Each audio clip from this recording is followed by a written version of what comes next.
Chapter 283. As soon as they passed through the wooden door, they saw another secret passage. It wasn't made of stone, but more like a natural cave. It was pitch black inside without any luminous pearls to illuminate the way. Strangely enough, they didn't smell anything before entering the room. But as soon as they did, they caught a whiff of a strong, acidic odor. Anyone could tell that it came from something extremely corrosive. This is the right path. Long Fei Yi took out a luminous pearl from the secret passage to illuminate the way, making the difference between the scents even more obvious. Han Yunqi had long activated her detox system, but couldn't find any traces of poison in the air. Her nerves were taut as she raised her guard. She was afraid that the detox system wouldn't be able to detect the poison and they'd be poisoned by it. Is this smell poisonous? Aunt Rue was worried as well. You guys stay here, I'll go take a look. Long Fei Yi was very straightforward, but Aunt Rue stopped him with a stern expression. Yi, your life is more important than anyone else's. You can't go. There was nothing wrong with her words.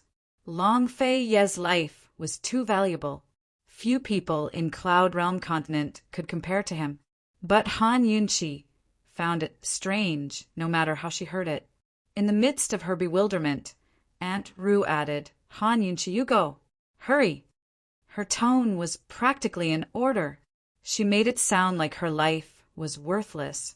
Han Yunqi wanted to say that she'd go take a look first. With Lil Thing around, she'd at least have an extra layer of protection.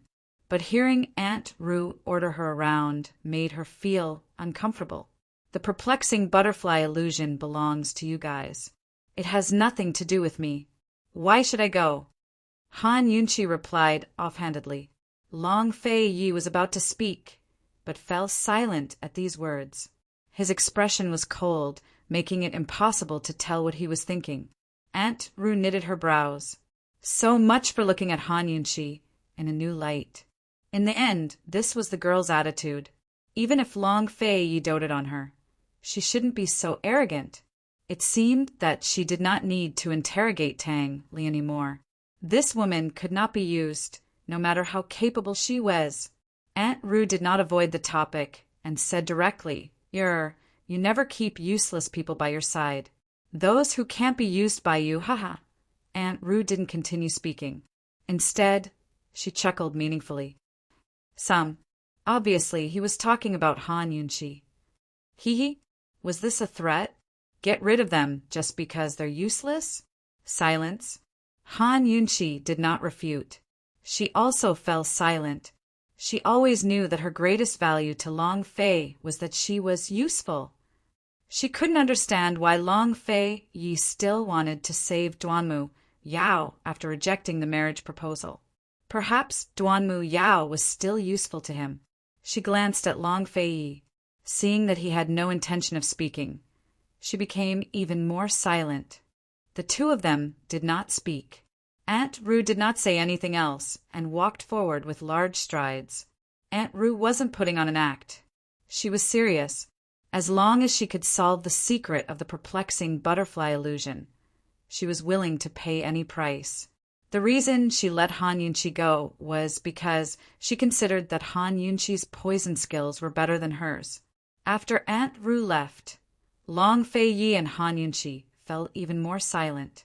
Not long after, Long Fei Yi silently followed Aunt Rue. He didn't say a single word to Han Yunqi. Watching his back disappear into the distance, Han Yunqi unconsciously bit her lip. She didn't even realize that she had bitten her skin. In the end, she still chased after him.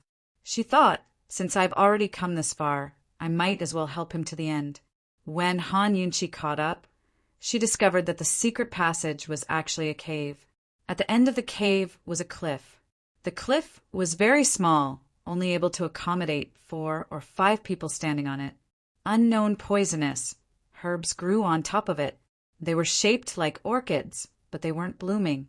The corrosive smell in the air was emitted by these herbs. If one stood in front of the cliff for too long, they wouldn't be able to stand it. Seeing Han Yunqi arrive, Aunt Rue only snorted softly. Long Fei, Yi didn't say anything. These herbs are poisonous. They're extremely corrosive.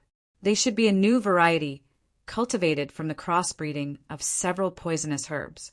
The poison is distributed in the roots, but the smell they emit isn't poisonous.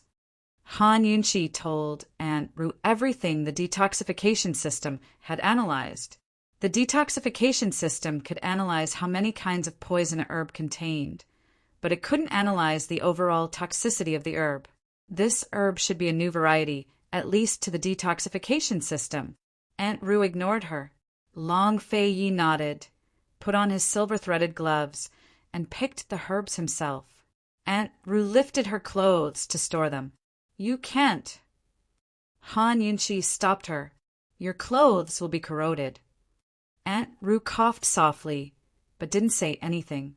Han Yunqi immediately took out a glass box from her medical pouch and handed it to Long Fei Yi. These herbs are all the same. Just pick a few and it'll be enough.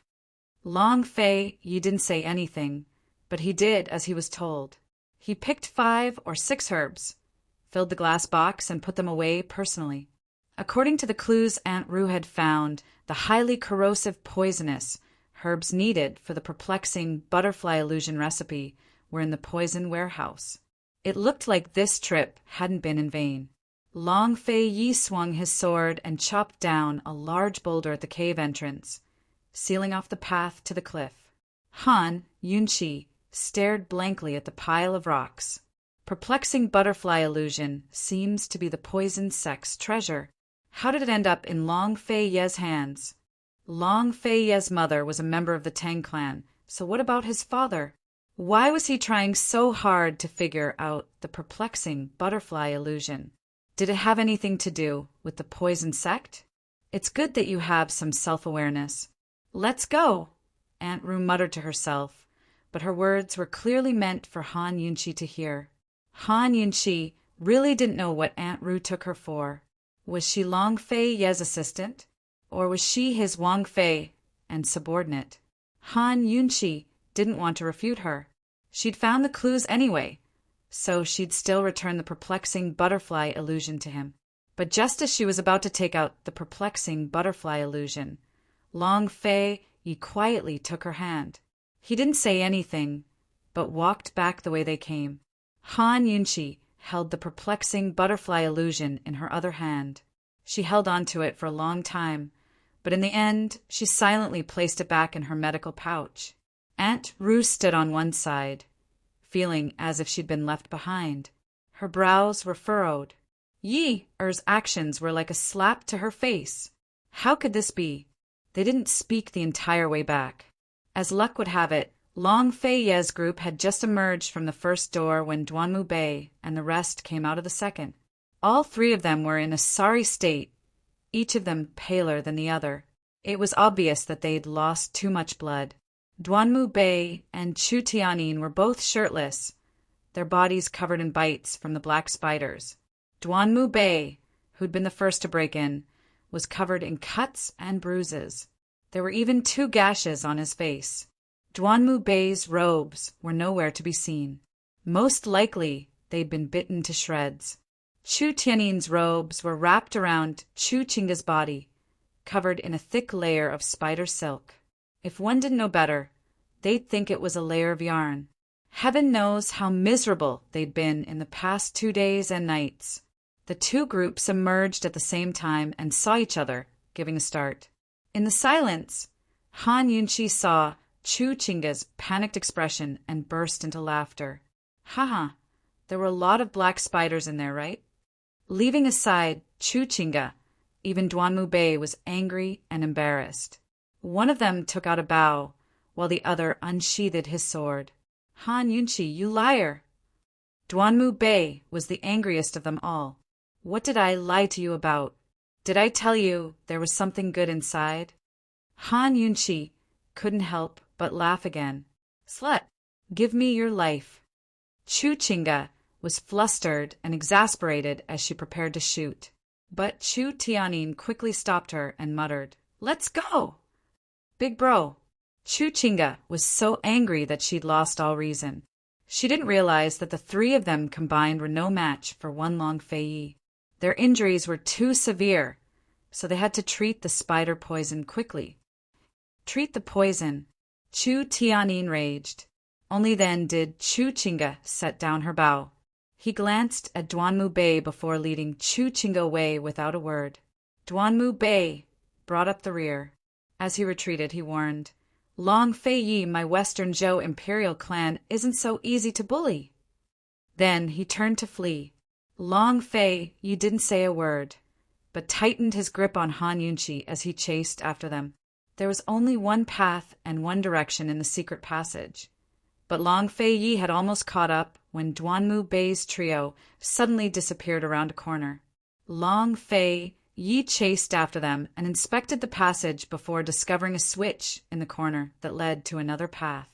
No wonder the tree trunk outside was perfectly fine while they were here. We can't stay here for long. Let's go back the way we came first, Aunt Ru said seriously. Heaven knows if the path Duanmu Bei and the rest took would be dangerous. Long Fei Yi listened to her and didn't chase after them, but he walked quickly with Han Yunqi in his arms. It wasn't long before Aunt Ru had trouble catching up. Han Yunqi could tell that he was doing it on purpose. Is he trying to shake off Aunt Ru? But Long Fei Yi used this time to start asking questions. Despite his silence, he was still as domineering as ever. As soon as he opened his mouth, he got straight to the point. What did you use to save Long Tianma? Han Yunqi didn't get used to it. She assumed that this fellow didn't know how to talk to her anymore. I've been concocting an antidote this entire time. Fortunately, I succeeded that night. Han Yunqi had long thought of an answer. When Gu asked, she'd give him the same answer. Heaven knows if these two fellows would try to take advantage of Lil Thing. Lil Thing hadn't fully recovered yet, so it was still too weak to protect itself. If they wanted to take it by force, she really wouldn't be able to fight them. Actually, if Lil Thing hadn't jumped onto Gu Beiyue's body that day, she wouldn't have told Gu Beiyue about Lil Thing's existence. She didn't want anyone to know about this. If this were to spread, not to mention how the medical school would deal with her, the people fighting for the poisonous beast in the world wouldn't let her off. Such a coincidence. Long Fei Yi was obviously suspicious. However, as long as Han Yunqi didn't change her story, he didn't believe that he wouldn't be able to find any loopholes. How did that white-robed man save you? Long Fei Yi asked again. A chance encounter, Han Yunqi said lightly. Why did he save you? Long Fei Yi asked again. Han Yunqi had a helpless look on her face. I want to know too. Her words were the truth. Seeing Long Fei Yi's complicated gaze, she smiled and asked openly, Long Fei Yi, do you also suspect that I'm the orphan of Western Qin, the person that the Shadow Clan wants to protect? Chapter 284. Of course Long Fei Yi had his suspicions. When he saw Han Yunqi's magnanimous eyes and heard her question, he didn't feel relieved. Instead, the complicated look in his eyes deepened. This was the first time Han Yunqi had seen this fellow so preoccupied. Han Yunqi didn't have any ambitions to revive the imperial clan. Moreover, Long Fei Yi wasn't Tianning's emperor. If she really was, she wouldn't be a threat to him at all. Perhaps she could even be of help to him.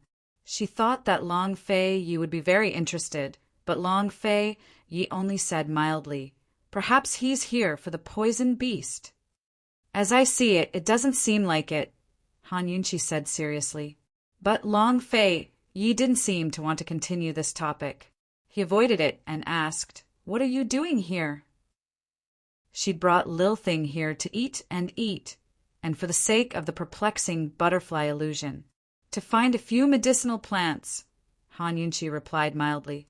Did you find them? Long Fei Yi asked again. Han Yunqi nodded. It was as if their previous quarrel had never happened. The two of them spoke naturally and unknowingly fell into silence. After a long time, Han Yunqi spoke up first. That Aunt Ru is... Unexpectedly, Long Fei Yi didn't hide anything and replied directly. my mother's younger sister. So she really was his biological aunt. No wonder she dared to lecture Long Fei. She's also from the Tang clan? Han Yunqi asked again. Second master. Tang Li's father is the clan head. Long Fei replied mildly. Your father is also from the Tang clan? Han Yunqi asked again. This time, a trace of hesitation flashed past Long Fei's eyes. Unfortunately, Han Yunqi didn't see it. Long Fei nodded. Yes. Han Yunqi actually believed her just like that.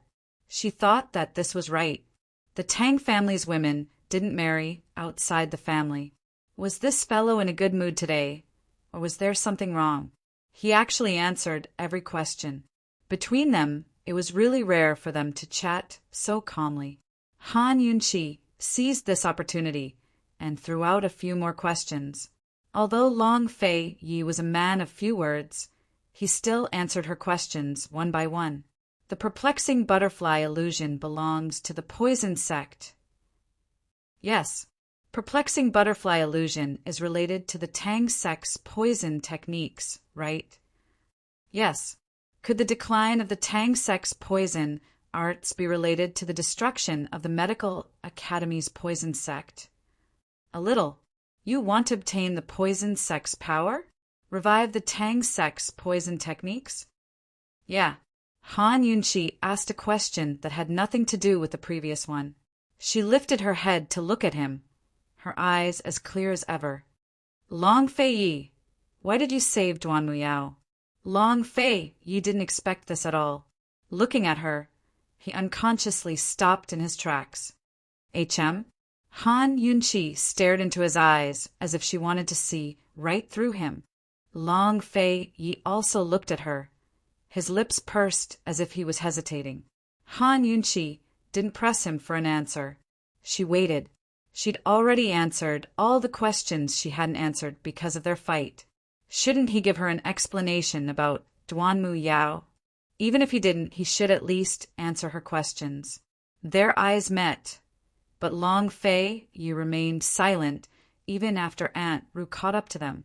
No explanation, not even a perfunctory answer. When Aunt Ru saw them like this, she urged, "Why aren't you leaving?" In the end, Long Fei didn't give her an answer. He avoided Han Yunqi's gaze and continued forward. Han Yunqi didn't ask any more questions. She looked at his intertwined fingers and didn't try to break free. Instead, a cold smile rose to her lips. Long Fei, you said I provoked you. But between the two of us, who's the one who provoked who more?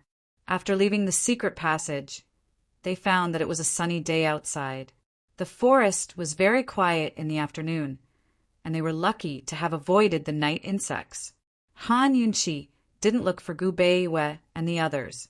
Lil Thing had saved Gu, so the two of them should be safe now. Perhaps they'd already left this place.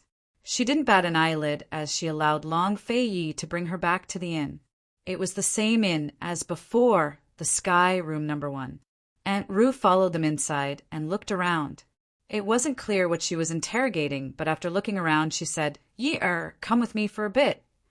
Han Yunqi could tell that she was avoiding her. She took the initiative to say, "I'm going back to the Medical Academy." "No need. Come back to Tianing with this prince first thing in the morning tomorrow," Long Fei said domineeringly. "I still have things to do." Han Yunqi's tone was especially calm. She'd never spoken so calmly to this fellow before. "What is it?" Long Fei asked. "Pack my luggage." "My things are still there," Han Yunqi replied. She had a lot of things to do. "I'll have the servants clean it up later. You should rest first." Long Fei hesitated, then added, "I'll be right next door." Han Yunqi didn't care where he was. Her expression was serious. "I like to pack my things myself. There's also a lot of medicinal ingredients that the servants won't understand." Long Fei was about to go with her when Tang Li's pained cries came from next door. Long Fei couldn't help but frown as he looked towards Aunt Ru. "I'll wait for you next door." Aunt Ru smiled. Without a word, she turned and left. Someone come! Escort the Princess Consort to the medical academy. Go and come back quickly. Long Fei Yi couldn't be bothered with Han Yunqi right now as he hurriedly chased after Aunt Ru. Very soon, Tang Li's cries rose again as if he'd been badly abused. Han Yunqi was bewildered. It looked like Aunt Ru had done something to Tang Li. Of course. She didn't have the spare energy to pay attention to these matters. She looked meaningfully at the Imperial Guard. You want to go to the medical academy with me? This guard was the one who'd been scolded by Han Yunqi before. He trembled with fear as he nodded. This subordinate will escort Nyang Nyang there. Then I'll have to trouble you. Han Yunqi was very polite. The guard only felt a chill run down his back. He didn't know how to reply when Han Yunqi's hand reached out towards his face. It looked like she was going to tease him by the chin. The guard was frightened and backed away. Esteemed Wang Fei, don't what? Han Yunqi faintly smiled and snapped her fingers. The guard's eyes rolled back as he leaned against the wall behind him and slowly fell to the ground. Drugging an unsuspecting person was as easy as flipping her hand for Han Yunqi. She took out the perplexing butterfly illusion and placed it on the table. Amidst the continuous cries coming from next door, she strode out in the next room. Tang Li had been tied to the bed for 4 whole days. He was so hungry that his chest was sticking to his back, but that wasn't important. What was important was that he really wanted to go to the outhouse. He'd already reached his limit. Aunt Ru, I've said everything I needed to say. Just let me go. Long Fei Yi is right here. If there's anything you need, just ask him directly. Why are you tormenting me? Aunt Ru, if you don't let me go, I'll definitely complain to my mother when I get back. I can't take it anymore. Aunt Ru allowed Tang Li to clamor and scream as she sat by the bed calmly. She smiled and said, You said that girls' poison skills are only SOSO? Tang Li glanced at Long Fei Yi from the corner of his eye. He didn't dare to answer for a long time. He originally wanted to go to the poisonous herb storage with Long Fei Yi, but who knew that Long Fei Yi would go crazy and leave early, leaving him to oversleep in the inn and get caught red-handed by Aunt Ru. The moment Aunt Ru arrived, she tied him up and interrogated him about Han Yunqi. He had basically reduced Han Yunqi to a source of trouble. You said that she's spoiled and unreasonable and likes to throw tantrums? Aunt Ru asked again. The corner of Tang Li's mouth twitched. He even forgot to go to the outhouse and didn't say anything. You said that she's a source of trouble and that you're as head over heels for her? Yi, or gave her the perplexing butterfly illusion? Aunt Ru asked again. Tang Li really wanted to see Long Fei Ye's expression right now. Unfortunately, he didn't dare. You also said that she's a fickle woman who has hooked up with many men? Aunt Ru laughed, but Tang Li almost cried. This was because Long Fei Yi had already walked in front of him. That handsome face of his was covered in dark clouds. It was so dark that it was frightening. He slowly leaned forward. His cold face that angered both men and gods was almost touching Tang Li's face. He asked word by word, What else did you say? Tang Li's back was drenched in cold sweat. His lips were tightly pursed, and he didn't dare to speak.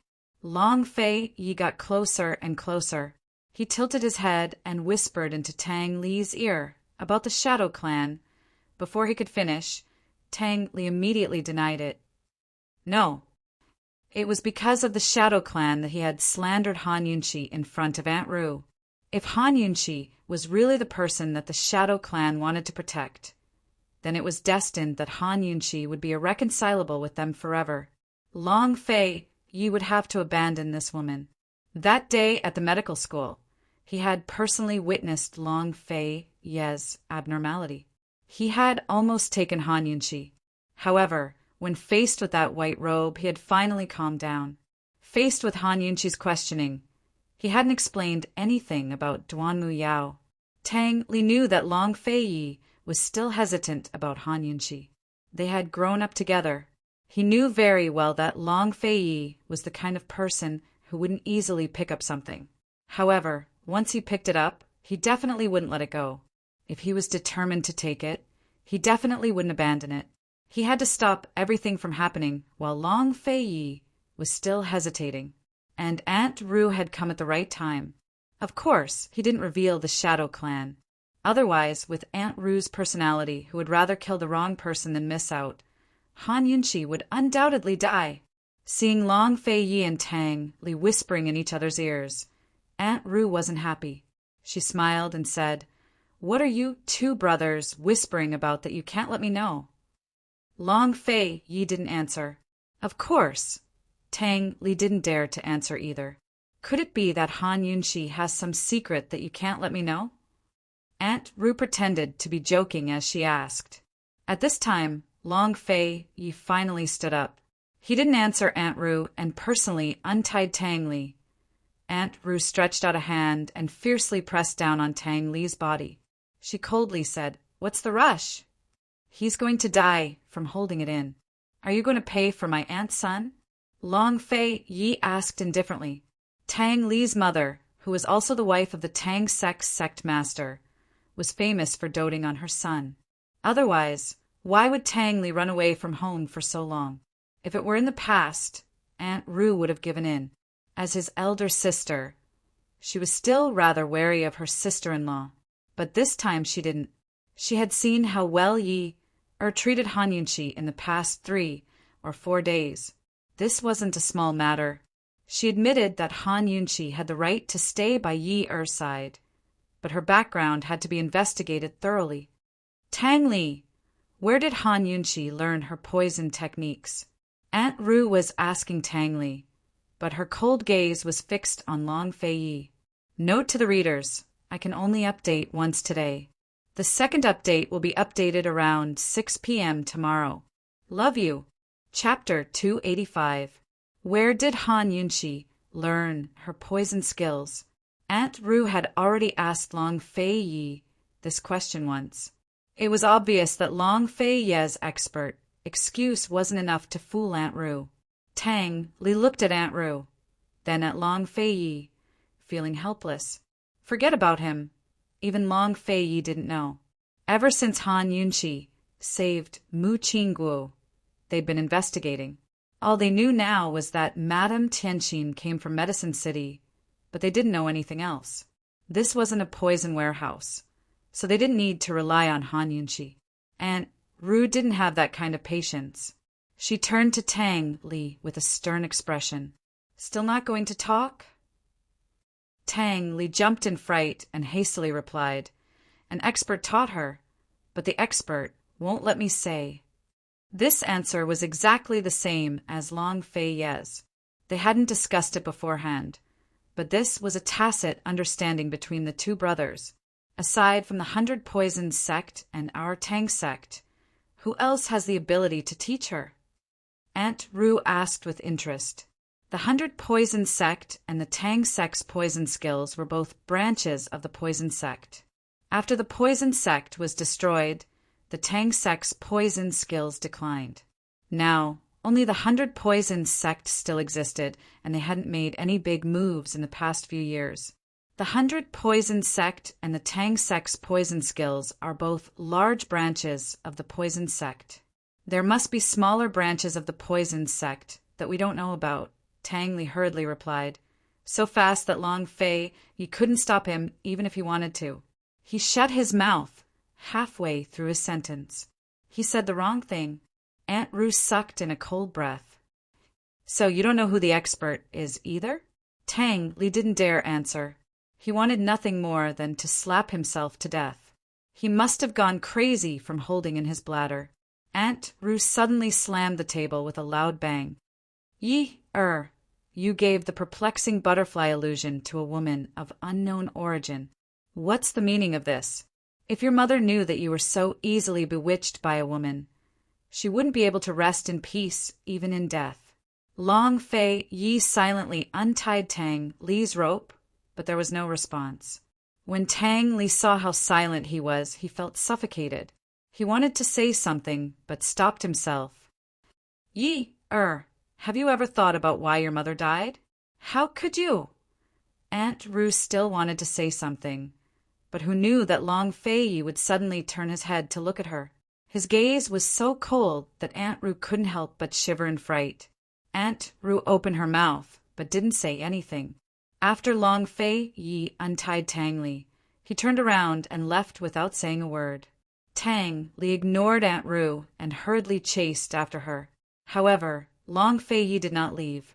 Instead, he sat on the roof of the room next door. After sitting for a while, he put his arms behind his head and lay down. If it weren't for the fact that he was full of worries, he would have noticed the abnormality in the room long ago. Unfortunately, he didn't. Tang Li landed beside him. Like him, he lay down and stared at the starry sky, not daring to say anything. He had framed Han Yunqi so that Aunt Rue could interfere with Long Fei. While Long Fei was still hesitating, Aunt Rue could make a decision for him. Even if Han Yunqi was a good helper, Long Fei definitely could not keep her by his side, much less be tempted by her. After a long time, seeing that Long Fei had no intention of settling the score with him, Tang Li finally said, "Big brother, let's take back the perplexing butterfly illusion." Long Fei did not answer. "Big brother, you're not explaining Duan Muyao's matter because you're taking the opportunity to reject that woman. Since you've already rejected her, why don't you let go?" As a bystander, Tang Li saw all of Long Fei's conflicts during this period of time. He had clearly rejected a woman, yet he stubbornly kept her by his side and silently treated her well. How was this his style? Seeing that Long Fei was still not saying anything, Tang Li said coldly, "Big brother, if she really is a descendant of Western Qin's imperial family, the Tang sect will definitely kill her." "You wouldn't dare." Long Fei finally spoke. Since he had already said this, Tang Li threw caution to the wind. "If she really is, you should kill her even more than the Tang sect. Don't forget how your mother died." This was the second time he had heard this today. How did his mother die? Long Fei narrowed his eyes cold as he looked at Tang Li. His entire being exuded a terrifying, murderous aura. Tang Li was not afraid and looked back at him confidently. Tang Li also admired Han Yunqi. He also hoped that Han Yunqi had nothing to do with the Shadow Clan. He also hoped that Han Yunqi could walk into Long Fei's heart. Unfortunately, the appearance of the Shadow Clan made all of this impossible. She's most likely Western Qin's orphan. Tang Li was very certain. Unexpectedly, Long Fei suddenly grabbed him by the neck and warned him word by word. "It doesn't matter if she is or not. She's still this princess consort. She must stay by this prince's side. Go tell Aunt Rue to stop having any ideas about her. Otherwise, I won't be polite." Wasn't it just a woman? Did this guy have to be so stubborn? Tang Li flung his hand away and said coldly, "Long Fei, can you get past the hurdle in your heart?" If he could get past the hurdle in his heart, why did he keep hiding Duan Muyao's matter and let Han Yunqi be disappointed again and again? Long Fei was slightly taken aback. He did not reply and turned around to head towards the medical academy. Tang Li chased after him and shouted, "Long Fei, Han Yunqi is not the kind of woman who can be forced to stay." Long Fei naturally heard him, but he did not turn around. He thought that Han Yunqi should still be packing her things at this time. Unfortunately, he was wrong. Han Yunqi actually did not have much to pack. As soon as she returned to the medical academy, she went to look for Gu Beiwei and the others. As she expected, Gu and Gu Beiwei could not find her and went back first. Although Gu could be very petty at times, he was still very gentlemanly this time and did not leave Gu Beiwei alone in the poisonous grass storage. At this time, the three of them were in Luo Zuishan's courtyard. "Who saved you?" Han Yunqi asked tentatively. She was not sure if Gu had seen Lil Thing or if he had recognized it as the poisonous beast. Gu shrugged. "I don't know what happened, but those man-eating vines suddenly wilted." There were plenty of poisonous insects in the poison grounds to begin with, so every creature had its vanquisher. Perhaps something had subdued the man-eating vines. But Gu Qixiao didn't take it to heart. He teased, "Poison lass, you're so heartless as to leave with Long Fei without caring whether I live or die." It seemed that Lil Thing did not expose itself. "Good job. Your life or death has nothing to do with me." Han Yunqi replied with a smile and secretly touched the medical pouch. Lil Thing enjoyed its master's caress through the cloth and looked intoxicated. It remembered that when it came back to look for its master that day, it saw the beautiful man in red trapped by the man-eating vines. It admitted that it hesitated at that time. Should it wait for the man-eating vines to eat the beautiful man in red before it ate the man-eating vines? After all, eating the man-eating vines like this would be more nutritious. However, just as it was hesitating and thinking about how strong the relationship between its master and the beautiful man in red was, the man in white used a small throwing knife to silently cut off the roots of all the man-eating vines.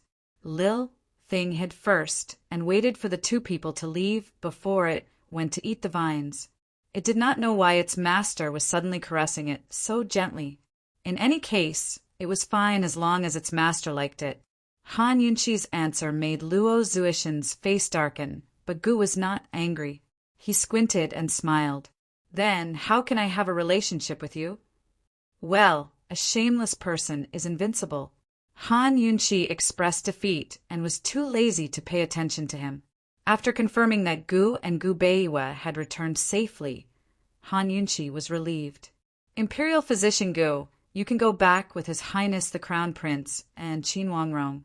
I still have matters to attend to, so I won't be going with you." Gu Beiwa nodded to show that he understood. He didn't even ask why. No matter how close he was to Han Yunqi, he still maintained the status of superior and subordinate without overstepping his boundaries. "You're going with Long Fei Yi?" Gu immediately asked. Han Yunqi did not answer directly, only saying indifferently, "I still have something to do." She got up to leave after she finished speaking. A trace of suspicion flashed through Gu Beiwa's eyes, but he did not say anything. Gu chased after her. "What else do you have to do?" "Private matters." Han Yunqi's meaning was very obvious, but Gu just had to ask, "What private matters?" If not for the fact that she wanted to see Gu Beiwa, Han Yunqi would have really regretted coming here. She would have gone directly to Third Elder. Once she was targeted by this guy, he would pester her to death. Looking at Gu, Han Yunqi's brows were tightly knitted. Seeing her expression, Gu did not give in. Instead, he laughed. "Poison girl, you still haven't told me how you cured Long Tianmao's poison." Han Yunqi was still using the same excuse to deal with Long Fei to deal with Gu. Gu was very suspicious. What a coincidence. Han Yunqi did not say much. "Excuse me." However, Gu just wouldn't leave. He followed her all the way to Third Elder's place. Han Yunqi finally stopped. "What do you want?" "Tell me who taught you your poison skills." Gu Qixiao had come for this in the end. How annoying. Han Yunqi was already in a bad mood. When she heard this, she almost hit him. At this moment, Third Elder walked over alone from a side path. Han Yunqi had only just turned around when Gu suddenly disappeared. He dodged very quickly. This guy was clearly familiar with the medical academy, but he was so secretive. It was as if he was afraid of being seen. What was going on? All right, Han Yunqi didn't have the energy to care so much. She had plenty of things to do. Madame Tianxin, the Shadow Clan, and the Poison Sect. These three names seemed unlikely to coexist, but they seemed to coexist on her body. Han Yunqi gathered her thoughts and walked towards Third Elder. Third Elder had just returned from the Council of Elders. The poison beast had been stolen, the Gu arts had reappeared, and Shi Yuba had escaped. These three matters had thrown the medical academy's higher-ups into a frenzy. He'd finally managed to sneak back and rest. As soon as he saw Han Yunqi, Third Elder was puzzled. Esteemed Wang Fei hasn't left yet. His Highness Duke of Qin came looking for her just now. He just left. Should I send someone to chase after him? Long Fei Yi hadn't been able to find Han Yunqi. When he saw her, he thought that she'd packed up and left, so he returned to the inn. Han Yunqi avoided the question and said indifferently, "Third Elder, there's something I want to ask you in private." Note to the reader. Let me catch up on yesterday's update. Chapter 286.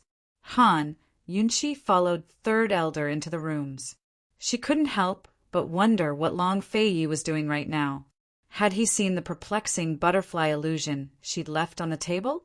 Would he be angry if he knew she'd left without saying goodbye? In her absent-mindedness, she didn't notice Gu Qishao hiding on one side, narrowing his eyes as he stared at her with interest. Hearing that it was a private matter, Third Elder dismissed everyone as soon as they arrived at the guest hall. He invited Han Yunqi to sit down. "Esteemed Wang Fei, please have a seat of honor." Third Elder personally brewed tea without any of the airs of an elder. This wasn't only because Han Yunqi's acupuncture skills had won him over, but also because Han Yunqi's magnanimity for winning but not winning. Han Yunqi wasn't used to such a gentle Third Elder. If they weren't enemies, she would still be very polite. She quickly took the teacup from Third Elder's hands and said, "It's better for this junior to do it. Third Elder can just call me Yunqi." This. Third Elder hesitated. "We're not in Tianing, so there's no need for such formalities. Moreover, I'm a junior," Han Yunqi smiled. Third Elder nodded in delight. Han Yunqi sighed with emotion in her heart. Although Third Elder couldn't represent the medical academy, he wasn't an ordinary person. He was the first person she'd made friends with in Cloud Realm Continent. "Esteemed Wang Fei, if you have any questions, feel free to ask. This old man's lips are sealed." Third Elder said seriously. Naturally, private matters had to be kept secret. With his words, Han Yunqi no longer held back. "I want to know how my father, Han Kongan, became a director in the past." Third Elder never expected Han Yunqi to ask such a question. He stroked his beard and asked, "What do you want to know?" Since she'd chosen to ask, Han Yunqi didn't hide anything. "With my father's strength, I'm afraid it'd be difficult for him to become a director," she said. Third Elder immediately understood what he was trying to say. Directors had to be nominated by the Council of Elders and approved by a vote. However, if they weren't medical saints like Luo Zuishin and Shiyuba, they would rarely be remembered by the Council of Elders. Han Kongan was disqualified from being a director last year. Third Elder still remembered this name. He muttered to himself, "Han Kongan. Han Kongan." Han Yunqi waited and couldn't help but ask, "Has Elder heard of my mother, Lady Tianqin?" Lady Tianqin had a great reputation in Tianning's capital city, but her name was unknown in the medical academy or even in Cloud Realm Continent. "Madame Tianqin?" Third Elder thought for a while and shook his head. "I have never heard of her." Perhaps he'd heard of her before, but had forgotten. After all, Lady Tianqin's name had spread throughout Tianning's capital over a decade ago. Han Yunqi remembered that when she first arrived at the medical school, Madame Lianqin had mentioned Han Kongan and Madame Tianqin, but she had only said that she had heard of them. At that time, she had thought that Madame Lianqin was purposely trying to intimidate her. Now, looking at Third Elder's reaction, it seemed that Madame Lianqin was speaking the truth. However, Third Elder didn't even know Madame Tianqin. How did Madame Tianqin help Han Kongan get the director position? Could it have something to do with the other elders? Han Yunqi was bewildered. She was the one who helped my father get the director position. Third Elder's eyes flickered with hesitation as he tried his best to recall. There were far too many unfair elections like this, and Han Kongan wasn't the only one. He could only be certain that Han Kongan hadn't been the one to let him in. Soon enough, Third Elder understood and said meaningfully, "When Han Kongan was elected director, the Council of Elders didn't nominate him. What's going on?" Han Yunqi asked anxiously. 2 elders from the Council of Elders passed away that year, so the director election was personally presided over by the 2 vice directors, third elder said seriously. Above the Council of Elders in the medical academy were the vice directors and directors. There were 4 vice directors in total. Han Yunqi's heart grew cold at these words. It was obvious that Han Kongen's election as director was the result of someone going easy on him. Forget about asking the 4 vice directors herself. Even if she had third elder help her find out what happened that year, there'd be no results. Everyone had a tacit understanding of the existence of someone going easy on him, but they'd never expose it. If third elder went to ask the higher-ups, he'd definitely offend someone. Han Yunqi could only be certain that Madame Tianqin wasn't involved with the Council of Elders. Perhaps she was related to the 4 vice directors. Han Yunqi was still rejoicing over the fact that she'd made friends with an elder, but she never expected her mother to be so much more formidable than her. A vice director was above everyone else in the medical academy, second only to one person.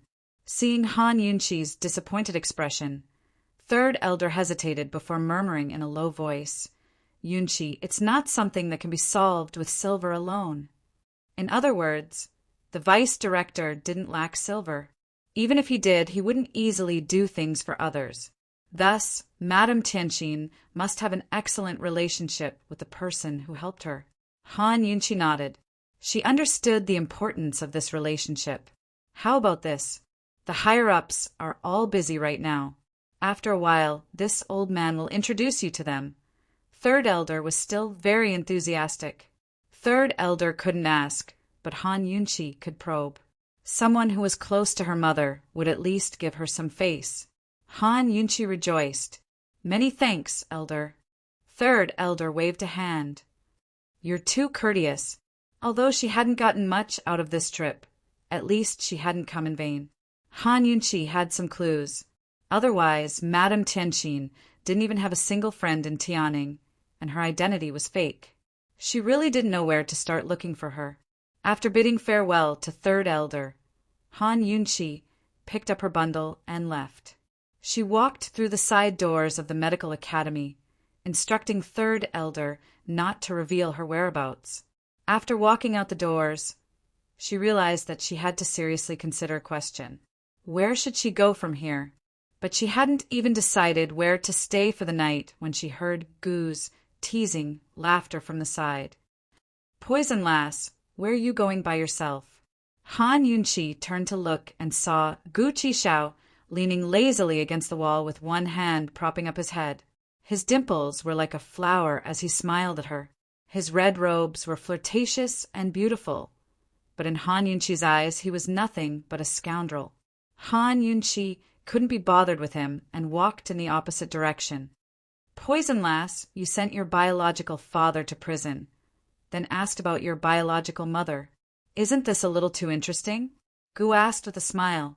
Without a doubt, he'd overheard the entire conversation between Han Yunqi and third elder. It had to be said that he was very surprised. He never thought that Han Yunqi herself didn't know about Madame Tianqin's origins. Han Yunqi stopped in her tracks and said coldly, "You were eavesdropping!" Gu was so honest that it made people want to hit him. Han Yunqi only smiled coldly. She didn't argue with him and turned to leave. Gu was very surprised. He'd purposely replied in such an annoying manner so that she'd rush over. What did this woman mean by smiling coldly? Seeing that Han Yunqi didn't even look back, Gu hurriedly chased after her. "Poison lass, are you in a bad mood?" Han Yunqi didn't answer. Gu asked again, "Did Long Fei Yi bully you? Why did he go to the poisonous herb storage?" Han Yunqi didn't even look at him. Gu suddenly reached out to stop her. With a serious expression, he said angrily, "How did Long Fei Yi bully you?" "You're the one who bullied me. Don't you know what privacy is?" Han Yunqi asked angrily. "It's my fault," Gu admitted openly. As long as she paid attention to him, he would be happy even if she scolded him to his face. He was such a person. Once he took a liking to someone, he would like them without any bottom line and spoil them to the heavens. In any case, Han Yunchi had already scolded him countless times. She was just short of hitting him. If Han Yunchi were to slap him one day, who knew if he would be angry? Gu just smiled and admitted his mistake. Han Yunchi actually didn't know what to do with him. Ignoring this guy was the best way to deal with him. She took a deep breath. Just as she was about to leave, Gu smiled and said, "Poison lass, have you heard of Mu Xan?" Han Yunchi shook her head. She didn't know why he suddenly asked this. Gu put an arm around her shoulder and smiled. "Let's go. I'll take you to Medicine City to meet her." Han Yunchi immediately pushed him away. "I'm not interested." However, Gu hugged her again. Han Yunchi was about to push him away when he whispered in her ear, "Mu Xan is Madame Tianqin. She's also your mother's maiden name. She's from Medicine City's Mu family." Han Yunchi was stunned when she heard this. She looked at him in disbelief. Gu really liked how Han Yunchi looked when she only had eyes for him. He was just joking, but now he couldn't help but hug her even tighter. "Poison lass, come with me." Han Yunchi suddenly pushed him away. She used so much force that he almost fell to the ground. "You hooligan! Don't blame me for being rude if you touch me again. Do you think I'll believe you just because you made up a random name? Do you think I'm a fool?" This guy had even suspected that Han Kongan was from the Tang clan when he saw her hidden weapons. How could he have found out Madame Tianqin's true identity so quickly? Gu wasn't anxious. He smiled and said, "Why don't you go back and ask Third Elder if Madame Lianqin has an affair with Vice Academy head Lin? You can also ask him if Madame Lianqin has an older sister who's been missing for a long time." Han Yunchi became serious when she heard this. She remembered Gu Beiwa saying that Fourth Elder Madame Lianqin was from Medicine City's Mu family. She wasn't young anymore, but she was still only a fourth-rank divine doctor. Despite that, she was able to occupy a seat in the Elders' Council. This wasn't just because she had the backing of Medicine City's Mu family. She also had the support of the Medical Academy's upper echelons. If Madame Lianqin and Vice Academy head Lin had an affair, it was very likely that she could become an elder, let alone a director position. If Madame Tianqin hadn't died, she would probably be around the same age as Madame Lianqin.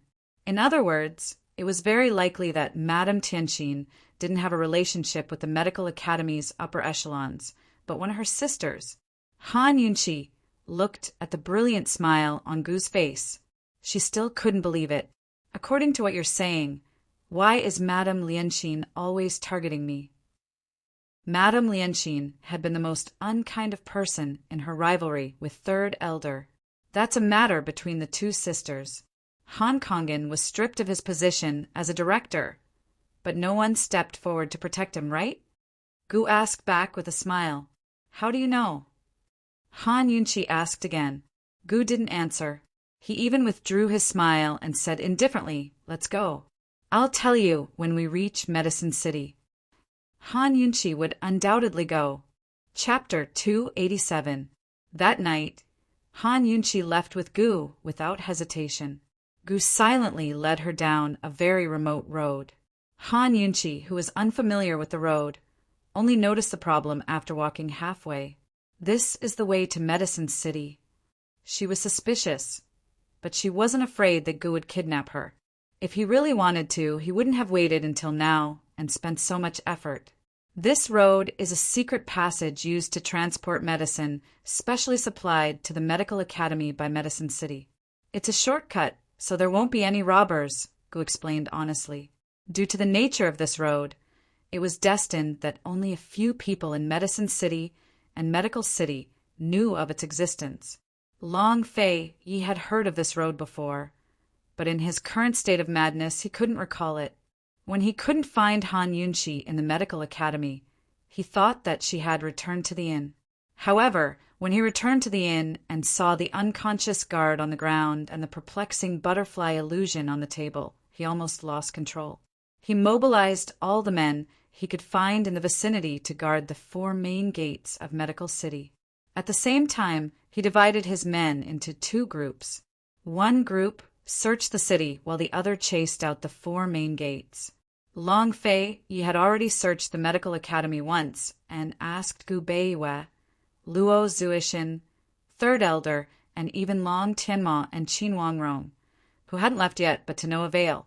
Fortunately, Third Elder had seen the world. Otherwise, he might have spilled the truth upon seeing Long Fei Ye's cold and angry appearance. At this time, Long Fei Yi was standing on the roof of the Medical Academy's tallest building. His robes and hair fluttered in the wind as he overlooked all of Medical City. It was dusk, and the afterglow of the sun illuminated everything in Medical City with a golden luster. However, the light couldn't penetrate his eyes, which were as dark as midnight. His entire body exuded a terrifying aura of viciousness, like a demon descending with the curtain of night. Every now and then, a black-robed guard would come to report, but even when the sun had set and night had fallen, he still hadn't received any good news. At this time, another guard came to report, Your Highness, we've already chased them for 50 li from the west gate, but there's no trace of the Princess Consort. Please. Before he could finish a sentence, he suddenly kicked out and sent the guard flying into the darkness. Useless thing, he said coldly. His entire being seemed to be bathed in flames of fury. Han Yunqi, how dare you leave? Since you dared to leave without saying goodbye, you must not let this prince find you. Men, pass down my order. Seal off the Han residence. No one is allowed to enter or leave. Cold as he commanded. That woman had no idea that he'd been the one protecting the Han clan all this time after leaving the capital. Otherwise, Emperor Tianhui would have made his move long ago. Han Yunqi followed Gu and left Medical City in less than 2 hours. She didn't know that Long Fei Yi had been looking for her in Medical City for 3 days and 3 nights. By the 4th day, there was still no news. He issued a bounty for anyone in Cloud Realm Continent who could provide clues or find Han Yunqi herself would be rewarded with 10,000 taels of gold. Tang Li couldn't stand it anymore and said, Big bro, you're letting the entire world know that Qin Wangfei's gone missing. Your lordship wants her to know that she shouldn't think of staying anywhere else in the world besides your lordship's. Long Fei Yi said, You. Tang Li didn't know how to coax him. With her personality, a forcibly picked melon won't be sweet. She was the one who kicked down the sedan chair. Your lordship didn't force her. Long Fei Ye's anger had yet to subside, but only grew. Tang Li paused before asking, Could it have been that man from the Shadow Clan who took her away? Long Fei Yi didn't answer, but gave Tang Li a deep look. Tang Li knew that the Shadow Clan had already become a taboo topic. But Aunt Ru was standing right outside the door and heard their conversation. Shadow Clan. Aunt Ru was so shocked that she almost screamed out loud. Shadow Clan. Wasn't the Shadow Clan destroyed? How could there be a Shadow Clan? Could it be that there were still descendants of Western Qin's imperial family? What was the relationship between Han Yunqi and the Shadow Clan? What did Tang Li mean by that? Aunt Ru was about to rush over and ask, but she stopped after thinking for a moment. Even Tang Li dared to hide such an important matter from her. If she rushed over, how could they say anything? Han Yunqi. Han Yunqi. Aunt Ru's eyes hardened as she looked at Long Fei Ye's thin back. She turned around and left. That day, she gathered all of the Tang Sect's men that Long Fei Yi had borrowed. As the second in command, she issued a secret order to kill Han Yunqi without mercy. At this time, even Tang Li didn't know about this. She didn't care who Han Yunqi was, nor did she care about Han Yunqi's relationship with the Shadow Clan. The Shadow Clan represented Western Qin's imperial family. Once Western Qin's imperial family was implicated, she had to eliminate the source of trouble. The news quickly spread. Unfortunately, Gu and Han Yunqi had taken the mountain path. Before they reached Medicine City, they'd only passed by small villages at most. News wasn't that fast. At this time, The two of them were each riding a horse on a small path in the wilderness. Mu Xian and Lianxin, they're sisters, but why are their fates so different? Han Yunqi asked curiously. She wasn't sure if Gu knew that Han Kongan wasn't her biological father. She also didn't know why Gu was investigating Lady Tianqin, so she chose to hide it for now. It really is a little big. One seduced a married man, while the other married into the poison sect, Gu laughed. Han Yunqi was bewildered. Married into the poison sect? What do you mean? In truth, Gu had been investigating Mu Xian for a long time. When he was young, he'd overheard that a daughter of the Mu clan in Medicine City was having an affair with a descendant of the poison sect. He'd been investigating the matter ever since. He'd purposely approached Mu Ling, because of Mu Xian. After many years of investigation, he'd finally confirmed that the Mu clan's daughter was called Mu Xian. She was the fourth daughter and had been missing for many years. If he hadn't coincidentally seen the Xian character embroidered on the back of Han Yunqi's medical pouch, he would never have guessed that it was Lady Tianqin. The Xian character had also appeared on the things Mu Xian had left behind in the Mu clan.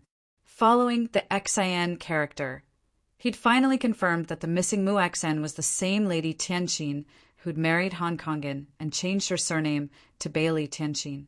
Gu Qishao didn't hold back at all as he told Han Yunqi everything. Han Yunqi listened in a daze, her heart secretly shocked by one thing. So her birth father was from the poison sect. Was that why little thing was so clingy? Poison lass, are you saying that you're Han Kongan's daughter, or— Gu purposely paused and leaned closer to her, his voice very low. Or are you also a descendant of the poison sect? Only Lady Tianqin knew about this. If she hadn't told Han Kongan that she was pregnant back then, he probably wouldn't have known. Of course Gu didn't know, which was why he'd asked. Han Yunqi's mouth twitched. This guy had told her everything. Should she tell him or not? Hey, why are you investigating Mu Xian? Do you have a grudge against the poison sect? Han Yunqi asked instead of answering. Gu suddenly burst into laughter. Poison lass, take a guess. Han Yunqi smiled as well. What if I accidentally become a descendant of the poison sect? You won't expose me, will you? This was Han Yunqi's first time learning that there were still descendants of the poison sect. From what she knew, the poison sect was different from the medical academy. The head of the medical academy was chosen through election, while the head of the poison sect was hereditary. Thus, the descendant of the poison sect referred to the bloodline of the head of the poison sect. If Lady Tianqin was a daughter of the Mu clan and her father was the head of the poison sect, then she would have nothing to do with the Shadow clan. That white-robed man wasn't here to protect her. There was too much information. So Han Yunqi's mind wandered off and she forgot about her joke with Gu. Meanwhile, Gu Qishao was seriously considering her joke. If she really did become a descendant of the poison sect, what would he do? Han Yunqi, Gu, have never believed in ghosts or gods since I was young. Today, I'm praying to the heavens that you're not a descendant of the poison sect. I'm praying that you're not a poison woman. Before they knew it, the two of them were lost in each other's thoughts. It was rare for them to be so quiet when they were together. The white horses traveled side by side, one dressed in white robes while the other dressed in purple robes. As they traveled through the forest, anyone who didn't know better would think they were a pair of lovers who didn't envy mandarin ducks or mortals. But their hearts were heavy as they pondered the most important thing in their lives. After Gu and Han Yunqi left the forest, the Chu siblings emerged from the side. Although the two of them were dressed neatly, the wounds from their trip to the poison grounds were still scattered all over their bodies. The black spiders in the second door weren't poisonous, but Chu Chinga had been too nervous and made a mistake in her judgment. She'd used medicine indiscriminately and ended up with these spots.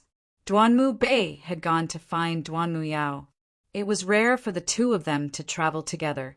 Big bro, lure that red-robed man away. I'm going to find Han Yunqi for revenge. Chu Chinga was still fuming. They hadn't left Medical City until they found out that Long Fei Yi had offered a bounty for Han Yunshi. Unfortunately, they'd run into each other in the wilderness. Actually, Chu Tianyin had suffered the heaviest injuries while protecting Chu Qingge, but he didn't complain at all, much less hold a grudge. Qingge, just pretend this never happened. Don't worry about it, all right?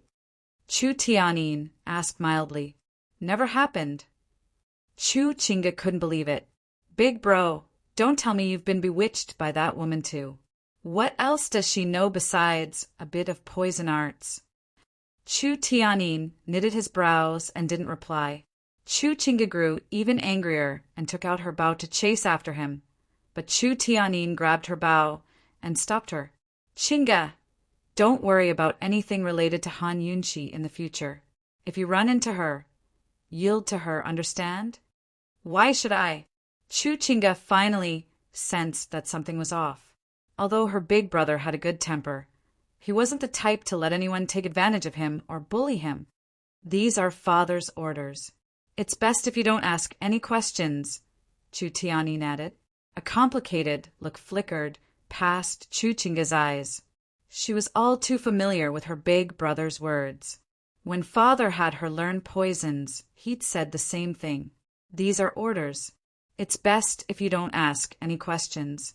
Chapter 288.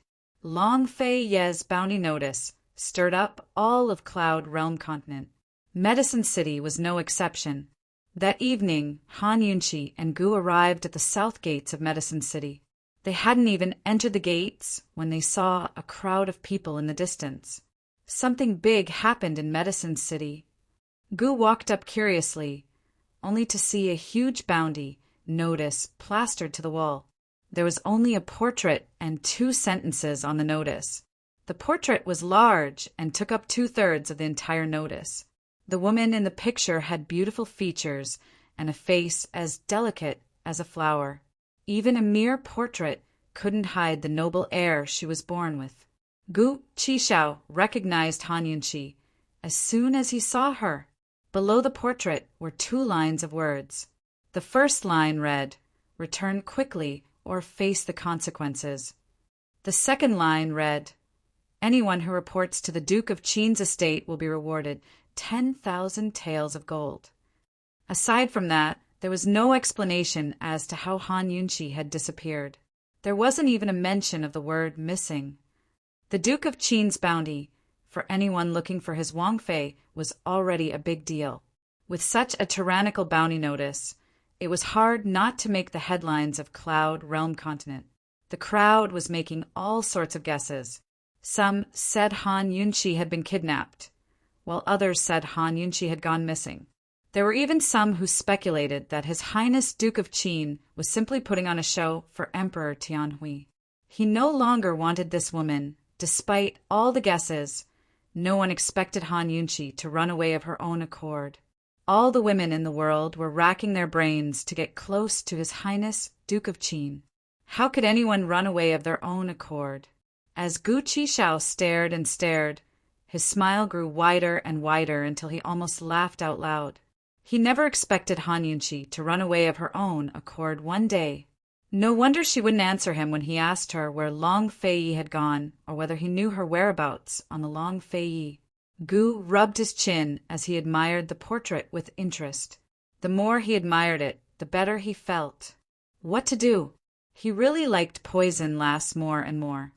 Han Yunshi, even if you've married into the Duke of Qin's household, as long as you want to leave, this young master will dare to take you away. Long Fei Ye's high-profile bounty could only mean that he hadn't found the person he was looking for. He didn't even have a clue. Gu smiled until his eyes narrowed into a line. Just as he was about to look for Han Yunshi, he turned around and saw Han Yunshi standing behind him with a white veil covering her face. In a flash, Gu's bewitching eyes turned as tender as water. Even his expression softened as he said, "Yunshi, from now on, I'll follow you to the ends of the earth. We'll never part, all right?" Unfortunately, Han Yunshi didn't look at him, nor did she hear what he said. She looked up at the wanted poster on the wall with an extremely serious expression. After a long time, Han Yunchi lowered her head to look at Gu. Gu's gaze was still gentle, but Han Yunchi didn't take it seriously. She only said mildly, "Still not leaving?" Gu gestured at the bounty poster and teased, 10,000 taels of gold. "I'll take you to get your reward, okay?" Han Yunchi's expression was still solemn. "All right." He wouldn't trade for it, even if he gave me the entire Tianing country's treasury, Gu said confidently. Han Yunchi gave a start. Gu's words sounded so familiar. She'd heard similar words of love before, hadn't she? Reality proved that they couldn't be taken seriously.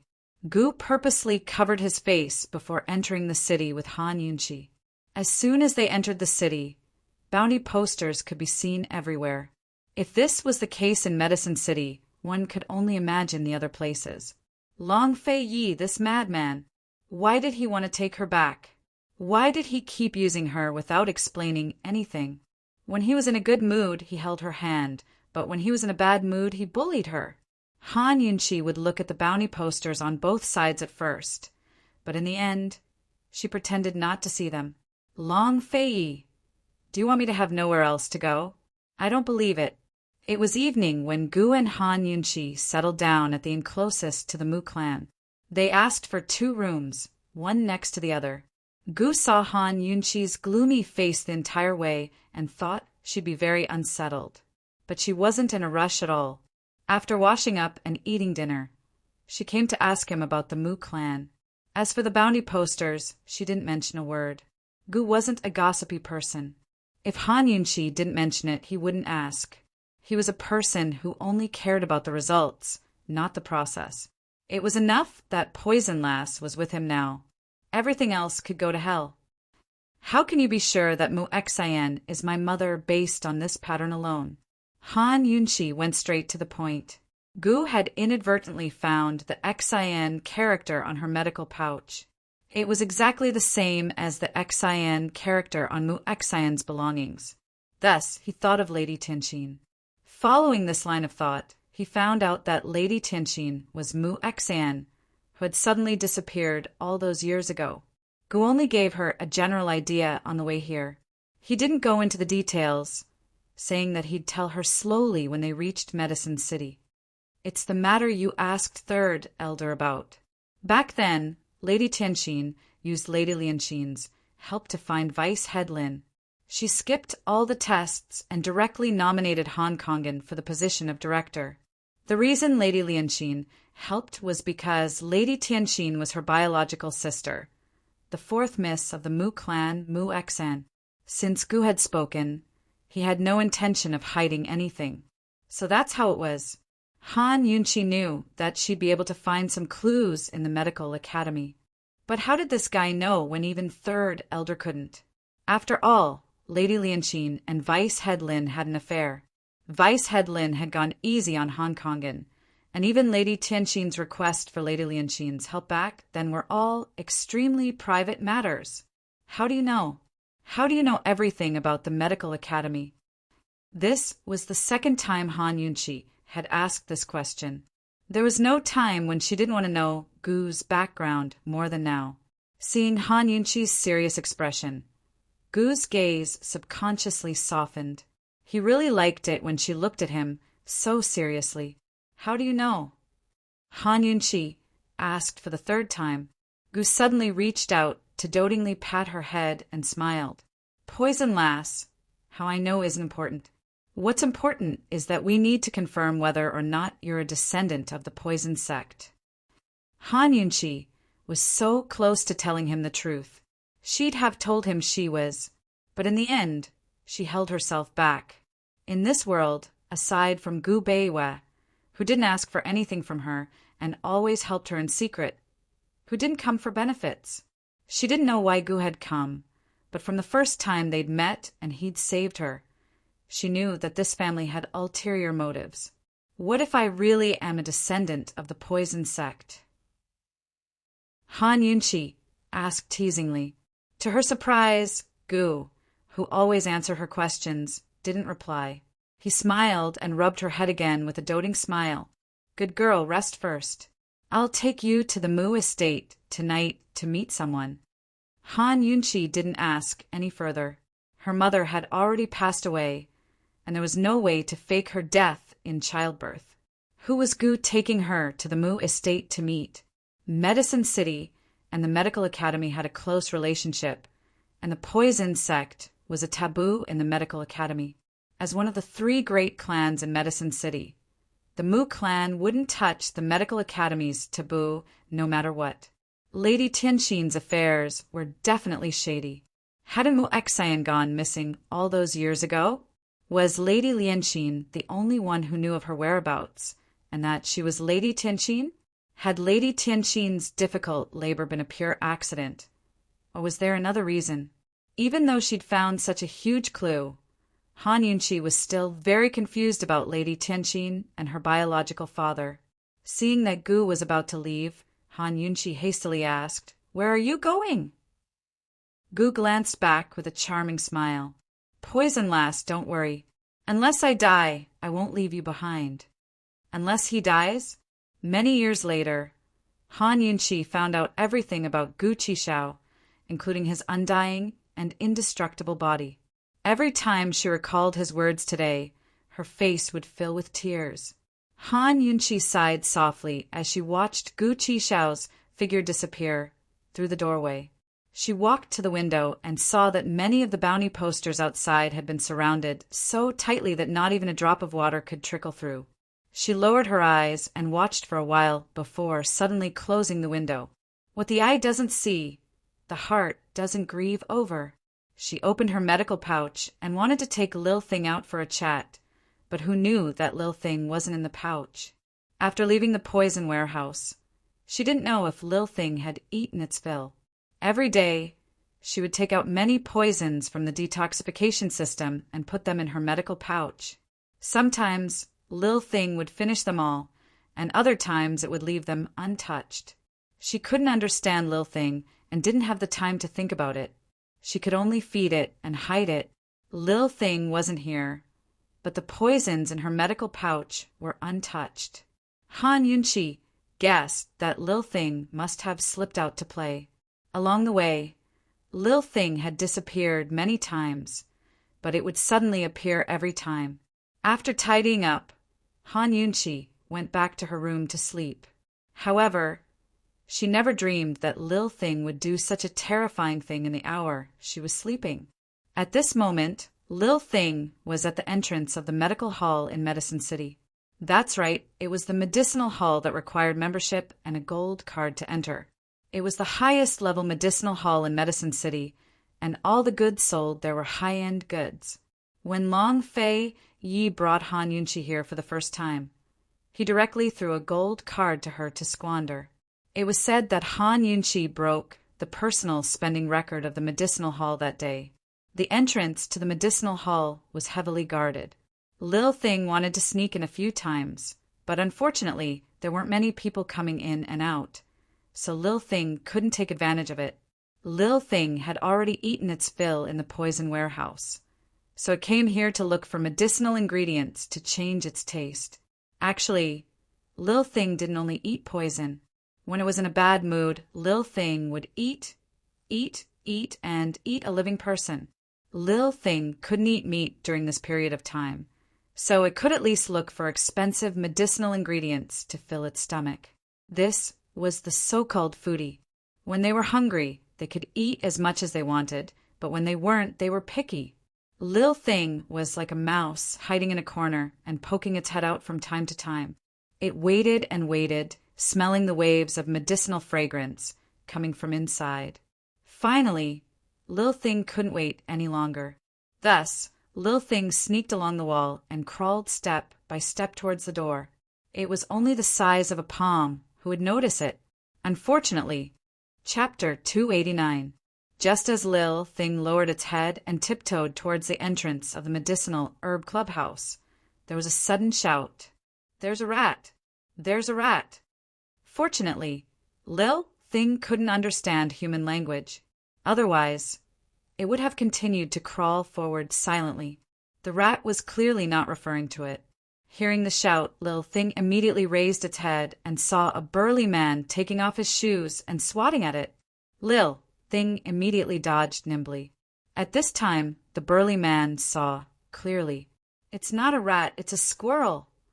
The person behind him was taking off his shoes as he responded. Whether it's a squirrel or a rat, no rats are allowed to enter.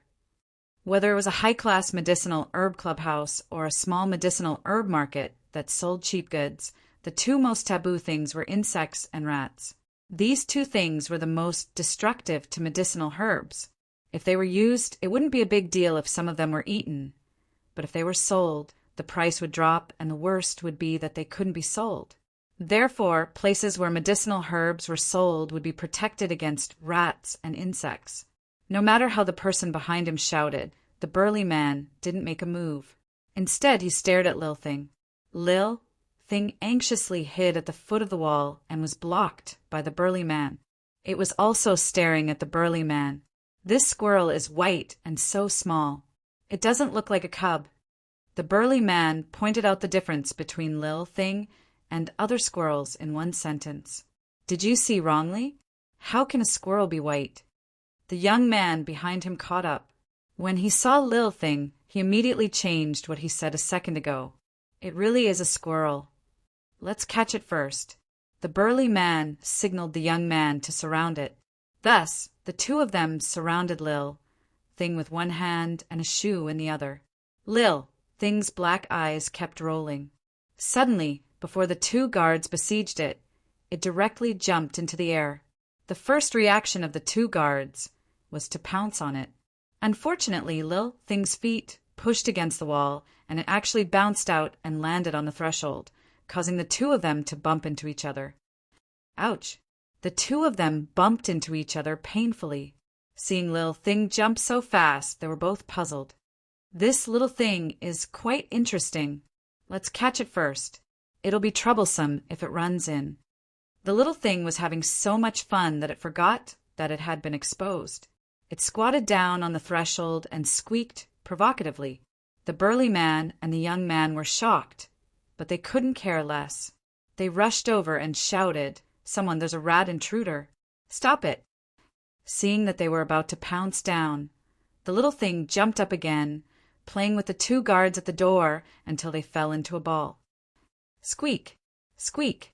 The little thing fell from the sky in a straight line and landed on the big man's head. It then jumped onto the young man's body and amused itself. It was very happy. It hadn't played like this for a long time. When its old master was still alive, it used to jump around like this every day. Now that the poison sect was destroyed and its old master was gone, it had finally found a new master. It could only obediently hide. It knew that many people in the world wanted it, so it couldn't harm its new master. Lil Thing was a sentimental child. Thinking up to here, it stopped hopping and sat down on the burly man's face. It tilted its head, sadly. But at this time, many people in the medicine hall gathered around. They were all shocked to see Lil Thing like this. "I've never seen a white squirrel before. It's so small, so cute. Is this squirrel for sale? You can sell it to me if you catch it." Amidst the discussion, Lil Thing was still immersed in the past. It didn't know that the burly man was reaching out to grab it, nor did it know that several guards had already surrounded it with rat nets and were waiting for an opportunity. Soon, the leader made a hand gesture, and two large nets came down on Lil Thing's head. Squeak! Lil Thing shrieked. It wanted to escape, but it was too late. The guards pulled in the nets and tied Lil Thing up. At this moment, everyone gathered around to take a closer look at the little thing. They could see the little thing even more clearly. It's so cute. Where did it come from? There's no such breed of squirrel, right? Did someone raise one that dyed it? How much do you want to sell it for? Name a price. I'll buy it, I'll buy it. I'll buy it no matter how much it costs. Those who could buy medicinal herbs here were all rich people. They wouldn't even blink an eye if they spent a lot of money here. In their world, they were afraid of not having enough things to buy and not having enough money to buy. It was rare to see such a special squirrel. Everyone started to talk, and soon they started to argue. Lil Thing wasn't afraid. It was actually very easy for it to escape. It stared at the people around it with wide eyes.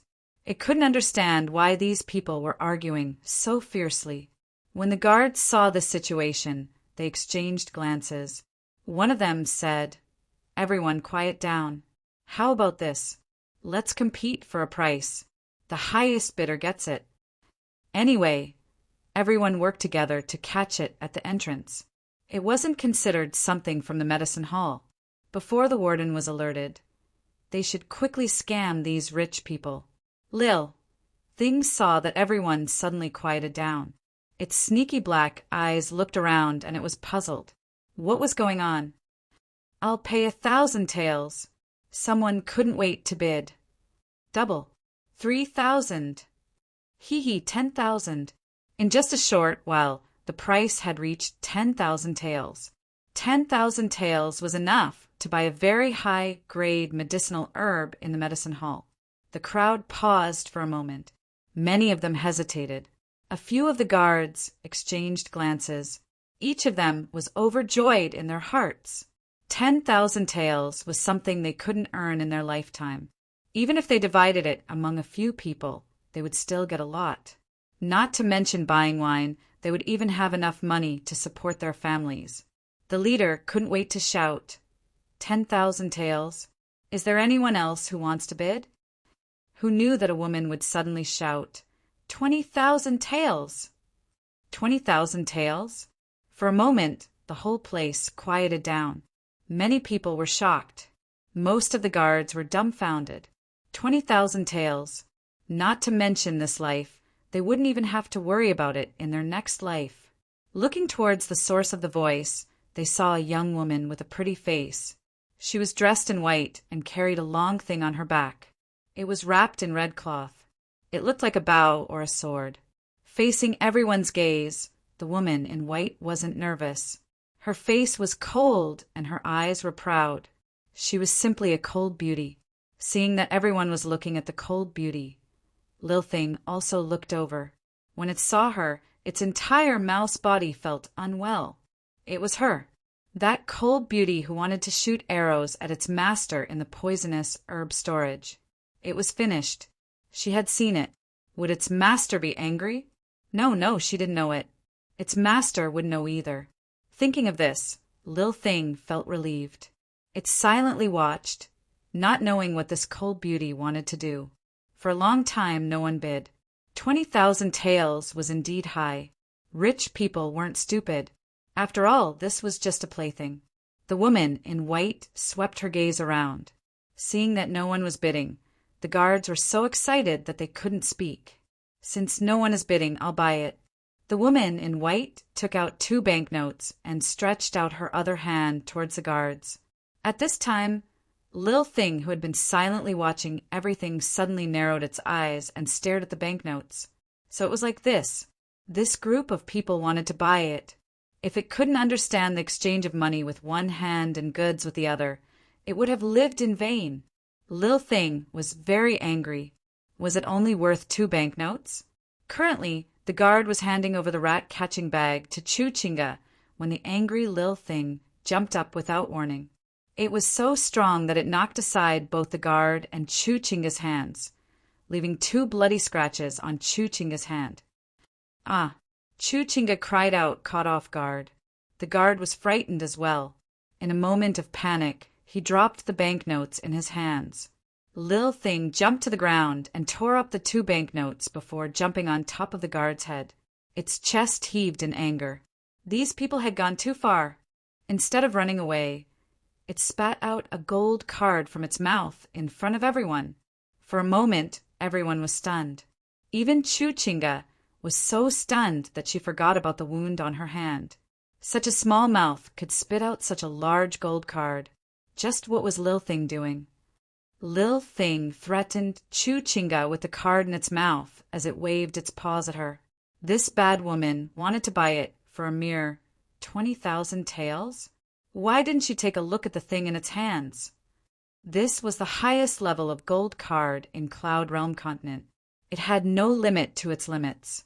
Supposedly, the number of people in Cloud Realm Continent with such a card could be counted on one's fingers. Chu Chinga looked at the torn banknotes on the ground, then at Lil Thing's provocative actions. She couldn't even breathe as her stomach filled with rage. She was in a bad mood to begin with and had come to the Medical Materials Association to spend money happily. Instead, a little beast looked down on her like this. She'd never be able to quell her anger until she killed it. "You're seeking death." Her eyes flashed as she reached out a poisonous hand towards Lil Thing. But all of the guards surrounded her and blocked her way. "Miss, calm your anger. Calm your anger." "Miss, you can't. Someone left Lil Thing behind." No matter how greedy the guards were, they didn't dare to act rashly at the sight of such a gold card. There were very few people in Cloud Realm Continent with such a card, and only a handful of them had ever spent money at the Medical Materials Association. All of them were important figures they couldn't afford to offend. No matter what Lil Thing was, it must have run off on its own with its owner. If it died here, even the Medical Materials Association's boss and president would have a hard time explaining themselves. Naturally, Chu Chinga recognized the gold card as well, but she was too angry to care who it belonged to. She took out 2 more banknotes to shake off the guards and said coldly, "This thing already belongs to this lady. If I want to die, it has to die." But at this moment, a low male voice spoke up from behind her. "Miss Chu, rather than venting your anger on a squirrel, why don't you have its owner come out and apologize to you?" Chu Chinga looked back and saw a refined man with an elegant bearing. It was none other than the Medical Materials Association's left manager and Medicine City's Wang clan's 3rd young master, Wang Ruachin. Others might not know who Chu Chinga was, but Wang Yichen did. He'd admired her for a long time, but never had a chance to express his goodwill. Chu Chinga had no interest in Wang Ruachin at all. Coldly she said, "How do you know who its owner is?" Wang Ruachin chuckled. "The owner of the gold card is its owner. Show me the card and I'll know." The Medical Materials Association was one of the Wang clan's businesses. As its left manager, Wang Ruachin was in charge of its accounts. As long as a gold card had been used here, he could recognize its owner. Chapter 290. Wang Ruachin made it sound easy, but how could it be so easy to get Lil Thing's gold card? Everyone present could see that Wang Ruachin was saying beautiful words to please the cold beauty. Taking a step back, even if he could get the Little Thing's gold card and find out the owner of the gold card, he wouldn't be able to get the owner of the gold card to apologize to the cold beauty. Strictly speaking, this was still the Medical Materials Association's fault. It was their fault for not managing their guards properly. Of course the cold beauty knew that Wang Ruachin was only bluffing to make her happy.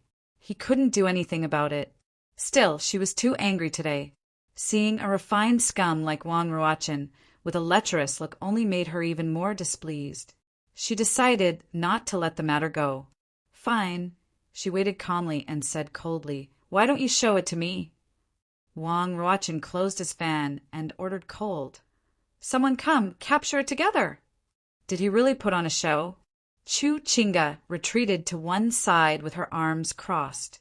Although she was confident that she could catch the little beast, she wasn't planning to make a move. Lil Thing was still sitting on top of the guard's head, looking down disdainfully at the crowd. It had no idea what they were planning, but it wasn't afraid. A few of the guards had just experienced Lil Thing's strength, but they still went to catch it at Wang Ruachin's orders. All of the workers at the Medical Materials Association knew of 3rd young Master Wang's hypocritical personality. He was an expert at putting on airs and putting on an act, so they had no choice but to play along. Seeing the guards pounce on it again, Lil Thing suddenly leaped into the air and pounced at Chu Chinga. "Stupid humans, this little rat will play with you all today." No one expected Lil Thing to pounce at Chu Chinga. For a moment, none of the guards dared to move. Although Wang Ruachin was anxious, he didn't dare to move forward. Chu Chinga hastily dodged out of the way and narrowly avoided being caught by Lil Thing again. "Little beast, no matter who your master is, you're dead for sure today." Chu Chinga said before taking out the bow on her back and aiming at Lil Thing on the ground. As soon as it sensed killing intent, Lil Thing grew alert and bared its two front teeth at Chu Chinga. A man and a mouse confronted each other, ready to fight at any moment. The surrounding area was completely surrounded. Nobody knew when all the customers in the clubhouse had been attracted here. However, at this moment, a gentle voice came from the crowd. "Miss Chu, please wait." Looking in the direction of the voice, he saw a man in white robes. He bore some resemblance to Wang Ruochen, but he was more imposing than Wang Ruochen. It could be said that he was pure and otherworldly, as gentle as jade. This person was the fourth young master of the Wang clan, Wang Ruochen's younger brother, and the only young pharmacist in Medicine City who could rival Muling, Wang Shuchen. He was the right deacon of the Herbology Association and was in charge of the Herbology warehouse. He was a low-key person who rarely showed his face, but he was the most famous young master of the Wang family. It was said that the matchmakers who came to propose marriage could line up from the Wang family's main gate all the way to Medicine City's main gate. Naturally, Chu Chinga recognized Wang Shuchen, but she wasn't planning to give him any face. Coldly, she said, "What are you waiting for? Can you catch it?" Wang Shuchen walked out from behind the crowd, a modest gentleman with an elegant demeanor. Why does Miss Chu haggle over every ounce with a mere rat? What did they mean by cursing without using vulgarities? This was it. Chu Chinga was so angry that her face turned green. Without warning, she shot an arrow at Lil Thing. Fortunately, Lil Thing was focused on guarding against her and immediately dodged out of the way. It was so fast that no one saw it until it landed on Wang Shuchen's shoulder. Of all the people present, Lil Thing only had a good impression of Wang Shuchen. "Get out of the way, or else you'll be responsible for your own life." Chu Chinga aimed her bow at him again. Seeing this, Wang Ruochen grew anxious, but Wang Shuchen didn't take it to heart. He carefully tilted his head towards Lil Thing and revealed a smile. The little thing inadvertently raised her head and bumped into his smile. It was so warm. Although this man wasn't as gentle as the white-robed gentleman it liked the most, he was as warm as the winter sun. It was hard to look away from him. Based on its 200 years of experience, Lil Thing could tell that this gentleman was a good person. It immediately rubbed its little head against Wang Shuchen's shoulder to show its goodwill. Seeing this, Wang Shuchen was secretly alarmed. This little squirrel is too intelligent. It knows that I'll protect it. If not for the gold card, the crowd would have assumed that this little squirrel was Wang Shuchen's pet. Although Chu Chinga readied her bow, she didn't make a move. After all, she was facing Medicine City's Wang clan. Even Western Zhou's Imperial clan had to give them some face, much less her Chu clan. In the end, she couldn't cause trouble for a large clan because of her personal grudges. Angrily, she asked, "Wang Shuchen, your guards took my banknotes. What? Does the Medical Materials Association have no trust in their servants?" Wang Shuchen knew that it was the guards' fault. If he wanted to resolve the matter, he'd have to invite the little squirrel's owner out. Seeing the little squirrel so friendly, he carefully reached out a hand to take the gold card. Unexpectedly, the little squirrel didn't reject him. If Lil Thing recognized a good person, then he was a good person. It had never been wrong before. It figured that the white-robed gentleman must be here to uphold justice for it. Thus, it happily opened its mouth and gave the gold card to Wang Shuchen. Now the crowd was secretly amazed. Someone even asked directly, "Fourth young master, this squirrel couldn't be yours, right?" Wang Shuchen shook his head as he examined the gold card. Cloud Realm continents, universal gold cards, all had a unique symbol on them that symbolized the card holder's identity. This was especially true for limitless gold cards like these, which were even more obvious. Wang Shuchen took a closer look and immediately raised his head, his face full of shock. Seeing this, Wang Ruochen quickly asked, "Whose is it?" Everyone else looked over as well. Chu Chinga waited with interest. In any case, she wasn't in the wrong. No matter whose card it was, she'd fight to the death. Wang Shuchen didn't speak, but handed the gold card to Wang Ruochen. Wang Ruochen was more familiar with the card than Wang Shuchen, so he blurted out, "Tianning's Duke of Qin." Tianning's Duke of Qin? The gold card belonged to Tianning's Qinwang, so the little squirrel was Tianning's Duke of Qin's pet? Everyone fell silent as they exchanged glances, secretly rejoicing that they weren't the ones who'd stirred up trouble. Tianning's Duke of Qin wasn't someone ordinary people could afford to provoke. Chu Qingge gave a start, unable to believe her ears. She asked again, "Wang Ruochen, who did you say the gold card belonged to?" Wang Ruochen's expression was complicated as he replied word by word, "Long Fei Yi." Chu Qingge heard everything clearly. She stood rooted to the spot and didn't speak. Wang Ruochen quickly handed the gold card back to Wang Shuchen. If it was anyone else, he might have bragged and played the hero. But since it was Long Fei Yi, he could only resentfully give up. Long Fei Yi was a difficult person to deal with to begin with. Moreover, he had a personal relationship with their father, the head of the Wang clan. The wisest thing to do now was to settle the little squirrel down and put away the gold card, then find a way to tell Long Fei Yi. If the little squirrel could run all the way here, then Long Fei Yi must be nearby as well.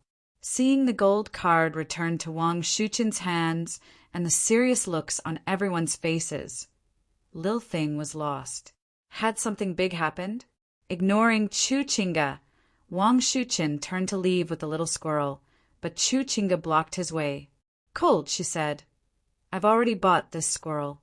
Even if it belongs to Long Fei Yi, this lady still wants it."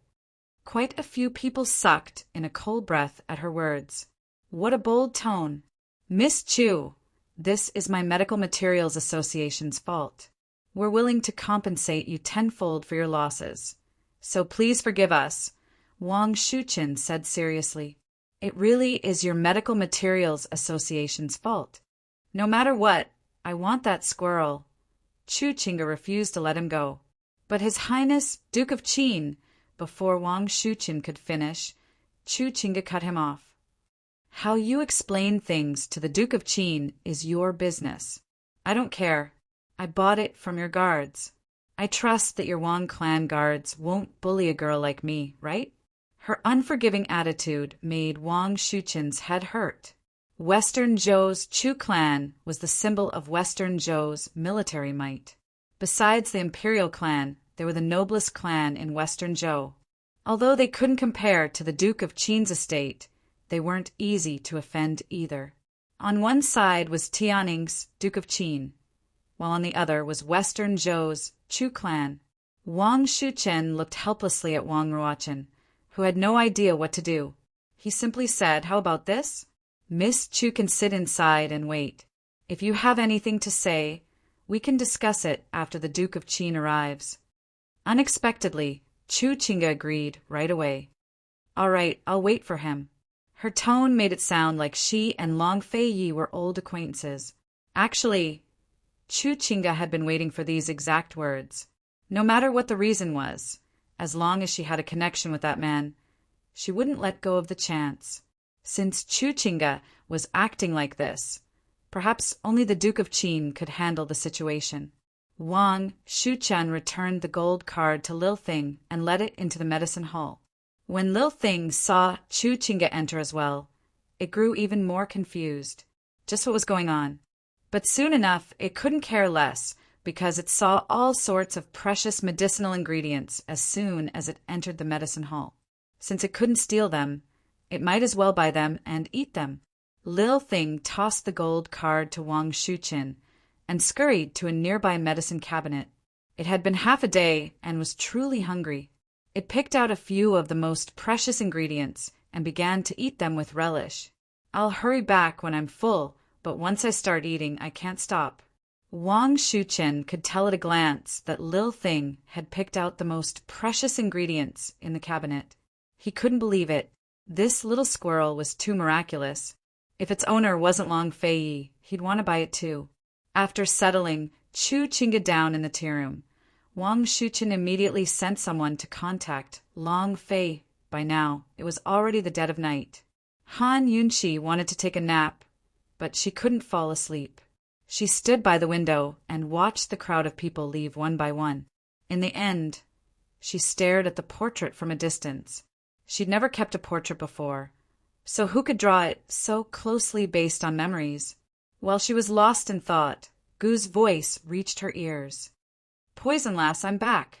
Han Yunqi looked back and saw Gu looking a little travel-worn. It's only been 4 hours, so where did he go? Gu hadn't done much besides bribing a few people to spread the news that Han Yunqi was in the City of Daughters. Then he spent a large sum of silver to hire a large group of assassins from Carefree City to set up an ambush there. After completing these 2 tasks, he was in a particularly good mood. "Poison lass, let's go. We're going to the Mu estate." Seeing Gu smile like a flower, Han Yunqi grew more and more suspicious. But she wasn't interested in asking any questions. She was more interested in the Mu estate. The 2 of them quickly left the inn. They never expected that Long Fei Yi was already on his way to Medicine City. Chapter 291. Deep into the night, the entire Medicine City was bathed in a hazy moonlight. Everything was extremely quiet. Gu led Han Yunqi all the way to the Mu estate. Han Yunqi had a deep impression of the Mu clan the first time she came to Medicine City, but she had never seen what they looked like. She couldn't help but ponder a question. The Mu clan had colluded with Jun Yixia to plant a new type of poisonous plant in the herb forest's poisonous pond. What was their goal? With the Mu clan's current strength in Medicine City and its numerous talented juniors, there was no need for them to ask a tiger for its skin and hook up with Jun Yixia. Medical City and Medicine City were originally one family. Medical City's support greatly affected the 3 great clans' status in Medicine City. If Medical City were to find out that the Mu clan had colluded with the 100 Poison sect, then the Mu clan would undoubtedly be asking for trouble. "Hey, do you know about the Mu clan and Jun Yixia colluding?" Han Yunqi asked in a low voice. Unexpectedly, Gu only answered with a casual "Ishm." This guy really did know about it. "Are you very familiar with the Mu clan?" Han Yunqi asked again. She recalled how he had tricked her and Long Fei Yi into coming to Medicine City to find the herbal tea sapling. He had also lied that the sapling was with the Mu clan, but it was actually with the Xie clan. Gu chuckled, "Not at all. I only know Mu Ling." Han Yunqi instantly understood. This evildoer had undoubtedly tricked that ignorant girl Mu Ling. If he hadn't used Mu Ling, then how would Gu have found out about the Mu clan's secrets? Although he still had a debt to settle with Mu Ling, Han Yunqi still despised Gu's behavior of deceiving a young girl's heart. She didn't ask any more questions and only shot him a disdainful look. Unexpectedly, not only did Gu not mind, he even earnestly said to her, "When I find that girl, I'll immediately avenge you. You can whip her or cut her to pieces as you wish." Han Yunqi chuckled and didn't say anything else. She thought that there was no need for her to look for Mu Linger to take revenge for that push. As long as she threw Gu's words at her, that girl would cry for the rest of her life. How pathetic! Very soon, Gu Qishao brought Han Yunqi through the Mu estate's back courtyard, avoiding multiple layers of guards before finally leading her into a small, dark forest. Han Yunqi couldn't help but ask, "Have you been here many times?" "Mu Ling has brought me here many times. If it wasn't for her, I really wouldn't have known that there was such a place hidden in the backyard of the Mu family." Gu answered truthfully. The small forest was so dark that one couldn't even see one's own fingers. Outside the small forest, however, there was a completely different world. It was actually a not small lake, and a bamboo house was built on top of the lake. There were no lights in the bamboo house, so it was impossible to see if there was anyone inside with the help of the moonlight. Gu and Han Yunqi landed on the balcony of the bamboo house together. "This is Mu Xian's residence. There are things that she left behind when she was alive inside." Gu explained. Upon hearing this, Han Yunchi picked up a match and couldn't wait to go inside. However, at this moment, Han Yunchi sensed a poison approaching from behind. She was about to turn around when the sound of a hand drum suddenly came from behind her. Han Yunchi felt her hair stand on end when she heard this sound in the dark. However, when she turned around, she was immediately shocked. Unknowingly, an old woman had appeared behind him. She was short and had a serious face. Her small eyes were shining with a sharp light, which was even more obvious in the dark night. She was holding a small hand drum in her hand, which she kept shaking. Han Yunchi immediately sensed the old woman's hostility. However, Gu said she's deaf and mute. She can't hear or speak. Han Yunchi was slightly shocked. Only then did she understand why the old woman's eyes were so bright. She couldn't hear, so she could only use her eyes to make up for it. She activated the detoxification system and carefully scanned the old woman. She only found that the old woman was poisoned, but she couldn't determine what kind of poison it was. This situation could only mean that the poison in the old woman's body wasn't simple and wasn't easy to cure. Han Yunchi didn't care about it for the time being. She asked in a low voice, She has been guarding here for many years. Mu Ling said that this old woman has been guarding here since she was a child. She doesn't know who she is either. Gu answered truthfully. In the beginning, this mute old woman was full of hostility towards him.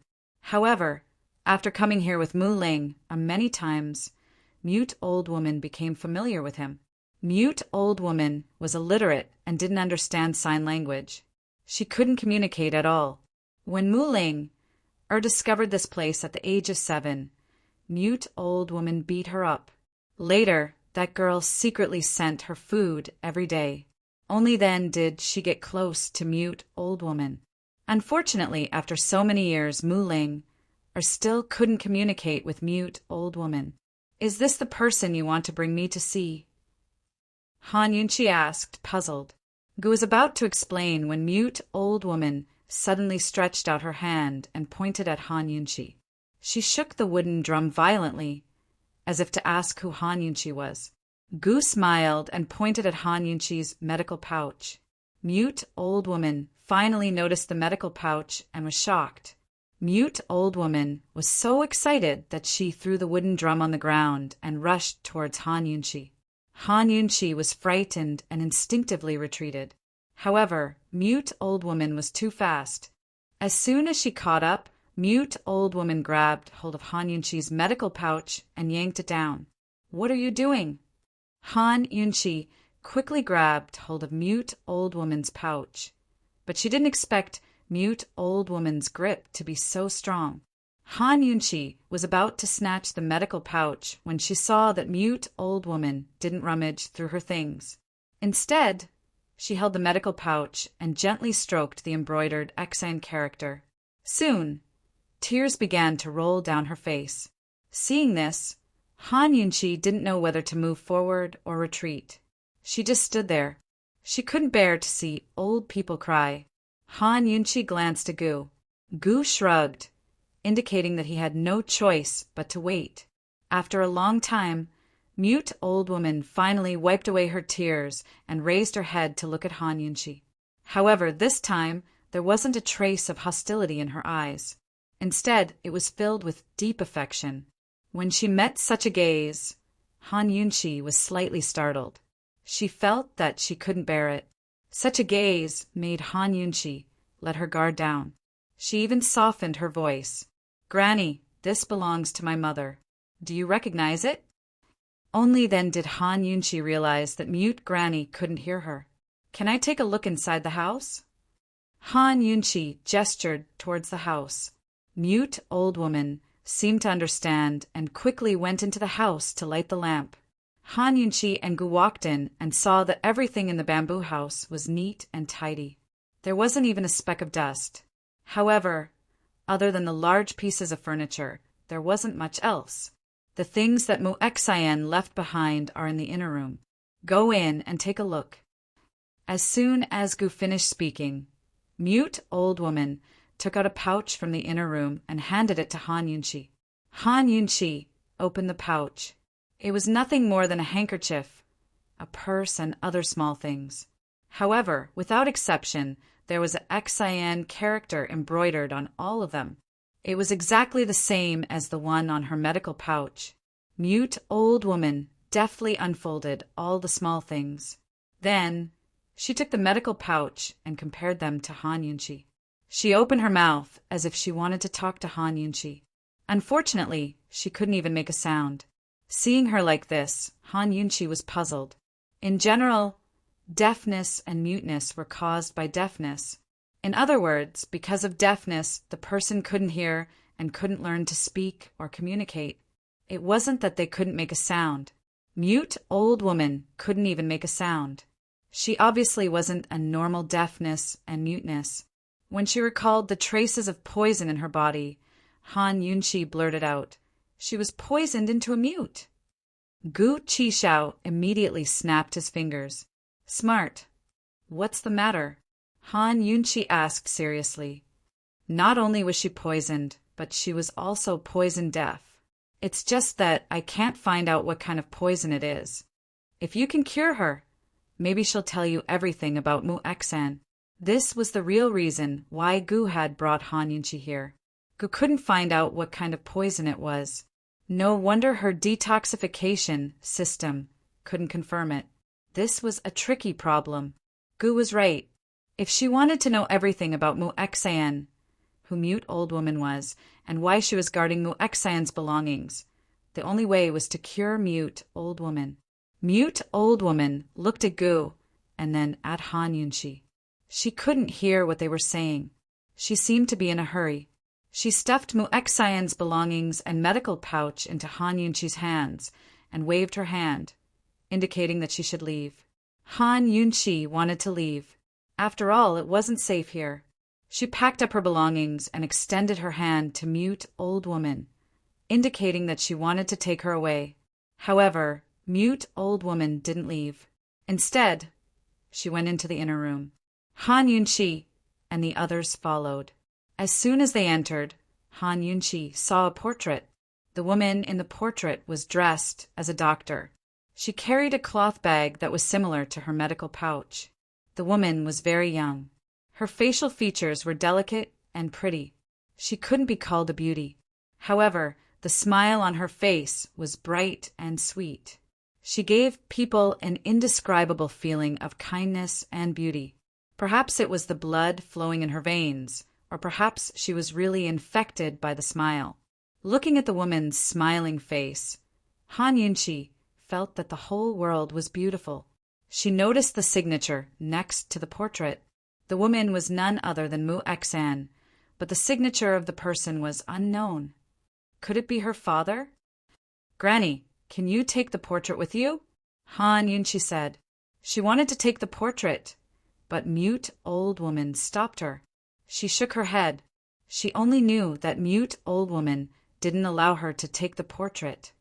"Granny, I'll take you away. I'll help you detoxify." Han Yunqi patiently gestured, but even if she understood sign language, Mute Old Woman couldn't understand her. Han Yunqi even tried to drag Mute Old Woman away, but she refused to budge. She clung to the pillar for dear life. In the end, Han Yunqi pulled Mute Old Woman to sit down on one side and activated the detoxification system.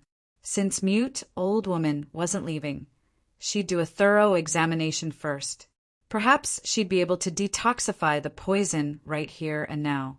While Han Yunqi was hiding in the Mu estate to detoxify herself, Long Fei Yi had already arrived at the Wang Estate's Medical Materials Association with astonishing speed. Wang Shuchen was originally planning to arrange for Chu Qingge to stay at an inn. Even if Long Fei Yi was in Medical City, it'd take him at least a day to get here. Who knew that Long Fei Yi would show up before the sun even rose? Currently, Lil Thing hadn't left yet. It was still eating and eating by the medicine cabinet. Wang Shuchen and Wang Ruochen didn't take Long Fei Yi to see Chu Qingge, but brought him to see the little squirrel first. "Your Highness, this pet of yours is quite interesting. It doesn't look very big, but its appetite is astonishing. Long Fei Yi had long asked about the situation before coming here. He had never liked small animals, so he'd never raised a pet. All he knew was that he'd given Han Yunqi that gold card. He didn't even take off his cloak as he hurried into the association, his body covered in dust. His handsome face was as cold as ice. Chapter 292. Long Fei Ye's face was as cold as ice as he strode forward. Wang Ruochen and Wang Shuchen followed closely behind him, but had to jog to keep up. The two brothers knew that their father, Duke Wang, and Long Fei Yi were close friends. But even they, who were the most valued members of the Wang clan, had never had a chance to interact with the cold-faced Duke. This was their first time. If they could gain Long Fei Ye's support, they would have a chance of winning the contest for the position of clan head. Wang Ruochen jogged after him as he tried to find a topic to flatter him. "Your Highness, Duke of Qin, this squirrel must have a great background, right?" Long Fei Yi didn't reply.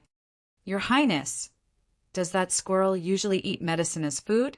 Wang Ruochen asked next. Long Fei Yi remained silent. Wang Ruochen felt a little awkward as he laughed. "He, I think only your Highness's wealth can afford to raise that little thing." Well, to be more precise, Long Fei Yi wasn't listening at all. Wang Ruochen hesitated before he said, "Your Highness, Chu Qingga of Western Zhou's Chu clan is waiting in the guest room." Long Fei Yi didn't reply, but didn't even spare him a glance. Wang Ruochen wasn't satisfied, so he brought up Duke Wang instead. "Your Highness, Duke of Qin, my father is quite interested in that little thing as well. He specifically ordered us two brothers to take good care of it." Unfortunately, Long Fei Yi treated him like air. In the end, Wang Ruochen could only shut his mouth when he saw Long Fei Ye's cold side profile. This man who cherished his words like gold wouldn't give anyone face when he didn't want to. Soon enough, the Wang brothers brought Long Fei Yi to a counter that specialized in selling rare medicinal ingredients in Snow Domain. Long Fei Yi didn't need the brothers to tell him, because he saw Lil Thing sitting among the pile of ingredients at first glance. By now, Lil Thing had already eaten itself into a ball. It couldn't even hold up its stomach as it fell heavily to the ground. All of its white fur stood on end, making it look like a fur ball. It must have eaten until it was full, because it sat there panting for breath. It didn't seem to notice anyone approaching. That little thing was really cute. The Wang family's second son couldn't help but laugh. However, Long Fei Yi, who had been expressionless for 10,000 years, not only didn't laugh, he instead coldly examined the little thing. He had never been interested in cute little things. At this moment, even if Han Yunqi were to act cute in front of him, he might not even laugh, let alone the little one. His expression was solemn and cold as he scrutinized the little thing. Finally, he opened his golden mouth and said in a voice as cold as ice, "Where's the gold card?" The little thing was sitting on the gold card. "I'll get it right away." Wang Shuchen hurried forward. He picked up the little thing with one hand and the gold card with the other. His body blocked the little thing's line of sight, so unfortunately, it did not see Long Fei Yi. In fact, Lil Thing had always been very vigilant. Even if it didn't see anything, it could smell that the surrounding aura was different. However, it had long determined that it was safe here. The only one who dared to approach it was Wang Shuchen.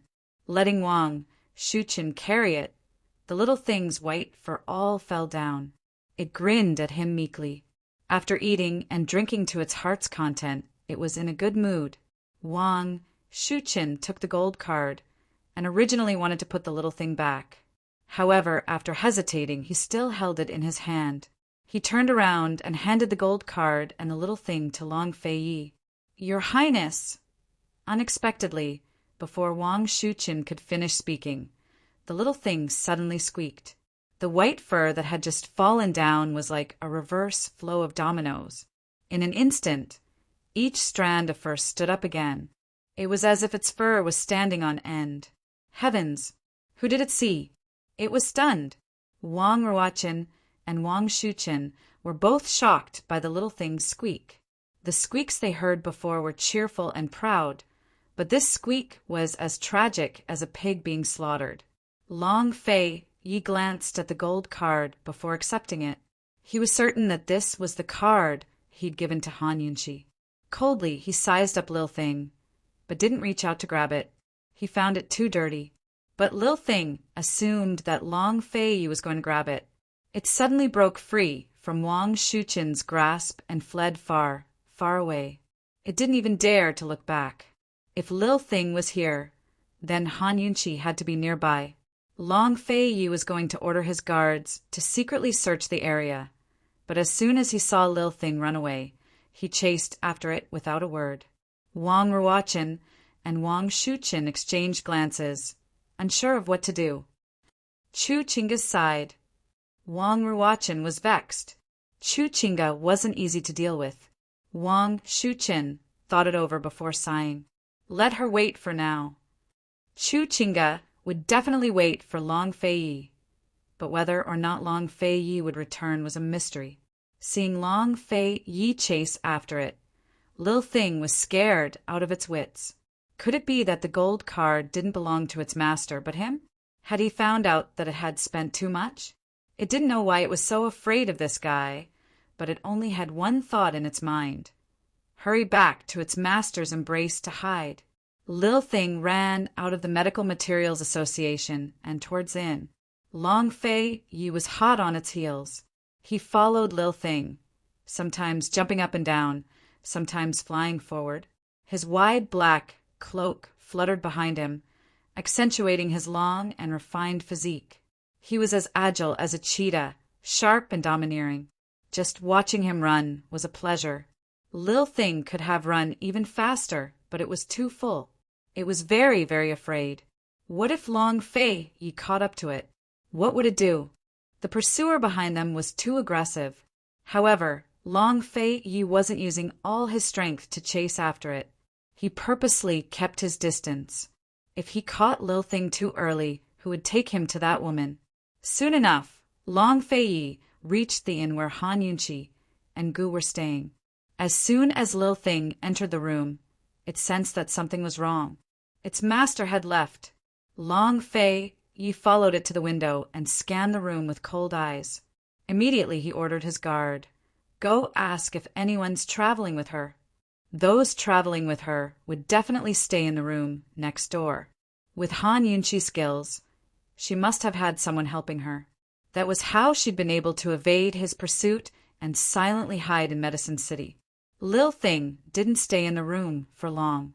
When it saw Long Fei Yi blocking the window, it broke through the door and ran out, sniffing for air as it ran. Soon enough, it found its master's scent and changed directions to chase after her. Long Fei Yi maintained a certain distance from Lil Thing. His expression grew colder and colder. Han Yunqi, Medicine City is filled with bounties. How dare you hide when you see them? Han Yunqi had no idea that a storm was approaching. At this time, she and Gu were still in the bamboo house in the Mu Estate's backyard. After Han Yunqi gave Mute Granny a very detailed examination, her elegant face no longer had a smile. Mute Granny's vocal cords and cochlea were originally normal. Her current deafness and muteness were the result of poison. Her vocal cords had become cysts due to the poison, affecting her ability to speak. Moreover, they were still swelling. Her cochlea, on the other hand, had been in a state of inflammation due to the poison. Parts of it had even begun to fester, affecting her hearing. In a few more years, Mute Granny would not only be deaf and mute, but she would also be tormented by inflammation and pain every day. Who was it that did this to her? Gu felt uneasy when he saw Han Yunqi's expression. How is it? Can you deal with it? It's broomcorn millet poison. She's been poisoned for too long. It's very difficult to treat, Han Yunqi replied. The detox system had an antidote recipe, but it didn't have the necessary ingredients. Moreover, the 3 ingredients required were extremely rare. Han Yunqi had never seen them in her life. Even if they could find the antidote and cure the poison, Han Yunchi couldn't guarantee that Mute Granny would recover. After all, she'd been poisoned for too long. Broomcorn millet poison. Gu rubbed his chin thoughtfully. This was the first time he'd heard of this poison. Let's take her away first. It'll take some time to cure the poison, Han Yunchi said seriously. She wanted to take down the portrait on the wall again, but Mute Granny kept shaking her head. She didn't want to leave this place. Mute Granny pushed Han Yunchi and Gu out the door with all her might, especially Han Yunchi. She was so agitated that she wanted her to leave as soon as possible. Mu Xian was having an affair with a descendant of the poison sect. This wasn't something the Mu clan could tolerate. The Mu clan should have destroyed all evidence. So why did they leave Mute Granny here to guard Mu Xian's old residence? Han Yunchi wasn't stupid. She could tell that Mute Granny had her reasons for insisting on staying here. However, she had to cure Mute Granny first if she wanted to know the answer. Thus, Mute Granny had to leave. After all, this wasn't a place to stay for long. Han Yunchi shot Gu a look, and Gu immediately understood what she meant. He walked over to Mute Granny and struck her with a palm, knocking her unconscious. Then he lifted her over his shoulder. Although this devilish man was more beautiful than a woman, he was definitely the type to hide his strength. Han Yunchi gave him a thumbs up when she saw how strong his arm was. Then she nimbly took down the portrait and packed it up. Let's go. Gu smiled. Poison lass, this young master can carry you as well. Han Yunchi put on a fake smile. Are we going or not? Where are we going? Gu actually wanted to ask. Let's go back to the inn first. I need a quiet place to expel the poison, Han Yunchi said seriously. Since she couldn't find an antidote for the time being, she needed to expel the poison from Mute Granny's body first to minimize the damage. Gu nodded and wrapped an arm around Han Yunchi's shoulder. However, as soon as they stepped out of the door, a group of black-robed assassins flew in from all directions and surrounded the bamboo tower. The leader of the group landed in front of Han Yunchi and the others. He was short, with a pointy mouth and monkey-like cheeks. One look, and anyone could tell that he was a meticulous ghost. Han Yunchi had seen this man before in the Medicine Forest. He was in cahoots with Jun Ixia. He was the head of the Mu clan Mu Ingdong. Han Yunchi never expected this old man to be so well hidden. He actually knew martial arts. After waiting for so long, I didn't expect Qin Wangfei to show up. What a surprise! Mu Ingdong said in a strange tone. Previously in the Medicine Forest, Han Yunchi had been wearing a mask, so Mu Ingdong hadn't seen her face. Now, after the long Fei Ye's bounty notice, everyone remembered Han Yunchi's face. Hearing Mu Ingdong's words, Gu narrowed his eyes and revealed a murderous intent. Without a doubt, Mu Ingdong had been lying in ambush here for a long time. Gu, you've fallen into a trap, Han Yunchi said coldly. Chapter 293. Regardless of whether Mu Ling had betrayed Gu, or whether Mu Ling had been used by Mu Ingdong had been lying in ambush here for a long time. Qin Wangfei, what's your relationship with Mu Xian? Mu Ingdong got straight to the point. If Gu hadn't pointed it out, he and Mute Granny wouldn't have noticed the Xian character embroidered on Han Yunchi's medical pouch. Han Yunchi was very glad that they hadn't talked about Lady Tianxin. Coldly she said, "It's none of your business." Mu Ingdong's face immediately darkened at her words. Han Yunchi, this isn't Tianing. Don't be so shameless. Are you even a man to act so viciously against a weak old woman? Han Yunchi's face was full of disdain. No matter who Mute Granny was, it looked like she'd been used by Mu Ingdong. Mu Ingdong had set up this bamboo house to wait for someone to walk right into his trap. Unfortunately, Gu had brought her here. You want to take her away? Even you have to stay behind. As Mu Ingdong spoke, he suddenly sent a kick flying towards Han Yunchi. At the same time, the surrounding assassins all moved to surround Gu. Han Yunchi pushed Gu's hand aside. Protect Granny well. Although she didn't know martial arts, she'd experienced a few fights and was quite skilled at dodging. She dodged to the side to avoid Mu Ingdong's kick, then made a shooting pose with both hands and shot out hidden weapons. Mu Ingdong never expected Han Yunqi to have such a move. Fortunately, he reacted quickly, or else he really would have been hit by a needle. Insignificant skill. He snorted as he drew his sword. What?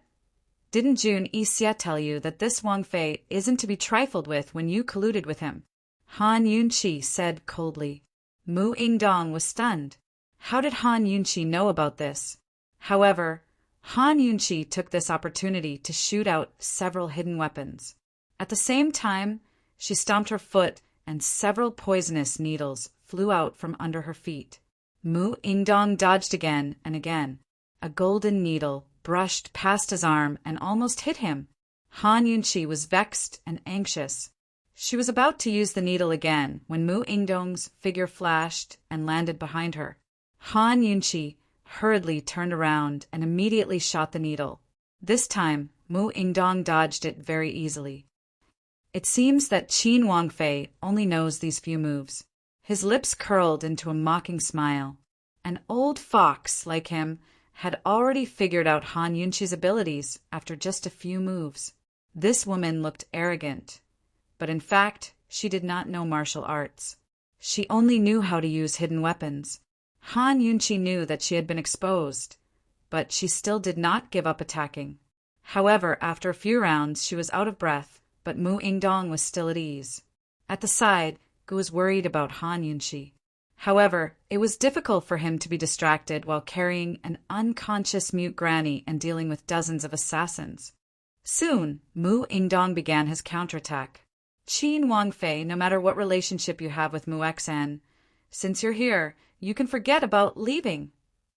As Mu Ingdong spoke, he suddenly clawed at Han Yunqi's shoulder. Gu saw this from the corner of his eye and used his fan of blades to attack. He had protected Han Yunqi, but Mute Granny had been snatched away by the assassins. He made a prompt decision and pulled Han Yunqi into his arms. Let's go. Gu could actually kill all the assassins, including Mu Ingdong. However, this would mean exposing his secret. In this life, if he could, he would never expose his secret. This group of people had already set up an ambush. They had no choice but to leave. Seeing Mute Granny thrown aside by the assassins, Han Yunqi's heart ached. She did not want to leave like this. If she left this time, it would not be easy to see Mute Granny again. She was about to struggle free of Gu Qixiao's hand and fight again when another group of black-robed assassins appeared to surround them. Seeing this, Gu and Han Yunqi were shocked. Even if Han Yunqi wanted to escape now, it was too late. Qin Wang Fei, I said before that you must stay today. Mu Ingdong was determined to make her stay. Unexpectedly at this moment, a cold voice suddenly came from the periphery of the assassins. Mu Ingdong, what makes you think you can make my woman stay? As soon as the voice fell, the assassins in the periphery were suddenly sent flying, blood splattering everywhere. Long Fei had one hand behind his back while the other held his sword. Step by step, his sword rose and fell with each step. None of the black-robed assassins in his way were lucky enough to escape. All of them were sent flying by his sword on and fell to the ground as corpses. In an instant, the surrounding assassins all took the initiative to move aside, opening a path for Long Fei Yi. Long Fei Yi! Mu Ingdong was shocked. Wasn't he still offering a bounty for Han Yunqi? How did he find this place? Long Fei Yi ignored Mu Ingdong. His cold gaze was fixed on Han Yunqi, who was in Gu's arms. His long sword dragged on the ground as he walked step by step towards Han Yunqi. His entire body emitted a monstrous anger. His rage was so intense that it made Gu Qixiao on guard. Meanwhile, Han Yunqi was completely dumbfounded as her entire body stiffened. Mu Ingdong recovered his senses and immediately ordered, "Men, attack together. Send more people." The black-robed assassins immediately surged forward again.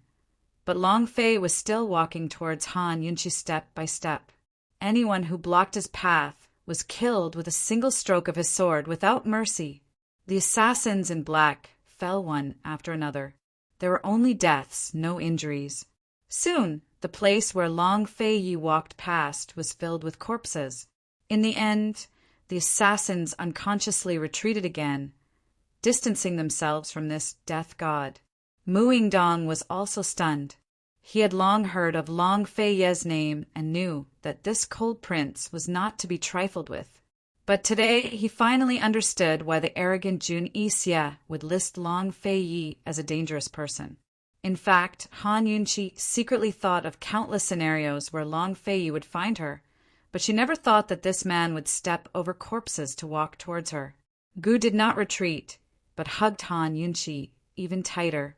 It was as if he was holding a treasure, afraid that he would lose it if he wasn't careful. Finally, Long Fei Yi arrived in front of them. He was only 3 steps away. Gu still smiled. "Your Highness, Duke of Qin, long time no see." Long Fei Yi did not reply. His gaze swept over Gu's hand that was wrapped around Han Yunqi's shoulder. He suddenly raised his leg and kicked. This kick was as fast as lightning, accurately landing on Gu's chest and sending him flying. Gu Qishao spat out a mouthful of fresh blood before falling into the icy waters of the lake, causing a wave to form. Even so, Long Fei Yi still did not look at him. His attention was completely focused on Han Yunqi. More accurately, his cold gaze was fixed on Han Yunqi's eyes, as if he wanted to see through her. "Do you want to come over yourself? Or do you want this prince to do it?" His voice was low and cold, causing the surrounding atmosphere to drop several degrees. Han Yunqi heard it. The surrounding assassins and Mu Yingdong also heard it. For a moment, no one dared to move. Many people even broke out in a cold sweat for Han Yunqi. This woman must have escaped. It was unimaginable what the consequences would be if this man personally did it.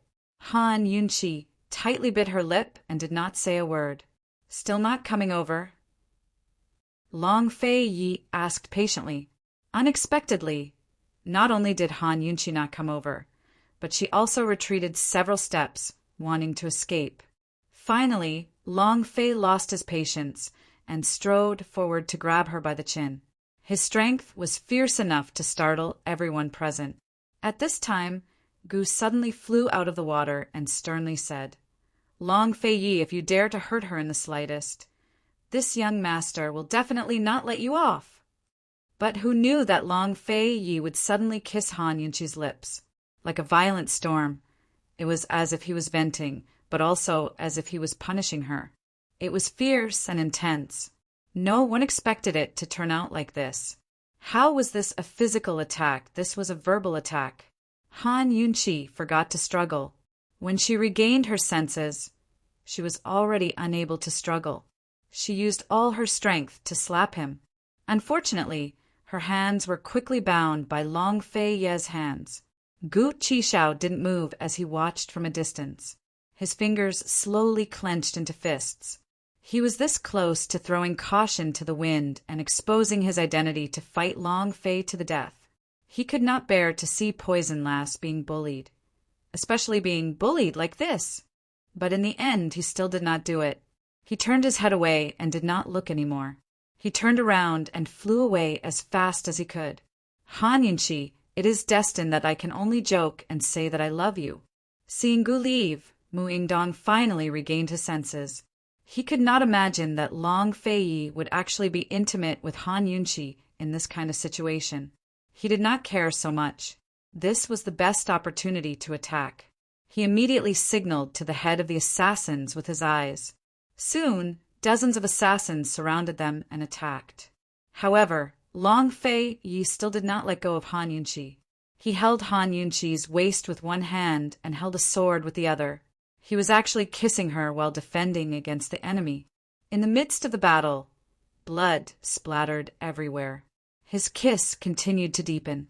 It went from intense and fierce to reluctant to part. It was as if he was afraid of losing her, so he did not dare to let go.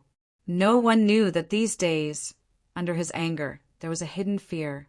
In this life, even when Mu Fei left, he had never been so afraid. In the midst of the battle, Han Yunqi had already closed her eyes.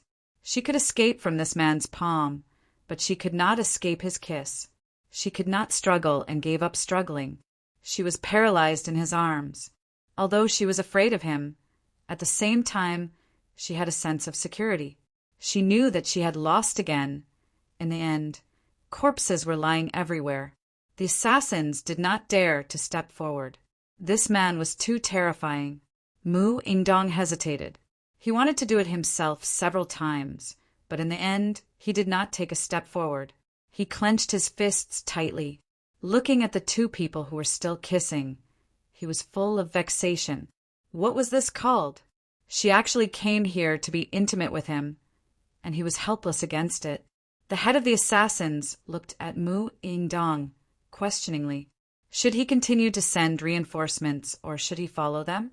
Mu Yingdong did not know how to answer. This was the Mu family. Did he want him to retreat?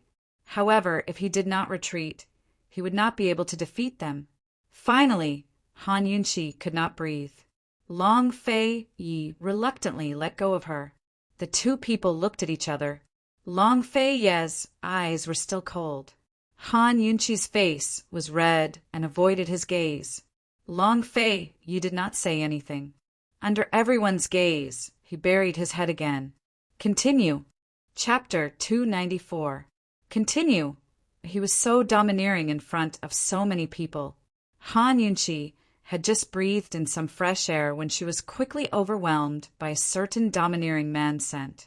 He had come too suddenly, and so had this kiss. She couldn't think, her mind completely blank. Although this second kiss wasn't as fierce as the first, it didn't weaken in the slightest. It was still intense, passionate, and constantly deepened, as if it couldn't get enough. Long Fei Yi held his sword in one hand, and the sword fell to the ground. His other hand was wrapped around Han Yunqi's waist. His left hand was filled with killing intent, and his right hand was filled with a domineering kiss. Surrounded by assassins, this posture was simply too handsome, but Mu Yingdong couldn't stand it anymore. Long Fei Yi was simply too much. Not only did he trespass into his Mu residence, but he also dared to use this method to look down on his Mu residence's defensive capabilities. If this wasn't a humiliation, then what was? Someone come, call all the guards over. If His Highness Duke of Qin wants to be intimate here, then old man will let him be intimate to his heart's content. Mu Yingdong's loud roar was heard by everyone present, including Long Fei Yi. But Long Fei Yi was still focused on continuing that kiss. Unknowingly, the more he kissed, the gentler he became, and the more he kissed, the more he couldn't let go. In short, he didn't have time to pay attention to Mu Yingdong. Soon, a large group of guards was called over, surrounding the bamboo building so tightly that not even a drop of water could trickle through. A group of archers lined up at the front, all of them with their bows fully drawn, waiting for Mu Yingdong's orders. Faced with Long Fei Ye's indifference, Mu Yingdong was about to go crazy. He had seen arrogant people before, but he had never seen someone as arrogant as Long Fei Yi. Someone come, aim at Han Yunqi. Mu Yingdong wasn't stupid. He could see Long Fei Ye's weakness. He wasn't threatening Long Fei Yi, but he really wanted to kill him. He narrowed his shrewd eyes and raised his hand, about to give the order to shoot. However, at this moment, Long Fei Yi let go of Han Yunqi. As soon as her lips were released, Han Yunqi's small face was sullen.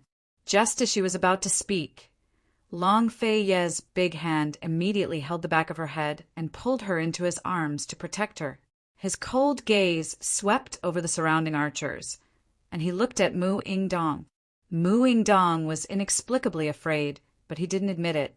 He'd weathered countless storms in his life. As the head of the Mu clan, was he afraid of a mere Duke of Tianning? He didn't believe it. Men, give me! Before he could finish, Long Fei Yi forcefully interrupted him. Mu Yingdong, if you dare to shoot an arrow tonight, This prince will reward your daughter with 10 arrows." As soon as these words came out, Mu Ingdong was suddenly frightened and couldn't speak for a long time. His raised hand froze in midair, and he didn't dare to put it down. His daughter? Who else could Long Fei Yi be referring to besides Mu Ling? She was the daughter Mu Ingdong cared about the most, the Mu clan's genius pharmacist, their hope, and their biggest bargaining chip to dominate Medicine City. During their trip to Medical City, he'd intended for Ling, or to show off her talents and build up connections, but she'd suddenly disappeared midway. Even now, he still hadn't found her. Because of this, he hadn't slept for 5 whole days. "Long Fei Yi, my Mu clan has no enmity with you. What do you mean by kidnapping my daughter?" Mu Ingdong asked angrily. If he hadn't bumped into Han Yunqi tonight, he really wouldn't have had much to do with the Duke of Qin's estate. As for the grudges between Jun Yixie and Long Fei Yi, that was Jun Yixie's own business. No enmity. Mu Ling, or almost took this prince's wife's life. You call that no enmity? Long Fei Yi coldly snorted. Han Yunqi buried her head in his chest. Only now did she realize that this guy knew about what happened in the sky pit that day. So Mu Ling had been detained by him. Did he want to avenge her? Then what about Duan Muyao? Han Yunqi had been conflicted too many times. This time, she chose to remain silent. She allowed him to hold her as she leaned against his sturdy chest and calmly listened to his powerful heartbeat. Ling wouldn't hurt anyone. She doesn't know Han Yunqi, so don't slander her, Mu Ingdong said with certainty. Mu Ingdong said with certainty. He knew Ling, Oi's temperament the best. Although she was a bit willful sometimes, she was kind-hearted. How could she hurt someone for no reason? It's up to you to believe it or not. Long Fei Yi was very busy and didn't have time to waste words here. He glanced at the unconscious mute granny out of the corner of his eye and asked Han Yunqi in a low voice, "You want to take her away?" "Yes," Han Yunqi murmured. "All right." Long Fei's voice was low and magnetic. It wasn't as cold as when he spoke to Mu Ingdong, but gave off the impression of a considerate man who'd grant any request. Unfortunately, Han Yunqi didn't notice. Her eyes were hooded as she thought about something. "Chu Shifeng, take her away," Long Fei Yi ordered. With Chu Shifeng in the lead, a group of guards flew over from all directions. Reality proved that Long Fei Yi had come prepared. He'd chased Lil Thing all the way here and spotted Han Yunqi and Gu. Immediately, he sensed an ambush around them. He immediately told Chu Shifeng to send more men over. As for where Lil Thing had run off to, he was no longer interested. Mu Ingdong didn't dare to make any rash moves because of Mu Ling. Now that Long Fei Ye's guards were on the move, he was even more afraid to make a move. He felt stifled in his chest. How stifling! "Long Fei Yi, you can take her away. You can leave too, but please hand over Ling." Mu Ingdong's tone had clearly softened. "Your lordship didn't come to make a deal with you." Long Fei Yi refused to budge an inch. With a cold glare, Chu Shifeng strode towards Mute Granny. It wasn't that Long Fei Yi was unreasonable, but that this was a world where the strong preyed on the weak. If you were weak, then others would be stronger. Mu Ingdong wanted to stop Long Fei Yi, but he didn't have the strength. "Long Fei Yi, just what will it take for you to release Ling?" Long Fei Yi gave a soft snort before turning to leave with Han Yunqi. At the same time, Chu Shifeng took Mute Granny away with him.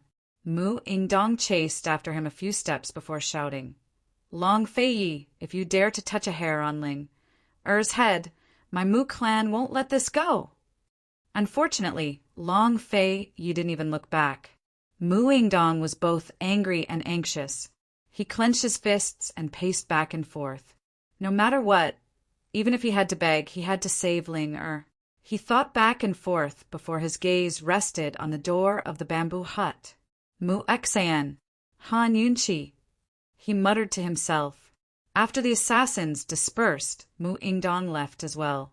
Nobody noticed a red, figure chasing after Long Fei Ye's group. After Long Fei Ye took her away from the Mu estate, Han Yunqi stopped keeping silent and began to struggle fiercely. Gu was the one who took you out of Medicine City? He asked cold. You let go. I've already returned the perplexing butterfly illusion to you. I made it clear a long time ago that we have nothing to do with each other. I don't owe you a thing. Han Yunqi's voice grew even colder. Whenever Gu was brought up, her temper was even worse than Long Fei Ye's. Back at the inn, he'd said flirtatiously that he'd never leave her behind unless he died. It had only been a few hours, but he'd left just like that. As expected, his words could only be taken as a joke.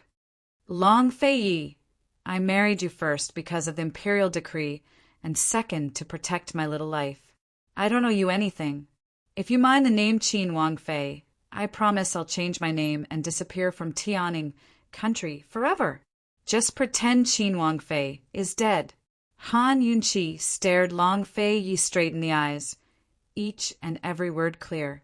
Long Fei Yi held her tightly by the waist and didn't respond for a long time. His entire being had turned exceptionally quiet. His silence was enough to make Han Yunqi break down. She couldn't afford to offend him, but couldn't she avoid him? Just what did this guy want? Did he want her to be a soulless captive? She couldn't do that. Let go. Long Fei Yi, I hate you. What do you take me for? Do you think you can bully me whenever you want? Long Fei Yi was still silent. Han Yunqi was furious and suddenly shot out 3 needles, pressing them against Long Fei Ye's neck. Let go, or else you'll have to bear the consequences, she warned. But Long Fei Yi not only didn't let go, he didn't say a word either. He landed on the roof and looked at her silently. Han Yunqi gripped the needles tightly. She was so close to stabbing them in, but in the end, she couldn't bring herself to do it. Long Fei Yi, I'd have to be crazy to endure your silence. Han Yunqi threw away the needles and laughed coldly. Your kiss is so cheap.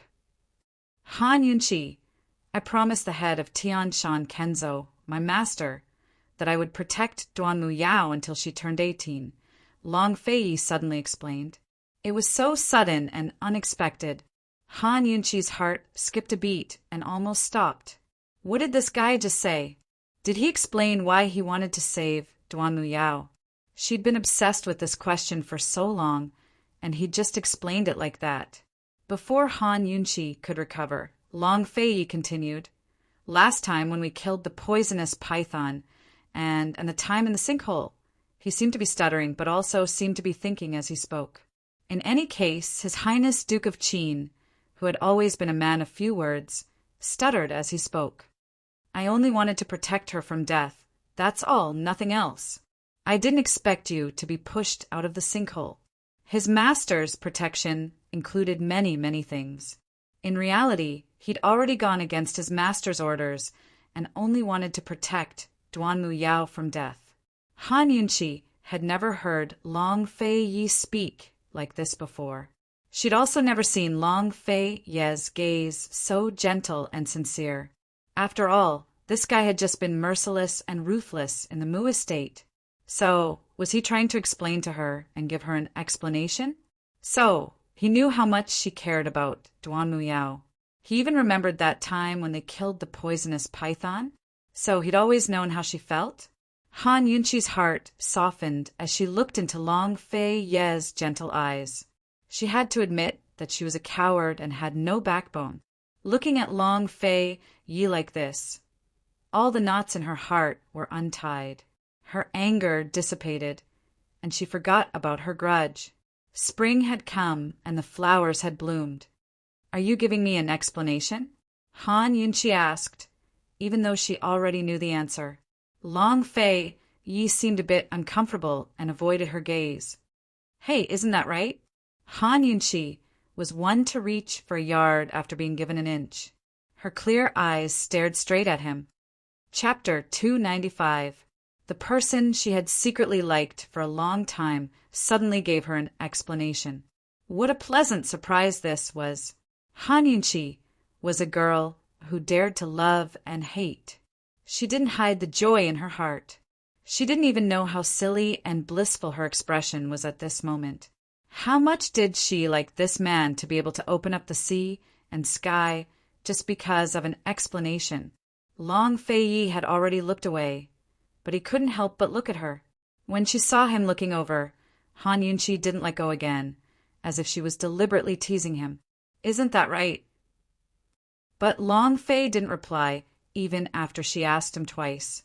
He simply pulled her head into his arms and refused to let her look at him any longer. After avoiding her gaze, he actually smiled silently. The corners of his mouth curled up slightly, as if he was relieved of a heavy burden. Han Yunqi was tightly pressed in his arms. Unable to struggle, she could only give up in the end. This cold-faced Hades wasn't so easy to tease. Even she, who had been waiting for him, was a little surprised that he would give an explanation. If she didn't stop now, who knew what kind of reaction he would have next? Actually, all she wanted was an explanation. There were many questions that didn't have a clear answer. For example, how did he find her? For example, why didn't he explain before, but now he suddenly did? Was it because she left? For example, did he kidnap Mu Linger to avenge her? But she, who dared to love and hate, was essentially a silly girl. To her, these questions were no longer so important. In this long-awaited embrace and long-awaited breath, she preferred to quietly lean on him. She simply didn't think about anything and just counted his strong heartbeat. Just like that, Long Fei held Han Yunqi as they walked through the silent night. Once his gaze left the woman's body, it returned to its usual cold and solemn self. He walked slowly at first, but then he suddenly made a few sharp turns and flashed to shake off Gu, who had been following them. Since they left the Mu family, Gu had been following them. Han Yunqi didn't know, and he wouldn't tell her. Soon, Long Fei Yi brought Han Yunqi back to the inn. Of course, this inn was not where Han Yunqi and Gu had stayed before. Long Fei didn't know where the little squirrel had run off to, but he definitely wouldn't let Han Yunqi know that he'd followed it to find her. After placing Han Yunqi on the couch, Long Fei Yi asked faintly, "Are you tired?" She finally realized that although his voice was not gentle, it was not as cold as before. Han Yunqi shook her head. She thought that Long Fei Yi would start questioning her. For example, where did she get the guts to run away? For example, the path that Gu had taken her was not tracked down by him. For example, where did she plan to run to? Was she going to hide from him for the rest of her life? Unfortunately, Han Yunqi soon realized that she was imagining things. This guy asked a question that had nothing to do with the current situation. He asked, "What's the deal with that mute granny?" Han Yunqi hesitated for a long time before answering truthfully. Of course, she avoided talking about Gu's investigation of Mu Xan and the remnants of the poison sect. "Gu brought you there?" Long Fei Yi keenly grasped the crux of the matter. "I have always been investigating my mother's origins. I found clues in her belongings, so I asked him to take me there." Han Yunqi lied. She could tell Long Fei Yi everything, but she would never betray her friend's privacy. Long Fei Yi stared at her. Han Yunqi was afraid that he wouldn't believe her, so she quickly took out the word Xan from her medical pouch. Long Fei Yi finally said, "I also found Medicine City, but I didn't expect it to be the Mu clan. I also didn't expect." Long Fei paused for a long time before he spoke again. "I also didn't expect you to really be a descendant of the poison sect." Gu didn't know that Han Yunqi wasn't Han Kongen's daughter, so he couldn't confirm whether or not Han Yunqi was a descendant of the poison sect. However, Long Fei Yi knew everything. Mu Xan was Lady Tianxin. Mu Xan had an affair with a descendant of the poison sect and was pregnant for more than a month before marrying Han Kongen. This meant that the child in her belly could only be a descendant of the poison sect. It wasn't that Gu was stupid and didn't investigate Han Kongen, but that Han Kongen had been secretly imprisoned by Long Fei Yi a long time ago. No one could find him. Han Yunqi also hadn't expected that after Gu had told her that Mu Xan was Lady Tianxin, She'd learned that her father was a member of the poison sect. There were still many questions, such as why Lady Tianqin had changed her name to Mary Han Kongan. Why had she died in childbirth? Who was her father in the poison sect? Was he still alive? Did he know all of this? These questions were undoubtedly for Mute Granny. At the very least, she knew Mu Xan better than anyone else. However, Han Yunqi had a question she couldn't help but ask. Long Fei Yi, why have you been investigating me and my poison skills all this time? Actually, it wasn't just Long Fei Yi. Gu and Jun Yixia had all been interested in her poison skills. Even Gu Beiwei had asked her once out of curiosity. Gu clearly wasn't just curious, and so was Long Fei Yi. That was why he'd investigated all the way to Medicine City. Hey, have you suspected that I'm related to the poison sect in Medical City from the very beginning? Han Yunqi decided to be even more direct. This woman was always so open and frank when facing him. She didn't hide anything from him. She was always so direct when it came to the poison sect or the Shadow Clan. Long Fei Yi knew better than anyone that Han Yunqi was a fool who didn't know anything about her own identity. Yes, Long Fei Yi admitted openly this time. This prince hopes that the poison sect can be used by me. He took out the perplexing butterfly illusion and handed it to Han Yunqi. Whoever obtains the perplexing butterfly illusion will obtain the poison sect. Keep this well. At this, Long Fei Yi gave Han Yunqi a deep look. His eyes weren't cold, but they were filled with a frightening warning. If you dare, leave it behind again. As he spoke, he suddenly leaned forward with a sinister look on his face. He didn't finish his sentence, but Han Yunqi shivered when his scorching breath brushed against her face. She knew that the consequences would be even more severe than this one. Long Fei Yi, will there ever be a day when I can escape in this lifetime? Long Fei Yi personally stuffed the perplexing butterfly illusion into Han Yunqi's sleeve. He was about to stand up when he suddenly noticed a bulge in Han Yunqi's sleeve. Han Yunqi followed his gaze and was startled. It was too late to hide it. Long Fei Yi's large hand pressed down on the bulge, causing it to tremble violently. Long Fei Yi looked at Han Yunqi questioningly. Han Yunqi really wanted to cry because of Lil Thing's stupidity. Couldn't it be a little more obedient when Long Fei Yi was around? She also looked at Long Fei Yi, just as she was wondering how to explain herself. Long Fei Yi's large hand suddenly tightened. You'll suffocate it. Han Yunqi panicked. She quickly pulled Long Fei Yi's hand away and fished Lil Thing out of her sleeve. She saw that the little thing was curled up into a ball, trembling in fear. Long Fei Yi had chased it so hard that its heart, liver, spleen, lungs, and kidneys were all damaged. When it saw its master at the Mu estate, it had scurried into her sleeve to hide. But just now, Long Fei Yi's large hand had actually reached in and almost touched it. As soon as Lil Thing curled up, it was immediately exposed. Even its master was afraid of him.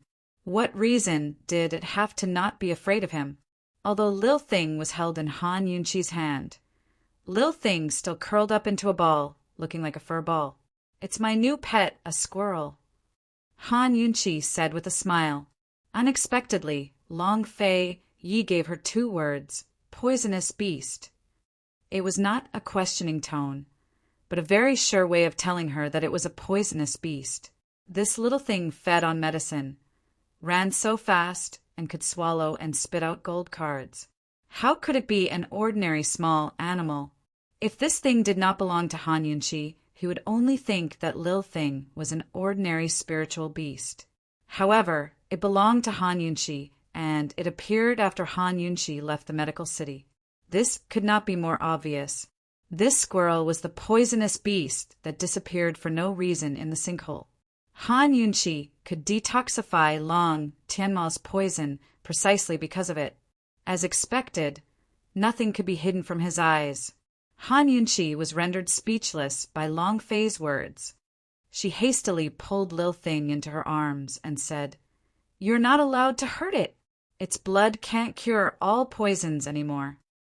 Lil Thing was full and its fangs were poisoned, but its blood hadn't recovered yet. She didn't know when it would recover either. In any case, according to Gubeiwa, it couldn't be that fast. Didn't everyone in the world fight over the poisoned sex Gushu for its blood? Seeing Han Yunqi's serious expression, Long Fei Yi stared at her with interest for a long time without saying a word. The more he stared at her, the more scared Han Yunqi felt. She reflexively shielded Lil Thing against her chest and became even more guarded. Long Fei Yi narrowed his eyes and slowly leaned forward. Of course, he knew that the poison beast needed a long time to recover after using its blood once. He also knew that the poison beast's appetite wasn't small. Han Yunqi panicked when she saw Long Fei Yi getting closer and closer. She retreated to the back of the bed and was about to let Lil Thing escape when Long Fei Yi said coldly, "You're enough for this prince. What do I need it for?" Han Yunqi froze. These words, Long Fei Yi's large hand suddenly tugged, yanking Lil Thing out of Han Yunqi's arms and casually tossing it out. Squeak! Lil Thing shrieked as it flew out the window and disappeared into the night. Lil Thing! Han Yunqi's heart ached. She unconsciously rose to chase after him, but nearly bumped into Long Fei, who was right in front of her. Only then did she realize how close he was to her. She hastily backed away until her back was pressed against the bed. This wasn't the first time he'd gotten so close to her, but it was the first time they'd shared a bed together. Long Fei Yi's silent eyes suddenly darkened. Lil Thing had already been tossed out, but he showed no signs of backing away. Gradually, his breathing grew heavier. The strong scent of masculinity mixed with the faint scent of ambergris assaulted her senses. Han Yunqi's heartbeat sped up as she grew restless. In the silence of the room, time seemed to have stopped. Suddenly, there was a knock on the door, followed by Tang Li's voice. "Big bro, are you inside? There's news of Han Yunqi in the City of Daughters." Long Fei Yi recovered his senses and said, "Rest well, I'll be right outside. Chu Shifeng, take Mute Granny back to Tianing first. We'll leave tomorrow morning." So speaking, he quickly got off the bed and left without looking back. Chapter 296. As soon as he received the news from the City of Daughters, Tang Li had immediately rushed over to Long Fei Yi to report the news. Once the bounty had been announced, the amount of news he'd received was even greater than the number of bounties posted. Tang Li had already filtered out most of the false information. Otherwise, Long Fei Yi would definitely be deceived in his crazed state. Actually, Tang Li had been conflicted for a long time. If Han Yunqi disappeared just like that, it might not be a bad thing for Long Fei Yi. He almost wanted to go find Han Yunqi himself, but he didn't know what to do if he did find Han Yunqi. After much consideration, he still reported the news. As soon as he saw Long Fei Yi come out, he hurriedly said, "Someone saw Han Yunqi in the City of Daughters. The news can't be wrong." Long Fei Yi closed the door, then asked coldly, "City of Daughters?" "Yes, the person who delivered the letter also sent this." Tang Li handed over a jade hairpin. It was the one Han Yunqi often wore. Long Fei Yi gave a light snort, his eyes flashing with killing intent. Who else but Gu would be able to use this jade hairpin to report false information? If Lil Thing hadn't exposed Han Yunqi's whereabouts, he would have gone to the City of Daughters after seeing this jade hairpin. There would definitely be an ambush there. "Gu, if you want to take this prince's life, you'll have to take care of your own little life first. Someone come, pass down my orders. Seal off all businesses within Tianing country that have anything to do with the Mingxiang tea shop. Freeze all of Gu's savings in all of the banks. If you see him, kill him without mercy." Long Fei Yi ordered. Yes, the shadow guard obeyed and left. Only then did Tang Li realize that something was wrong. He cried out in alarm, "You found Han Yunqi?" Other than finding the person, what else could make this guy so calm after seeing Han Yunqi's jade hairpin and determined that the news was false. Long Fei Yi did not say anything. Seeing this, Tang Li was even more certain. He wanted to push the door open and enter the room suspiciously, but he was stopped by Long Fei Yi. "Don't disturb her, ever." Long Fei Yi looked at Tang Li.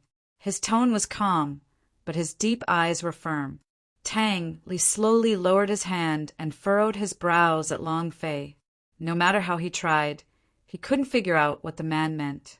Long Fei Yi didn't explain much. He flew under the roof and lay down with his hands behind his head. Tang Li hurriedly caught up with him and asked seriously, "What do you mean by forever? Are you planning to keep this woman by your side forever?" Long Fei Yi didn't answer. He looked at the stars in the sky, his dark eyes even deeper than the night sky. "Brother, there's an 80 to 90% chance that she's the orphan of Western Qin's imperial family." Tang Li reminded him again.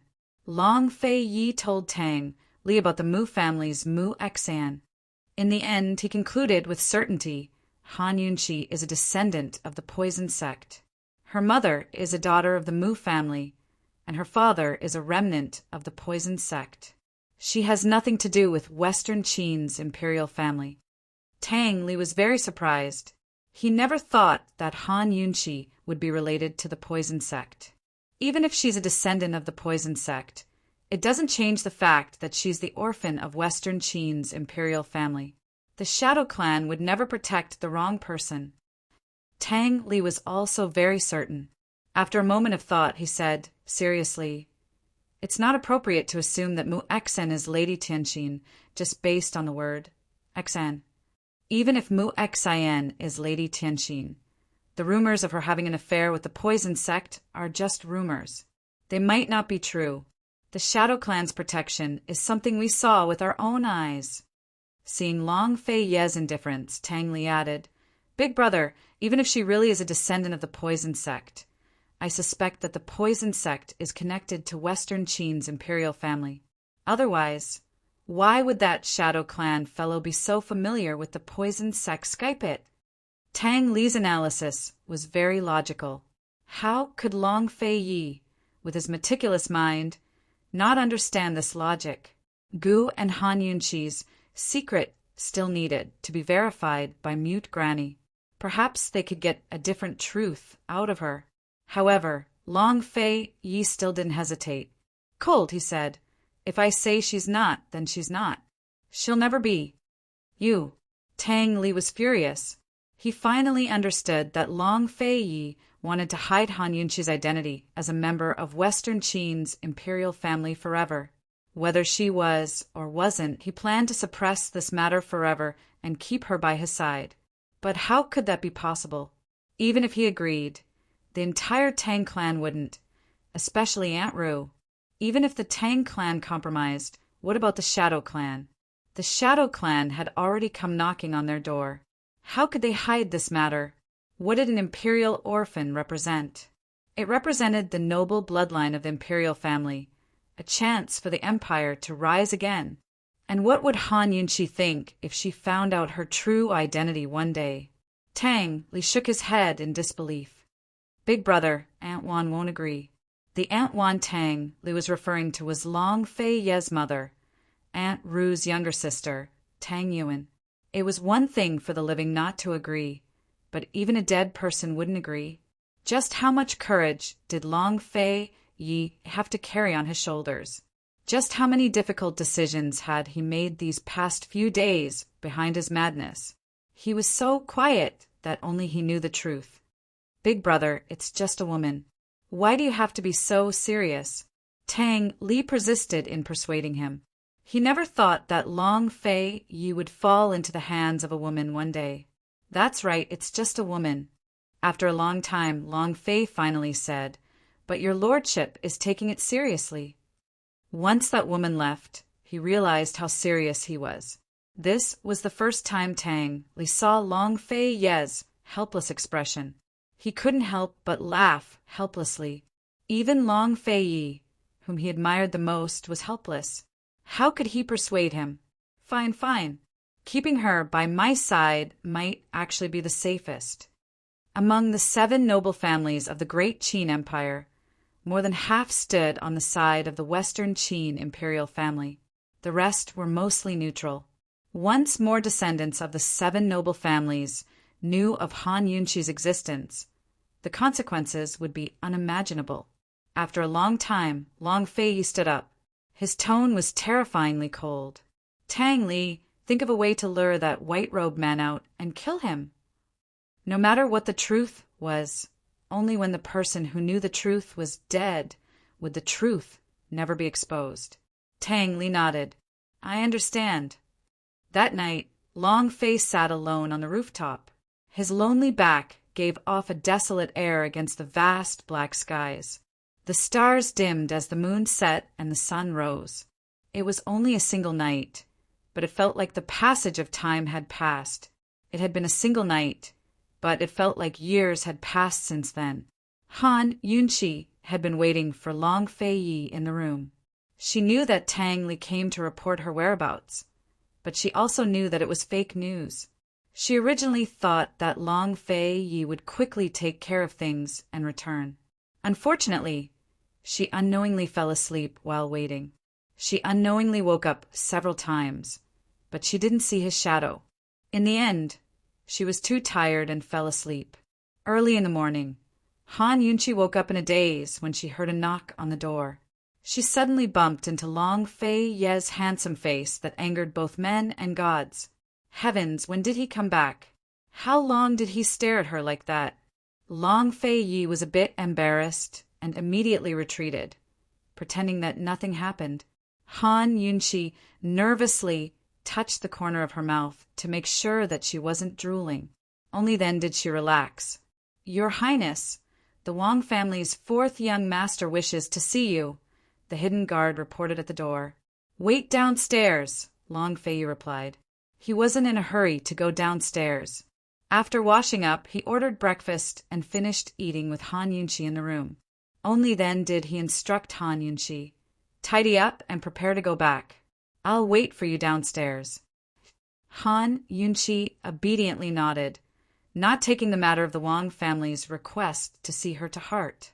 However, when she finished tidying up and walked out of the room, she saw Long Fei Yi and a white-clothed young master sitting across from each other in the main hall downstairs. That white-clothed young master looked cultured and refined. His innate, scholarly aura made people feel very comfortable.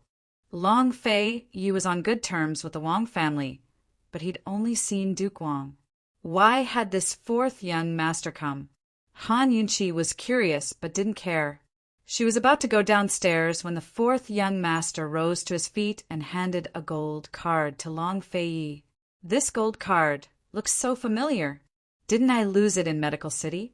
Why is it in the Wang family's 4th young master's hands? Could it be that he'd picked it up? If he picked it up, just spend it.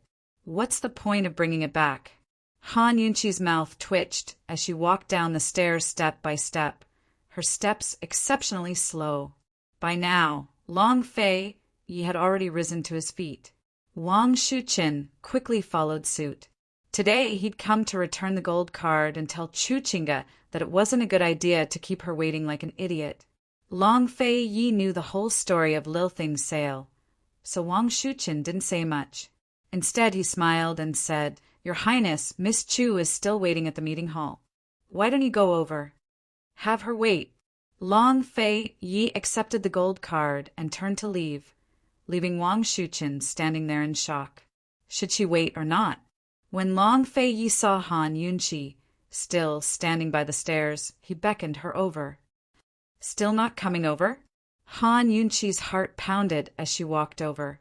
As expected, Long Fei Yi immediately handed her the gold card and asked, You don't want it any more? When did I lose it? I didn't even know. Han Yunqi feigned ignorance. Long Fei Ye's eyes flashed with helplessness. This woman really was stupid. She didn't even know that she was raising a poison beast that could swallow gold cards.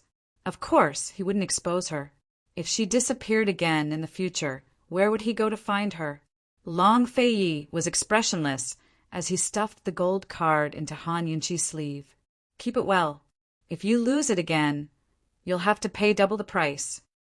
Unfortunately, the moment he stuffed it in, he touched Lil Thing, who was sleeping in Han Yunqi's sleeve. He grabbed Lil Thing by its tail and dragged it out.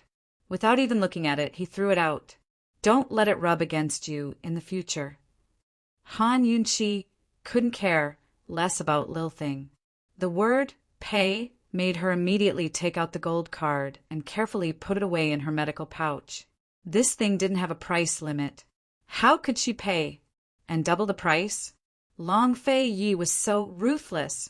Seeing Han Yunqi put it away, Long Fei Ye's eyes flashed with satisfaction. Only then did he lead her out the door. Wang Shuqian watched the scene from afar and felt that it was inconceivable. He didn't think that His Highness Duke of Qin had already found Qin Wangfei. He really wanted to meet Qin Wangfei and see what kind of woman she was to make the Duke of Qin go crazy and post bounties all over the world. Of course, he quickly recovered his senses. He should think about how to deal with Chu Qingge when he returned. Chapter 297. Long Fei Yi brought Han Yunqi back to Tianing without any ostentatious entourage or any servants. It was just the two of them riding on the same horse. The autumn winds rose as the weather grew colder. Long Fei Yi draped his cloak over Han Yunqi's shoulders before taking her into his arms. Han Yunqi was probably the only woman in the world who knew how warm the embrace of this cold-hearted man was. The man was handsome and noble, while the woman was beautiful enough to topple cities with an uncommon air. As soon as they stepped out into the streets, they attracted the attention of passers-by. But soon enough, people recognized Han Yunqi as the woman on the wanted posters. Soon enough, the attention turned into a crowd of onlookers. More and more people were attracted until all of Medicine City turned out.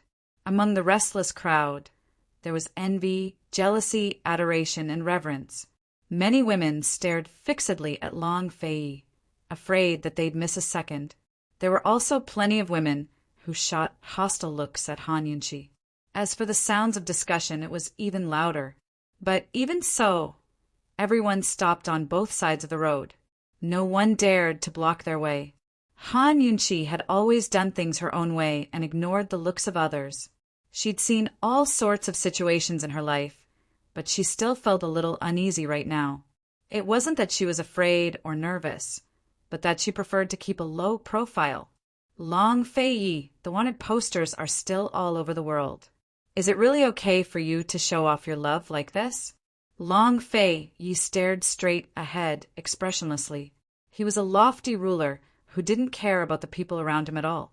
He held Han Yunqi in his arms as they walked through a street in Medicine City. By the next day, the news had spread all over Cloud Realm Continent. All sorts of guesses about the wanted posters collapsed on their own. Everyone knew that Han Yunqi had really gone missing, and that Long Fei Yi was truly panicking. Moreover, news of Han Yunqi fighting Third Elder to a draw at the Medical Academy had spread as well.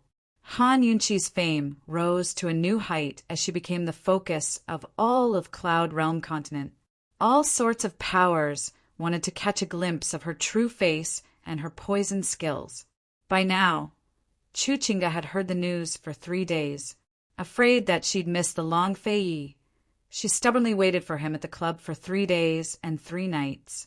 On the 4th day, Wang Shuqian couldn't stand it any longer and told her that His Highness Duke of Qin had already left Medicine City. Chu Qingge immediately lost her temper. "Why didn't you say so earlier?" Wang Shuqian said innocently, "Miss Chu, I was merely passing on His Highness Duke of Qin's words." His Highness Duke of Qin had said, "Let her wait." For a moment, Chu Qingge couldn't retort. She was both embarrassed and angry, so she didn't even bother to seek compensation from the Medical Materials Association. Biting her lip, she rushed out. Compared to others, one would die and goods would be thrown aside. The man had ridden on the same horse as him and made a name for himself. But she'd foolishly waited here for 3 whole days. Anger, sadness, and unwillingness filled her heart. Chu Qingge hated Han Yunqi to the core, but she also wanted to know what she'd done to attract Long Fei Ye's attention. She left Medicine City that very day and prepared to head for Tianing country, but ran into Chu Tianin at the city gates. "Big bro, why can't I touch Han Yunshi? Tell me the truth, or else." Before she could finish, Chu Tianin cut her off. "If you suspect me, you can ask father yourself. Chu Chinga was already in a gloomy mood, but his scolding only made her even more displeased. She turned to leave. "Hold it, where are you going?" Chu Tianin pressed. "Tianing." Chu Chinga didn't mind telling him, but Chu Tianin only said, "Tianing's Empress Dowager's birthday is just around the corner. Crown Prince Yi has been ordered to give his congratulations. You should come with us as well." Only then did Chu Chinga remember someone. "How's Princess Duan?" Han Yunshi had exposed Duanmu Yao's collusion with the Duke of Kong in front of everyone, then confirmed by Long Fei Yi. Before Duanmu Yao could return to Western Zhou, Emperor Chongrui had ordered her banished to the Cold Palace. He even wrote a personal letter to Emperor Tianhui to explain the situation. Last time, Western Zhou had made things difficult for Tianing because Duanmu Yao's marriage alliance had been rejected. Who knew how Emperor Tianhui would deal with the situation now? Most likely, Crown Prince Yi hadn't come just for the sake of congratulating the Empress Dowager. "I heard she's afraid to go back. She's probably gone to Celestial Mountain," Chu Tianin said before adding, "I'm not sure. You should keep your distance from her." Losing favor was already a foregone conclusion. Chu Chinga had no interest in that at all. The only person she was interested in right now was Han Yunshi. She was definitely going to Tianing. "Han Yunshi, I won't let you off so easily unless I have a good reason." Because Long Tianma's old illness had relapsed, Han Yunshi and Long Fei Yi had left Tianing's capital city for a few months now. Still, they walked slowly with a tacit understanding, in no hurry to go back. This wasn't their first time traveling together, but it was the most relaxing time they'd ever had. Long Fei Yi was the same as ever, his expression indifferent and taciturn. Han Yunshi was the same as ever, a little nervous in front of him. Occasionally, she'd be lost in her thoughts when she looked at him, but she was more used to his large arms now and then. A few times, she even fell asleep in his arms. Lil Thing was the most pitiful of them all. Every time Long Fei Yi tossed it far away, it had no choice but to chase after the horse with all its might. Only after a while could it hop onto the horse's back. Later on, it learned to be obedient and didn't dare to approach them. All it could do was lie on the horses, but it was so melancholy. In the past, it liked to snuggle into its master's sleeves to sleep after eating its fill. But now Long Fei Ye's large hands were either hugging it by the waist or hugging it by the arm. It couldn't sleep well at all. It silently jabbed its fingers in resentment, unaware that this was all its own doing. Still, it was quite ambitious. It silently bared its front teeth and thought, "Your Highness, Duke of Qin, you better not come begging me one day. Long Fei Yi, do you think my father is both a remnant of the poison sect and a descendant of Western Qin's imperial clan?" Han Yunshi had been mulling over this the entire way. She'd asked Long Fei Yi about it once in the poison grounds, but Long Fei Yi had dismissed her with a "I don't think so." Actually, whether it was in the past or now, she'd never planned to hide her identity from Long Fei Yi.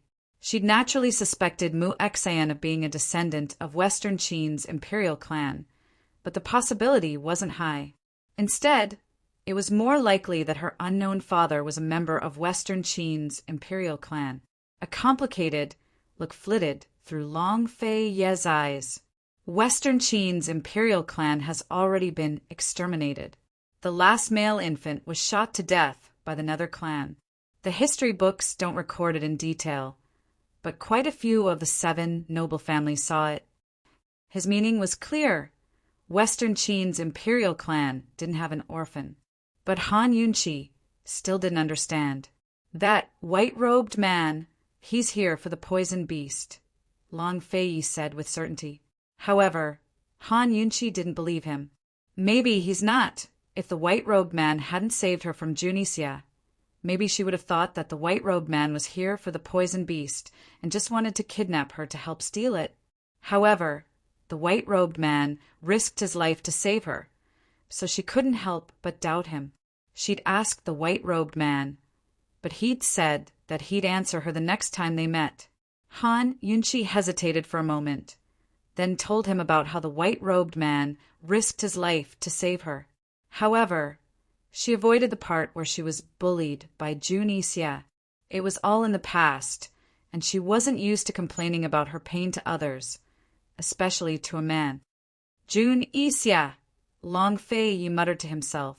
If Han Yunchi hadn't told him about it, he would have been careless.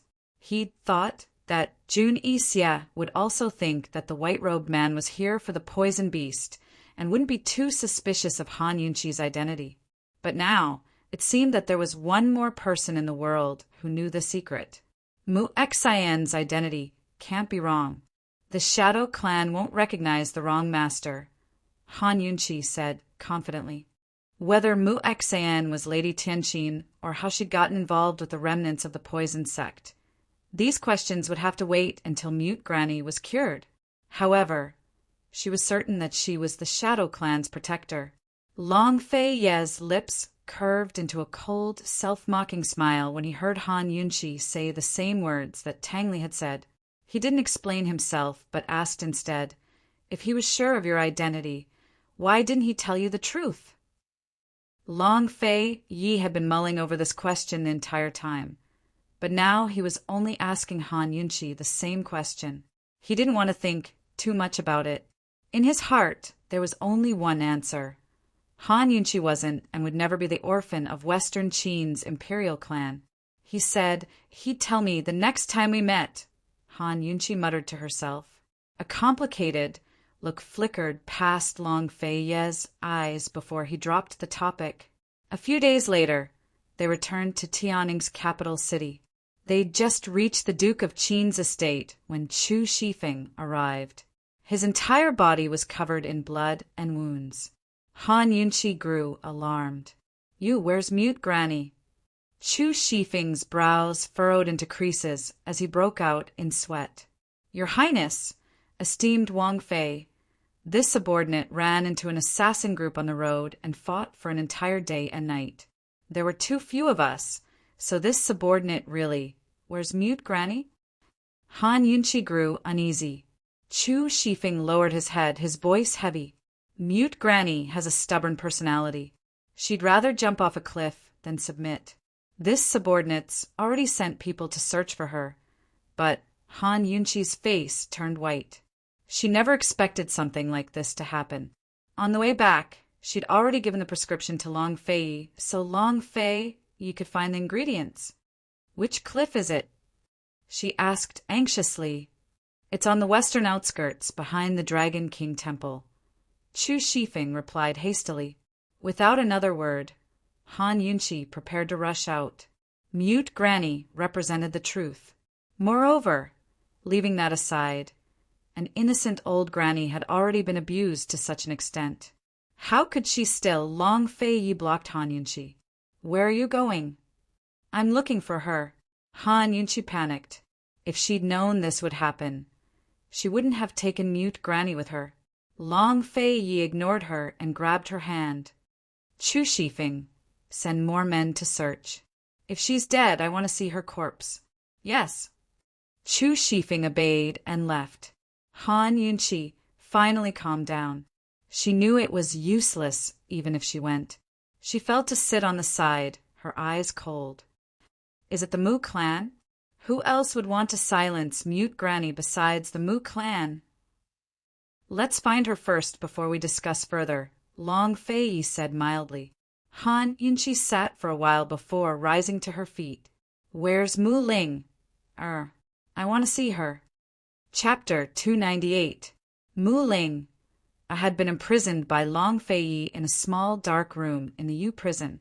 The so-called small dark room was a completely enclosed dark room. There was no sunlight or light, and there was only a square entrance for food delivery. Being locked up in a small dark room for a day was a very scary thing, and Mu Ling had been locked up for a month. Long Fei Yi was a cruel person. Not only did he lock Mu Ling up here, but he also asked the person who delivered the food not to talk to her. This was the most terrifying torture for a lively little girl. A month of complete isolation in a small dark room was enough to suffocate someone to the brink of collapse. So far, Mu Ling had screamed crazily a few times, but unfortunately no one paid attention to her every time. In this month, the only thing Mu Ling did was listen to the sound of footsteps. At this time, the sound of footsteps could be heard before it was mealtime. She rushed to the window in surprise. "Who is it? Who's here?" As soon as she said that, the sound of footsteps stopped. Mu Ling panicked and shouted, "Who's there? Come out. Say something. Are you mute? What do you want? Say something. Long Fei Yi, if you want to kill me or torture me, just do it. I, Mu Ling, am not afraid. I was the one who pushed Han Yunqi out. So what? If you have the ability, don't lock me up. Kill me." Soon, the sound of footsteps could be heard again. This time, Mu Ling did not make a sound. She leaned against the window and listened quietly. She was very nervous, afraid that the footsteps would disappear if she was not careful. She had been locked up for a month and could not see anything. The only thing she could hear was the sound of footsteps. She was about to go crazy. Prisoners on death row also had to die, right? However, she was locked up for an indefinite period and did not know when she would be sentenced. Her bright eyes were wide open as she stared at the darkness in front of her. As the footsteps approached, the light shone over. Soon she saw who it was. Han Yunqi. Mu Ling was shocked. Han Yunqi approached step by step, looking coldly at Mu Ling through the window. There were many people who wanted her life for no reason, and she was already used to it. However, this girl was different. At the Xiangold door, she had disregarded her own safety and pulled this girl away from the mouths of the flesh-eating rats. However, in less than the time it took to drink a cup of tea, this girl had pushed her to the flesh-eating rats. What the hell is this? If it wasn't for the fact that her heart was strong enough, she would have doubted the good and evil of human nature. Mu Ling regained her senses and immediately sneered. "Han Yunqi, you're not dead yet! Wasn't this woman kidnapped by Jun Yixia? How could she be saved this quickly?" Han Yunqi crossed her arms and stood in front of the window, looking over her with interest. This girl was about to die, yet she still dared to provoke her? She really was bold. She never thought that Mu Ling would say, "What are you looking at? If you have the skills, then kill me. If you don't have the skills, then scram." Han Yunqi took in a cold breath. This girl was not a normal kind of unreasonable. "I saved you, and you repaid my kindness with enmity." Han Yunqi angrily rebuked. "I didn't ask you to save me. I don't want it. I don't need your fake kindness." Mu Ling immediately retorted. Han Yunqi narrowed her eyes and suddenly said in a stern voice, "Someone come! Prepare the punishment." Mu Ling gritted her teeth and did not say anything. She turned her head to the side and did not look at Han Yunqi. Soon enough, an attendant arrived. "Esteemed Wang Fei, what kind of punishment do you want?" Han Yunqi smiled coldly. "Since she doesn't want me to save her, then give her the rat torture. Let her have a taste of what it's like to be bitten by rats." Hearing this, Mu Ling secretly shivered. The so-called rat torture was to lock the rats in a cage and place one side of the cage against a person's stomach. Then the cage would be heated up to make the rats irritable. In order to survive and leave the cage, rats would dig holes in people's stomachs and gnaw on their internal organs to escape. This was one of the 10 cruelest forms of torture in Cloud Realm Continent. Naturally, Mu Ling knew of it. She clenched her fists tightly. Although she was afraid, she refused to bow her head, her expression proud. Soon enough, the rat torture tools were brought over. The large rats in the cage began to squeak because they were hungry. Mu Linger furrowed her brows slightly. Hearing the squeaks was like the claws of a rat scratching at her heart.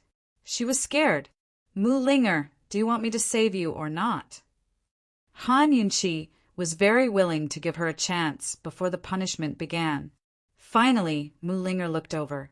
She glanced at the rat torture tools before resting her gaze on Han Yunqi's cold face. Leaving aside Han Yunqi, even the surrounding attendants thought that the girl was going to admit her mistake. But instead, she replied word by word, "Don't care. Not enough." The attendants broke into an uproar. Han Yunqi licked her lips in amusement. This was her first time seeing such a stubborn girl. She could compete with her, so she refused to believe that she couldn't subdue her. Without hesitation, she ordered, "Someone come, start the punishment." Yes. The attendants retreated to one side while two black-robed guards opened the door. After all, Mu Linger knew martial arts, so they had to prevent her from escaping. Seeing the guards approach, Mu Linger gave a cold smile. "Don't worry, I'm not thinking of running away. Since I've fallen into your hands, I have no intention of leaving alive." So speaking, Mu Linger raised her chin and strode out. As soon as she saw the large rat in the cage, goosebumps rose all over her body. Still, she didn't show any signs of fear. She gritted her teeth and walked towards the torture bed in large strides. She simply lay down on it. Actually, she knew that pushing out Han Yunqi was stupid, but if she had another chance, she'd do it again. Ever since she was young, she'd said whatever was on her mind and done whatever she wanted. Since she did it, she admitted to it. There was no right or wrong. Mu Linger lay down like this. The attendants and guards were all stunned. His Highness Duke of Qin had locked up many spies, assassins, and traitors in this little black room. He had also used rat torture on them many times, but this was the first time they had met someone so unafraid of death. Moreover, she was a 16 or 17-year-old girl. Han Yunqi had thought that this girl would beg for mercy with snot and tears. She hadn't expected this scene. As she looked at Mu Linger, who was lying straight on the bed, her eyes flashed with undisguised admiration.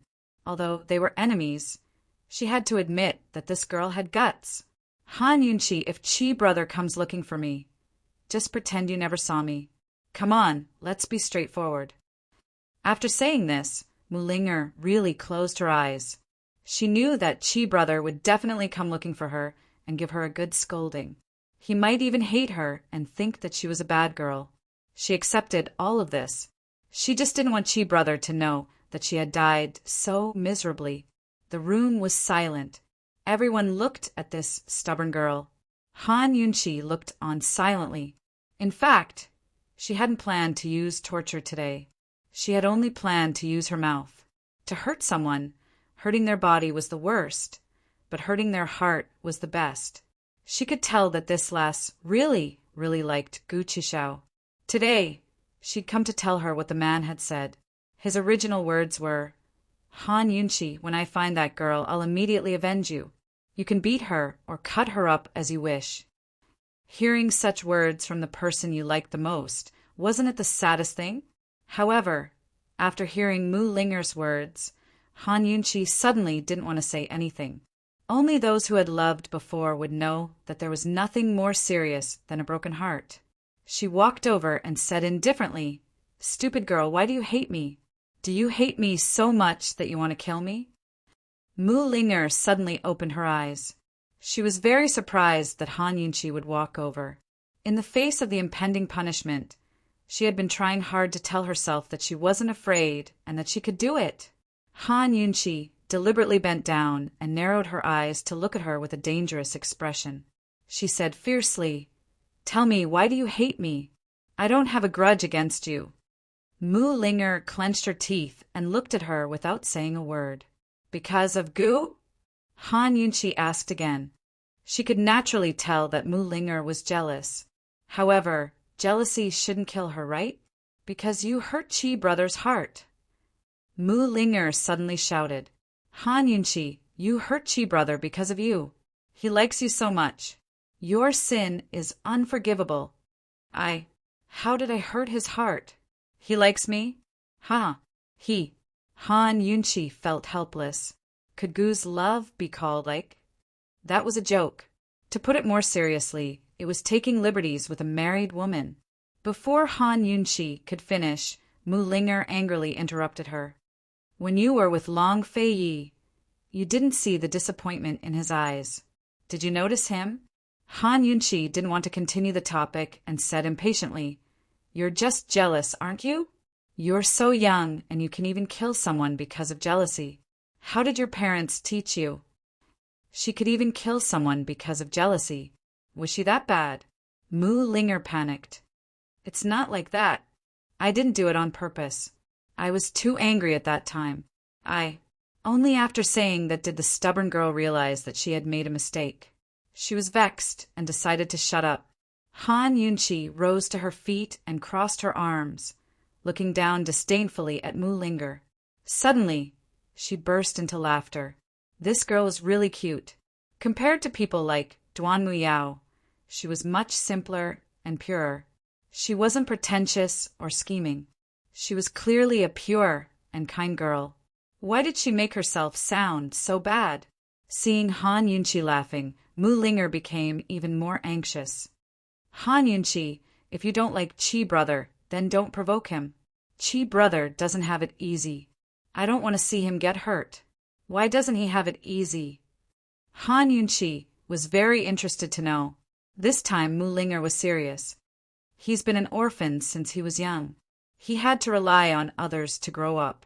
He had no one to rely on and was always bullied. It wasn't easy for him to get to where he is now. I won't allow anyone to hurt him. Han Yunqi's mouth twitched. She couldn't bear to listen anymore. She interrupted Mu Linger and said, Let's not talk about him. Let's talk about Mute Granny. Han Yunqi knew that she couldn't really bring herself to torture Mute Granny. So be it. This girl had admitted her mistake. The second thing she wanted to talk about today was Mute Granny. When Mu Linger heard the words, Mute Granny, she immediately sat up. How do you know about Mute Granny? What happened? Chapter 299. Han Yunqi had many things she wanted to ask when she went to the Mu estate with Gu, but there wasn't enough time. Now she was asking Mu Ling, directly. Everything Gu knew came from Mu Ling. I wanted to find Mu Xan, so Gu took me to see Mute Granny, Han Yunqi replied honestly. She only knew how to talk about Mu Xan, not Lady Tianxin. Why are you looking for Mu Xan? Mu Ling was on guard as she grumbled inwardly. How could Chi brother tell an outsider about the Mu clan's secrets? Didn't they agree not to tell anyone? Mu Xan is your aunt, right? Have you seen her before? Han Yunqi asked. Why are you looking for Mu Xan? Mu Ling was very guarded. Many people thought that Mu Xan's affair with the poison sect was just a rumor. Because there was no evidence, the medical academy hadn't pursued the matter to this day. Mute Granny is in my hands. I advise you to answer me like a good girl. Han Yunqi threatened with a smile. You. Mu Ling was stunned. Han Yunqi took out a hand-held drum and waved it in front of Mu Ling. Mu Ling believed her immediately. Han Yunqi, don't go overboard. She's just an innocent old lady. She's already miserable enough. That's why you should hurry up and answer me. Han Yunqi smiled innocently. This hand-held drum had been with Mu Ling's belongings back then. Otherwise, she wouldn't have been able to trick Mu Ling. Mu Xan is my third aunt. I've never seen her before. She left the Mu clan before I was born. She's very talented in medicine. Back then, the medical academy gave the Mu clan a spot to study medicine under the vice head, so she went with my fourth aunt. Everyone thought that she'd stay in Medical City, but she went missing while my fourth aunt stayed behind. There's been no news of her ever since. Mu Linger was very tactful and said a lot of things in one breath. Your fourth aunt is Lady Lianqin? Han Yunqi asked anxiously. Mu Linger nodded. That's right. I heard that her talent is not even half of third aunt's. It was clear that Mu Linger disdained Madame Lianqin. What's with her having an affair with the remnants of the poison sect? Back in Medical City, people saw her enter the poison sect's forbidden grounds multiple times. Once, she was seen meeting a man in secret near the sky pit. I don't know if it's true or not. Mu Ling answered honestly. Who is Mute Granny? Han Yunqi asked again. I don't know. Maybe she's my aunt's servant. When I found her, she was already deaf and mute. Mu Linger didn't forget to warn. Han Yunqi, if you dare to raise a hand against an old woman, I'll look down on you. Han Yunqi would never raise a hand against Mute Granny. She said mildly. Chu Shifeng ran into a group of assassins on his way to Tanning. Mute Granny fell off a cliff, and they haven't found her yet. What? Linger was alarmed. It better not be someone from your Mu clan, or else this matter won't be over. Han Yunqi's tone had turned cold. She was about to leave when Mu Linger called her back. Impossible. Han Yunqi, the Mu clan definitely didn't do this. My father would never hire an assassin group. Even if he wanted to kidnap her, he wouldn't be so ruthless as to force Mute Granny to jump off a cliff. He must have a motive for keeping Mute Granny in the rear courtyard all this time. He doesn't want Mute Granny to die. Mu Linger was certain. Han Yunqi halted her steps. Mu Linger's words made sense. She'd panicked when she heard the news and hadn't thought it through. Now that she thought about it carefully, it was impossible for Mu Ingdong to kidnap Mute Granny. How could Mu Ingdong know which path Chu Shifeng had taken with Mute Granny? After all, Chu Shifeng had taken Mute Granny out of Medicine City that very night. But if it wasn't Mu Ingdong, who else could it be? Who else would know about Mute Granny's existence? Han Yunqi suddenly thought of Gu, but even she found it absurd. It couldn't be him. Who knows where that guy is right now? He should be fine after being kicked by Long Fei, right? Han Yunqi didn't want to dwell on the subject, so she simply said, Take her to the east side of the prison. Find a clean one. But the guard only murmured.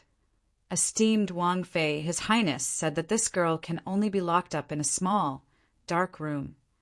Long Fei was taking revenge for her sake. Han Yunqi's heart grew warm. She lowered her voice so that Mu Ling wouldn't hear. Take her to the east side of the prison. Don't neglect her 3 meals. If His Highness asks, I'll take responsibility. Since esteemed Wang Fei had said so, the guard naturally did as he was told. By the time Han Yunqi left, Mu Ling was still trying to clear Mu Ingdong's name. She was even clamoring for revenge for Mute Granny. Besides locking her up, Han Yunqi had no idea what to do with the girl for now. As she walked, she pondered over Mute Granny's fate. She hadn't reached the main hall when Long Fei Yi arrived with a letter. Han Yunqi opened it and saw that it was a letter from Mu Ingdong himself. He said that he'd come to Tianning's capital on the first day of the month and offer a rare treasure in exchange for Mu Ling. He hoped that Long Fei Yi would give him a chance. After some hesitation, Han Yunqi said, Tell him to bring 2 things and trade Mute Granny back, too. Han Yunqi was testing the waters, but Long Fei Yi agreed. 5 days later, on the first day of the 9th month, there were still 5 days left until Tianning's Empress Dowager's birthday. Mu Ingdong personally brought 2 treasures to pay a visit. If possible, Han Yunqi would rather forgo the treasures and have Mu Ingdong tell her everything about Mu Xen. But Mu Ingdong had already discovered the Xin character on her medical pouch. She wasn't sure how much Mu Ingdong knew, so it wasn't good to ask too many questions. If she asked too much, Mu Ingdong might find out more about Lady Tianqin instead of getting any answers. Moreover, even if she didn't care so much and asked directly, Mu Ingdong might not answer and tell the truth. In the main hall of the Duke of Qin's estate, Long Fei Yi and Han Yunqi sat in the main seats. Long Fei Yi rested his hands on the armrests and crossed his legs. His eyes were cold and disdainful, like a monarch who ruled over the world. Han Yunqi, on the other hand, was lazily leaning against the armrest. She had the air of a favored concubine, her every movement exuding a noble air. This husband and wife pair were a perfect match in terms of looks and aura. Mu Ingdong sat in the guest seat with a belly full of anger. He was the dignified head of the Mu clan, the most powerful of the 3 great clans in Medicine City. It was very likely that he would be the future master of Medicine City. Even if the various powers in the world didn't curry favor with him, they would still take the initiative to befriend him and be polite. This was the first time he'd met someone as arrogant as Long Fei Yi and Han Yunqi. But despite his anger, he still restrained his temper and politely said, "Your Highness, Duke of Qin, according to your instructions, this one has brought 2 treasures. Please take a look." Several servants hurriedly brought out the 2 treasures for display. The first was a circular fan with a medicinal flower embroidered on it. Han Yunqi didn't know much about fans, but she could tell at a glance that the medicinal flower embroidered on it was an extremely precious incense herb. It was said that only 1 stalk would appear every 300 years. It was the world's most effective sleeping pill. Just a whiff of its fragrance would cause one to fall asleep immediately. Moreover, it guaranteed a good night's sleep until dawn. Han Yunqi casually picked it up and examined it. When she flipped it to the back, she was shocked. There was actually another painting embroidered on the back of such a fine piece of silk. It was clear that the craftsmanship was superb, disregarding everything else. Just this double-sided painting alone was priceless. The flower embroidered on the back was also an extremely precious medicinal herb, purple lily. Like the incense herb, it was a type of scented medicinal herb, but its effects were the opposite. The scent of purple lily was very special. 1 whiff would wake one up from a dream. The second whiff would be refreshing, and the third whiff would be 100 times more energetic, as expected of an aristocratic family of medicinal ingredients. The treasures they brought out were all related to famous medicinal herbs. Han Yunqi was about to put it down when Mu Ingdong said, "Esteemed Wang Fei, since you've brought the fan, why not give it a try?" Han Yunqi suspiciously took the fan and gently fanned it. Who knew that a miracle would happen? She actually smelled the faint scent of incense. She hurriedly stopped, afraid that she would fall asleep if she continued fanning. This was too inconceivable. Could it be that the medicinal herb on the painting was real? Han Yunqi switched to the other side and gently fanned it. She immediately smelled the scent of purple lily. She fanned it 3 times and immediately felt refreshed. Han Yunqi didn't want Mu Ingdong to see her fondness for such a treasure, but she couldn't help but exclaim in surprise, "Incense herb, purple lily. They really are good things." "Hee. Esteemed Wang Fei is truly knowledgeable. It really is these 2 medicinal herbs. This fan is indeed the legendary medicinal fan." Mu Ingdong was still very proud. In order to get his daughter back, he was going all out. Han Yunqi handed the item to Long Fei Yi. Long Fei Yi played with it in his hand without any reaction. To be more precise, he only glanced at it before playing with it in his hand. Mu Ingdong saw this, and his old face sank. "What's the second item?" Han Yunqi asked. Mu Ingdong personally took out a pass. "Your Highness, Duke of Qin, esteemed Wang Fei, this is the pass for my Mu clan's medicinal storehouse. You can take away a rare medicinal ingredient at any time." Seeing the golden pass and Mu Ingdong's sincere expression, Han Yunqi understood what was going on. It wasn't Mu Ingdong's assassins who kidnapped Chu Shifeng and forced Mute Granny off the cliff.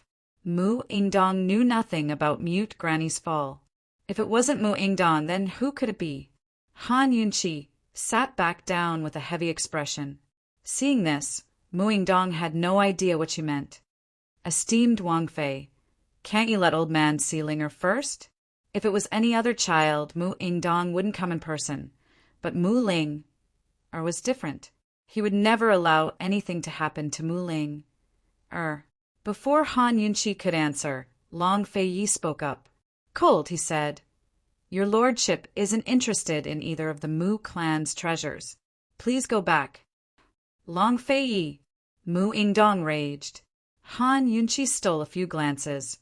But Long Fei Yi didn't even spare him a glance. Wasn't he just toying with him? Qin Wangfei's life isn't something any treasure can trade for. Someone come, see the guests out. Long Fei Ye's tone was icy. Mu Ling had almost taken Han Yunqi's life. Moreover, she was the reason Han Yunqi cared so much about Duan Muyao. He never wanted to let Mu Ling go. Long Fei Yi, don't you dare challenge my Mu clan's bottom line. Mu Ingdong raged. He couldn't take it anymore. Long Fei Yi rose to his feet, his towering figure pressuring everyone. He was about to speak when Han Yunqi beat him to it. Mu Ling, how about exchanging two things? Chapter 300. Mu Ingdong's main goal on this trip was to ransom Mu Ling back, but also to probe why Han Yunqi was investigating Mu Xan. Although he didn't know that Mute Granny had been forced to fall off a cliff, he was still a wily old fox. He could tell that Han Yunqi wasn't sincere about letting Mute Granny go. He'd been waiting for Han Yunqi to bring up Mute Granny, but she didn't say a word. Instead, she wanted 2 items in exchange for 1 person. Since Han Yunqi wasn't going to bring it up, he had to take the initiative to sound her out. Qin Wangfei, we agreed on exchanging 1 person for each item. One must be trustworthy. Han Yunqi wanted both treasures, so she must have taken a liking to them. No matter whether the Long Fei Yi liked them or not, Mu Ingdong dared to keep Han Yunqi in suspense as long as she liked them. Leaving aside the Mu clan's medicinal herb storehouse permit, even the medicine fan was something that everyone in the world could only dream of. Tianning's Empress Dowager had suffered from insomnia ever since she was young. 20 years ago, the head of Tianning's Imperial Physician Courtyard, Gubeiyue's grandfather, had written a prescription for the medicine fan. Tianning's Imperial Court had offered an astronomical reward of 100,000 taels, but no one had been able to find it. If not for Mu Ling, Mu Ingdong wouldn't have been willing to part with such a treasure. When Han Yunqi didn't say anything, Mu Ingdong hastened to add, Esteemed Wang Fei, the Mu clan's medicinal herb storehouse permit will be exchanged for Ling, and the medicine fan for Mute Granny. Han Yunqi smiled. Mu clan head. His Highness Duke of Qin only agreed to let you take a look at the 2 treasures. He didn't say anything about exchanging people. If you want to take Mu Ling, back, then leave both items behind. Otherwise, take your treasures back with you. Mu Ingdong didn't expect Han Yunqi's attitude to change so quickly. He couldn't help but ask, Then what about Mute Granny?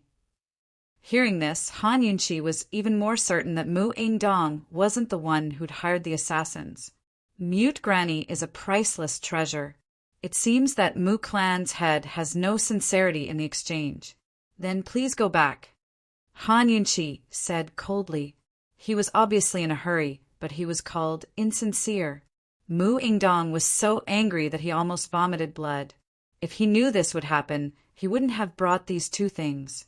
Now he could only rejoice that his mother-in-law was deaf, mute, and illiterate, so she couldn't say anything. All right, I'll trade for Ling, Where's Ling, Mu Ingdong was finally satisfied. At this time, Han Yunqi looked at Long Fei Yi. Actually, it was up to this guy to decide whether to let her go or not. Long Fei Yi thought that Han Yunqi was playing with Mu Ingdong. He didn't expect that she would really let him go. He asked calmly, Have you thought it through? Han Yunqi immediately nodded. Although she'd brought Mu Ling here to sound out Mute Granny, she wanted to let her go as well. She always felt that Mu Ling, always straightforward personality, meant that she couldn't be a bad person. She'd probably pushed her out of impulse. Moreover, Mu Ling I had suffered enough after being locked up for a month. There was no point in keeping her alive. They couldn't kill her for real, so they might as well trade her for some treasures to play with. When Han Yunqi nodded, Long Fei Yi didn't ask any more questions. He immediately ordered Chu Shifeng to bring Mu Ling over. Han Yunqi gave him a grateful look, but Long Fei Ye's expression was indifferent. He didn't say anything else. Mu Ingdong watched the scene with bewilderment in his heart. This husband and wife pair wasn't distant, but they weren't close either. They looked like they were together in spirit, but something seemed to be missing. Rather than saying that they were a married couple who'd been married for a year, it was more like they'd just confirmed their relationship. Soon enough, Mu Ling was brought over. After a month of living in the dark room, she'd lost a lot of weight and looked even more haggard in broad daylight. Han Yunqi assumed that she'd burst into tears at the sight of Mu Ingdong, because this girl had cried a lot when she was with Gu. She was a classic crybaby. Unexpectedly, she didn't cry or act coquettishly. Instead, she walked to Mu Ingdong's side with her head held high and her chest puffed out. Cold. She didn't seem like a hostage at all.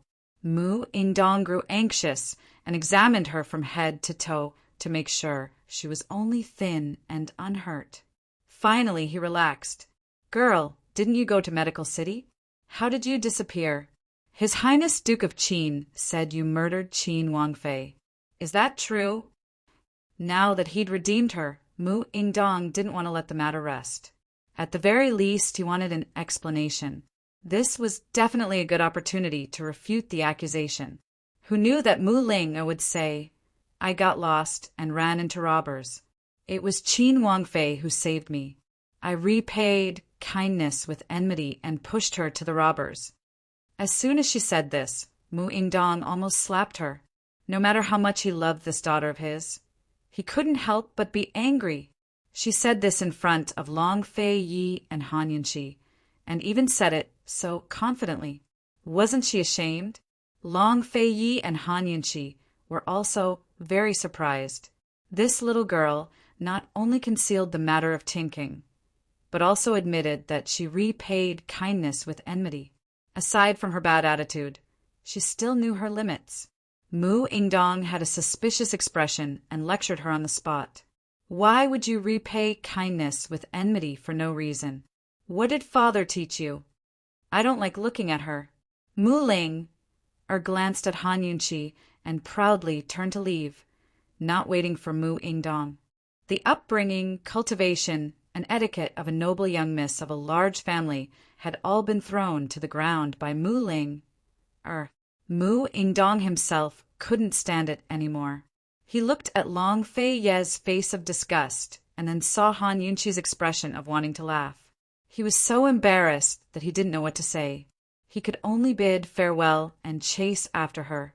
After he left, Han Yunqi couldn't help but laugh. She was the one who was disliked, but she was still very happy. Mu Ling, this girl, is also quite cute. Cute? Long Fei had never heard of such a word in his dictionary. He glanced coldly at Han Yunqi and exposed her in one sentence. Stay away from Gu Qishao. If your lordship sees you hanging out with him again, your lordship will break his legs. These words should be used as a warning to Gu. Broken legs and whatnot had nothing to do with her. Han Yunqi accepted the 2 treasures and was about to leave when Long Fei Yi called her back. Han Yunqi. What is it? She looked back. Long Fei Yi hesitated for a long time before he said, If you're free in the afternoon, move back to the hibiscus courtyard. Although his tone was mild, it was still commanding and filled with a domineering air. Grand concubine, he worshipped Buddha wholeheartedly. After Han Yunqi took control of the Duke of Qin's estate, she moved out of the leisurely cloud pavilion in the hibiscus courtyard. She'd even quarreled with him for the sake of moving out and moved in and out multiple times. Why do you want to move back? Han Yunqi asked carefully and slowly. She'd asked the same question before, but Long Fei Yi only pretended not to hear and left without looking back, leaving behind a cold, proud, and lonely back. Han Yunchi stared and stared before she began to giggle foolishly. Fine, she'll move. They moved as soon as they said they would, but a problem soon arose. Zhao Mama, personally, led a group of servants to move all of Han Yunchi's belongings to the hibiscus courtyard. Then she asked Han Yunchi a question. Esteemed Wang Fei, do you want to move to His Highness's rooms or back to the leisurely Cloud Pavilion? Zhao Mama had long asked the servants in the guest hall about His Highness Duke of Qin's exact words.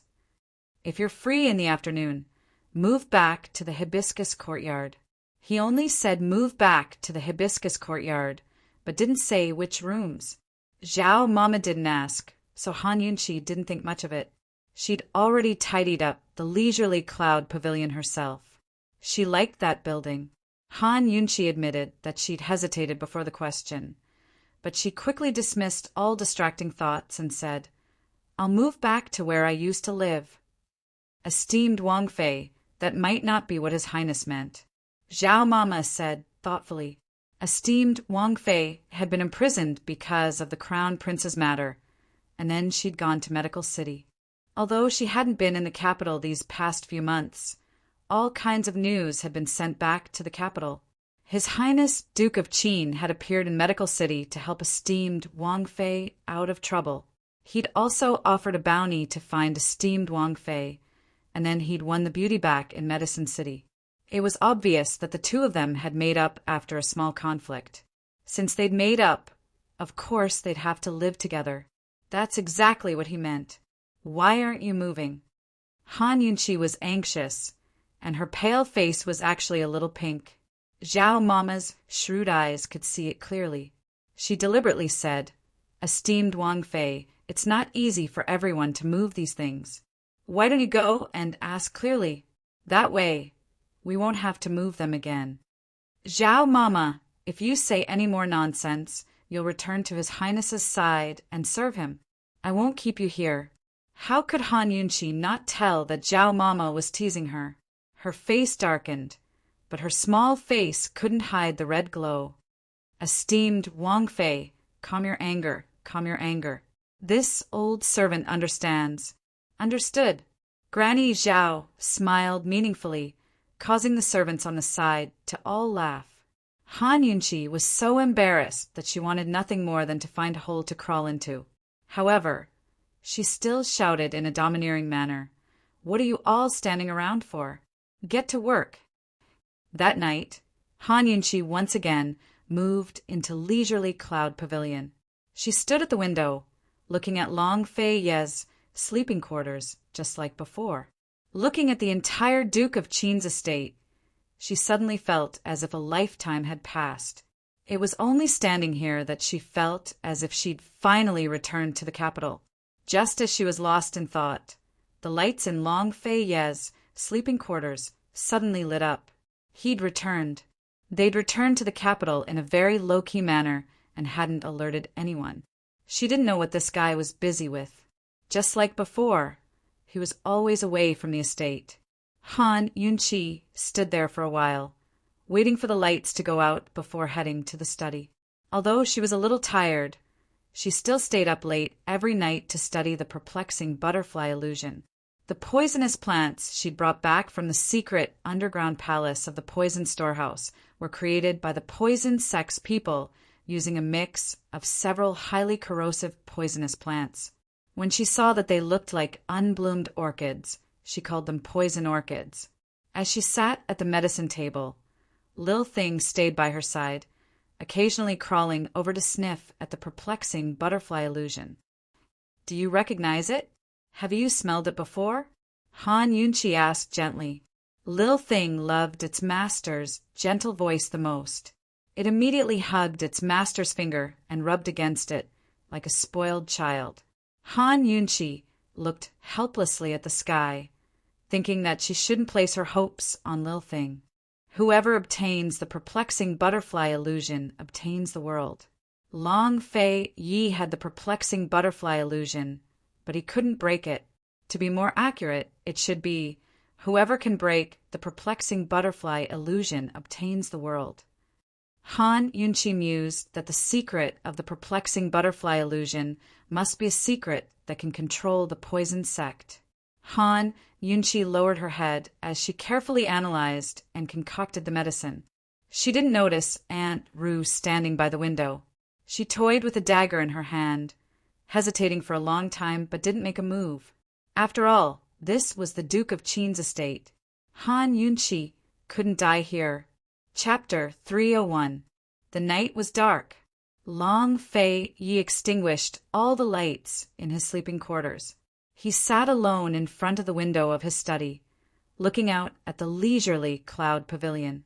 Han Yunqi could see the entire exterior of his sleeping quarters from the windowsill, but she didn't know that he could also see the leisurely cloud pavilion from the window of his study. The lights in the leisurely cloud pavilion were bright, and Han Yunqi's slender figure was reflected in the glass window.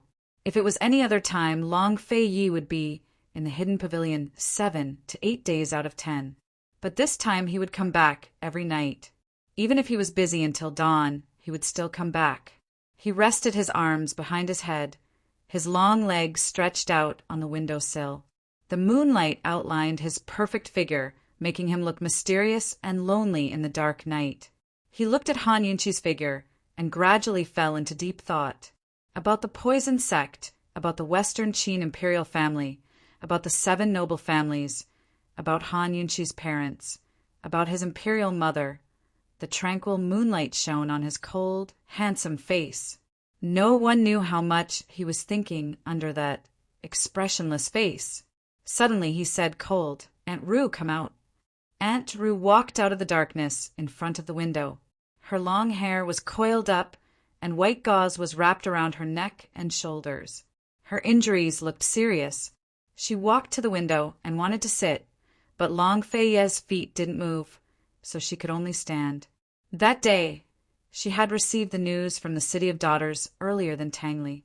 She had rushed to the City of Daughters as soon as possible, but she hadn't even seen Han Yunqi's shadow before encountering a large group of terrifying professional assassins. The injuries on her neck and shoulders were from that day. Fortunately, she had reacted quickly and escaped, or she really would have lost her life there. She really didn't know who it was that hired a group of 100 assassins to ambush Long Fei Yi. They were determined to kill him. What? Did you lower yourself to beg that girl to come back? Aunt Rue laughed mockingly. Long Fei Yi didn't answer. He tossed a bottle of golden sore medicine over. The medicine is quite effective. Try it. Hee, you still know how to care for your aunt. Aunt Rue's tone was sour. If you were the one who went to the City of Daughters that day, the consequences would be unimaginable. The City of Daughters was a trap that lured people in step by step. If it was the Long Fei Yi who went there with his crazed state, it would be hard for him to notice that it was a trap. He would really walk step by step to the end. Long Fei Yi remained silent, but Aunt Rue was already used to it. She patiently asked, Yi tell Aunt Rue the truth. Do you really like that girl? Yi Aunt Rue has thought things through these days. If you really like her, Aunt Rue won't object. As Aunt Rue spoke, she glanced at Long Fei Yi. Seeing that he was listening, she continued, How about this? I'll take her back to the Tang sect, and we can focus on studying the perplexing butterfly illusion. Return to the Tang sect? Long Fei Yi asked. Was there a chance? Aunt Rue rejoiced and walked in from a side door to stand by Long Fei Ye's side. Yes, return to the Tang sect. Your mother left behind so many secret manuals on poisons from the poison sect. Perhaps she can figure out what she couldn't understand. Moreover, Tianning's capital city is a dangerous place. Emperor Tian Hui has been waiting for your return this entire time. Long Fei Yi stared fixedly at the leisurely cloud pavilion without sparing Aunt Rue a glance. A cold smile rose to his lips, as cold as an autumn night. Yi are you? Aunt Rue grew alarmed as she followed his gaze. Then she sucked in a cold breath. From this angle, she could see the window of Han Yunqi's study, where she'd been standing for a long time. As it turned out, Long Fei Yi had been watching her the entire time. Aunt Rue, she's under my name. Don't touch her without my permission. You didn't take my permission without my permission, Long Fei Yi said before slowly turning to look at her, his voice even colder. You should know the consequences. This was a warning. Seeing Long Fei Yi's piercing cold eyes, Aunt Rue's heart pounded. For the first time in her life, she felt fear before this nephew of hers. He's warning me? He's actually warning me. Aunt Rue was this close to asking him about the Shadow Clan, but she held back in the end. She'd eavesdropped on the Shadow Clan, so her best course of action was to pretend she didn't know anything and find a chance to kill Han Yunqi. That was the only way to kill Han Yunqi without coming into conflict with Yi, and making him hate her. I understand. If you insist, then do as you wish. I only hope that your Mufei's spirit can rest in peace in heaven. Aunt Rue feigned indifference as she stood there for a while before silently leaving. In the dead of night, the lights in the leisurely cloud pavilion were extinguished. Long Fei Yi relit the lights in his study and flipped open the yellowed, tattered annals of the 7 clans. This was the only surviving record of the 7 noble families. Long Fei Yi only had the first half of the book in his hands. The whereabouts of the second half were unknown. The annals of the 7 clans recorded the origins of the 7 noble families, the distribution of their clans and their development. After the fall of the great Qin Empire, the 7 noble families had suffered heavy losses as well. Their descendants were scattered across Cloud Realm continent, some of them concealing their identities and living in seclusion, while others changed their names and hid in the secular world. It wasn't easy to find them, much less guard against them. The first chapter of the annals of the 7 clans recorded the Shadow Clan. The first line read, Shadow Clan, head of the 7 clans, loyal to Western Qin and protecting it with their lives. The last line read, Western Qin was destroyed and the Shadow Clan perished. What a tragedy! The annals of the 7 clans was a secret history written in secret by the great Qin Empire's Grand Scribe. Later on, when the great Qin Empire fell, it leaked out from the imperial palace, making it even more trustworthy than the official history. Most records about the Shadow Clan wouldn't be wrong. Could it be that something happened in Western Qin's imperial palace that even the Grand Scribe didn't know about? Long Fei Yi pondered for a long time before flipping to the next page. He sat in his study for an entire night. Very soon, news of Long Fei Yi and Han Yunqi's return to the capital spread like wildfire. The quiet Duke of Qin's estate was suddenly bustling with activity. 7th Madam and little Yi were the first to arrive. Han Yunqi was too busy. Otherwise, she'd have gone to see them long ago. She discovered that little Yi had grown taller in just a few months. 7th Madam didn't even get a chance to speak with Han Yunqi. So little Ear pulled Han Yunqi aside to ask her about various medical and pharmaceutical matters. He even brought out a few poisons he'd made himself for Han Yunqi to guess. This is bone-softening powder, this is black wasp venom, and this is a laxative. Its effects aren't even as good as Croton. Han Yunqi knew at a single sniff. Little I's originally expectant expression quickly dimmed. He'd been dealt a heavy blow. Han Yunqi stroked his little head and smiled. Come back when you're stronger. It wasn't that Han Yunqi wanted to discourage little but that she hoped he'd be more diligent so that when he grew up, he'd be able to hold up the Han family sky. Big sister, when will I be strong enough to protect you? Little Ear asked earnestly. When his big sister had asked him how he could repay her, he'd said that he'd protect her when he grew up. Han Yunqi was about to answer when Zhao Mama laughed. Silly child, your big sister has His Highness Duke of Qin's protection. What are you worrying about? Unexpectedly, little Ear said in all seriousness, she should have someone at her maiden home. If His Highness Duke of Qin bullies her, I'll protect her. Han Yunqi laughed at his words. You little brat, you're thinking too far ahead. Little Ear still wanted to say more, but 7th Madam secretly grabbed his hand and pinched it. Little had no choice but to shut his mouth. What he wanted to say was that His Highness Duke of Qin had sealed off the Han family and forbade anyone from entering or leaving. Little secretly told himself that he had to work hard to grow up and become strong. He had to become his big sister's strong backing, not her weak spot. Seventh Madam and the others didn't leave until evening. Han Yunqi was just about to rest when Gu Beiwei and Mu Qinggu arrived. Han Yunqi originally thought that Gu Beiwei had returned with Long Tianma and the others. After chatting for a while, she learned that Gu Beiwei had stayed in Medical City for a few more days before returning on his own.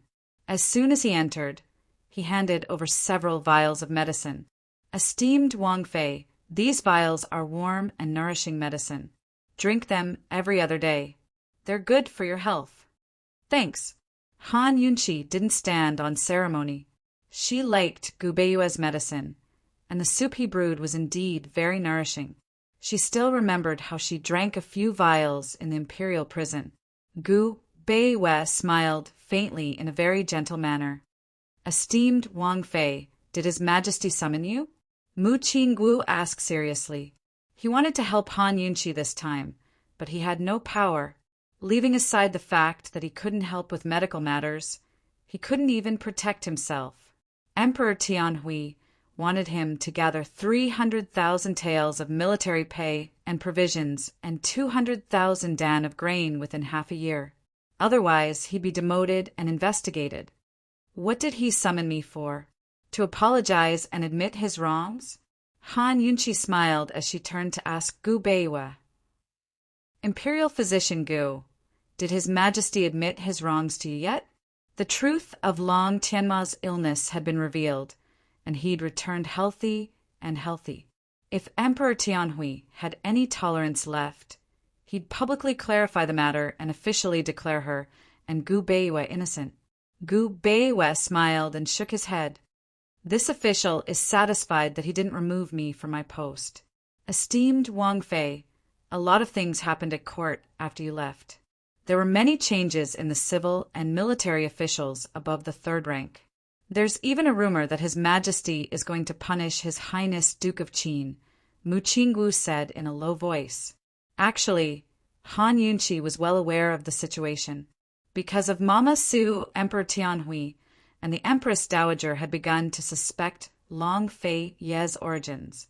The movements in the court were already quite big, but very few people could tell what Emperor Tianhui's intentions were then. Now it was more obvious. Most likely, Long Fei, you would be busy for the time being. Young General, have you settled your pay and provisions yet? Han Yunqi asked seriously. Mu Qinggu felt helpless. He couldn't help Han Yunqi at all. Instead, he'd made Han Yunqi worry about him. He smiled and said, "There's some progress, but it'll take a few more days for news." All right, he didn't have any progress at all. Han Yunqi didn't ask, but smiled. Young General, what if one day His Majesty and His Highness Duke of Qin? Before she could finish, Mu Qinggu grew anxious and shot to his feet. Esteemed Wang Fei, you can't speak carelessly. There's no what if. Han Yunqi shrugged her shoulders, indicating that she'd stopped talking. She was wondering which side the general's estate was on. Everyone said the young general was on the second imperial prince's side. But was that really the case? While they were talking, someone from the palace arrived. Emperor Tianhui had summoned the Duke of Qin and Qin Wang Fei into the palace, while a sedan chair was waiting outside. Han Yunqi looked at Mu Qinggu and Gu Beiwei with a smile. See, you can't worry about such things. Mu Qinggu slapped his mouth. It's all this official's crow's beak. But Gu Beiwei asked seriously, Esteemed Wang Fei, has His Highness returned? Chapter 302. Long Fei's attitude when he visited the prisons at the justice courts and his behavior in Medical City had completely fooled Emperor Tianhui. Add that to the fact that Long Tianma's case had failed, and there was no way Emperor Tianhui could sit still. As soon as he heard news of Long Fei Yi and Han Yunqi's return, he summoned them for an audience immediately. See, Eunuch Shue came personally to invite them in. Even a sedan chair was waiting at the gates. Gu Beiyue's question reminded Han Yunqi that it wasn't a good idea for her to enter the palace alone without Long Fei Yi. "Zhao Mama, go ask His Highness when he'll be back," Han Yunqi instructed. Without a choice, Zhao Mama shook her head. "Chu Shifeng's not here either. I don't think anyone else in the estate knows. Send someone to the solitary enclosure and hidden pavilion to search." These were Long Fei Ye's 2 secret courtyards in Tianning's capital city. If he was in the capital, he'd spend most of his time there. Zhao Mama was from the palace and knew the severity of the situation. She quickly sent someone to search, but the retainers soon returned to report that His Highness wasn't at the hidden pavilion or the solitary enclosure. He'd left the city in the afternoon. After the time it took to brew a cup of tea, Eunuch Shue couldn't wait any longer. He kept urging, "Esteemed Wang Fei, we can't keep waiting like this. If His Highness isn't here, you should go to the palace first. His Majesty's waiting." Han Yunqi personally offered him some good tea and secretly stuffed a pouch of silver into Eunuch Shue's hands. "Eunuch Shue, His Highness will be here soon." Eunuch Shue glanced at the pouch with disdain. It wasn't enough. Han Yunqi added another pouch. "Eunuch Shue, you've worked hard as well. Have some tea and rest." Eunuch Shue finally took a liking to it. He didn't avoid Gu Beiyue and Mu Qingwu's presence and accepted the money as a matter of course. Han Yunqi thought it was settled, but Eunuch Shue stood up as soon as he put away the money. Calm and composed, he said, "If esteemed Wang Fei doesn't enter the palace soon, this old servant will return. When His Majesty decides to punish me, the crime of defying an edict isn't a small one." "Fuck!" Han Yunqi sucked in a breath of cold air. It was fine that this old eunuch didn't accept the money, but he still dared to say such words after receiving the money. Was he deliberately playing with her? Han Yunqi narrowed her eyes and stared at Eunuch Shue coldly. Eunuch Shue had obviously come prepared as he boldly met Han Yunqi's gaze. Gu Beiyue and Mu Qingwu could both tell that Eunuch Shue was trying to stir up trouble while the King of Qin was away. "Esteemed Wang Fei, please calm your anger." Granny Zhao also noticed this and secretly tugged at the corner of Han Yunqi's clothes, persuading her. "You have to look the master before you hit the dog. Bear with it. If esteemed Wang Fei made a move, heaven knows what kind of charges Eunuch Shue would accuse her of." Eunuch Shue was here on behalf of Emperor Tianhui to invite her. "If the money is fed to the dog, it can bark a few times," Han Yunqi whispered. Of course, she could see that this was a trap. "Eunuch Shue, then let's go first," she endured. "Esteemed Wang Fei, this one was just about to enter the palace to see His Majesty. Let's go together." Mu Qingwu quickly stepped forward. "Young General, it's already so late. Without His Majesty's decree, you won't be able to enter the palace. This old servant advises you not to wade into these muddy waters." Mu Qingwu was about to retort when Han Yunqi gave him a look that stopped him from saying anything more. In this period of apprehension, it wasn't easy to wade into the muddy waters between Emperor Tianhui and His Highness, Duke of Qin. Currently, Emperor Tianhui wasn't easy to provoke, but His Highness Duke of Qin was as steady as Mount Tai. Both inside and outside of the imperial clan, court officials, and aristocratic families were all watching from the sidelines. Mu Qingwu couldn't even protect himself, but he still dared to step forward. He could be considered a real man now, but it would be useless even if he went. The person in the palace was none other than Tianning's highest ruler. If he couldn't even protect himself, he'd only end up worse off if he went. "Imperial Physician Gu, young general, I won't entertain you today. We'll continue another day." Han Yunqi's face was magnanimous and elegant. Mu Qingwu didn't speak, but he followed Han Yunqi and Eunuch Shue the entire way. Gu Beiyue didn't express his stance, but he followed closely behind Han Yunqi as well. But by the time they reached the gates, they saw Long Fei Yi standing by the carriage with his hands clasped behind his back. His posture was tall and handsome, his aura steady and vigorous. In an instant, everyone stopped in their tracks. Han Yunqi's lips quirked up as she knew she was safe. She had no idea that the Duke of Qin's estate had sent people to guard her after Aunt Ru left that night. If anything happened, Long Fei Yi would know. Eunuch Shui was caught off guard and stood rooted to the spot. After all, the emperor had already made inquiries before coming here. His Highness, Duke of Qin, wasn't in the city at all. Under everyone's watchful eyes, Long Fei Yi extended a hand towards Han Yunqi. Still not coming over? He seemed to ask her this question often. Han Yunqi, still not coming over? Han Yunqi, still not leaving? Even though his tone was cold and impatient, Han Yunqi especially liked the sound of it. She eagerly walked over, overjoyed to no end. Of course, she didn't forget to add some laxatives when she passed by Eunuch Shui. Eunuch Shui kept his head bowed, too afraid to even fart. Leaving aside the fact that Emperor Tianhui was taking advantage of His Highness Duke of Qin's absence to make things difficult for Han Yunqi. Even if Emperor Tianhui had told him to do so, he couldn't do it. Long Fei Yi led Han Yunqi to the carriage and was about to climb it himself when he turned back. Eunuch Shui, when did Imperial Brother give you such special privileges that you don't have to pay your respects to your lordship? Indeed, Eunuch Shui had forgotten. He quickly fell to one knee. This old servant greets, Your Highness, Duke of Qin. May Your Highness be blessed. But Long Fei didn't even spare him a glance. Without a word, he climbed into the carriage and left. Mu Qinggu and Gu Beiwei stared fixedly at the carriage. They were both helpless and unwilling, but also relieved that Long Fei Yi had taken Han Yunqi away. It wasn't until the carriage had vanished into the night that they withdrew their gazes.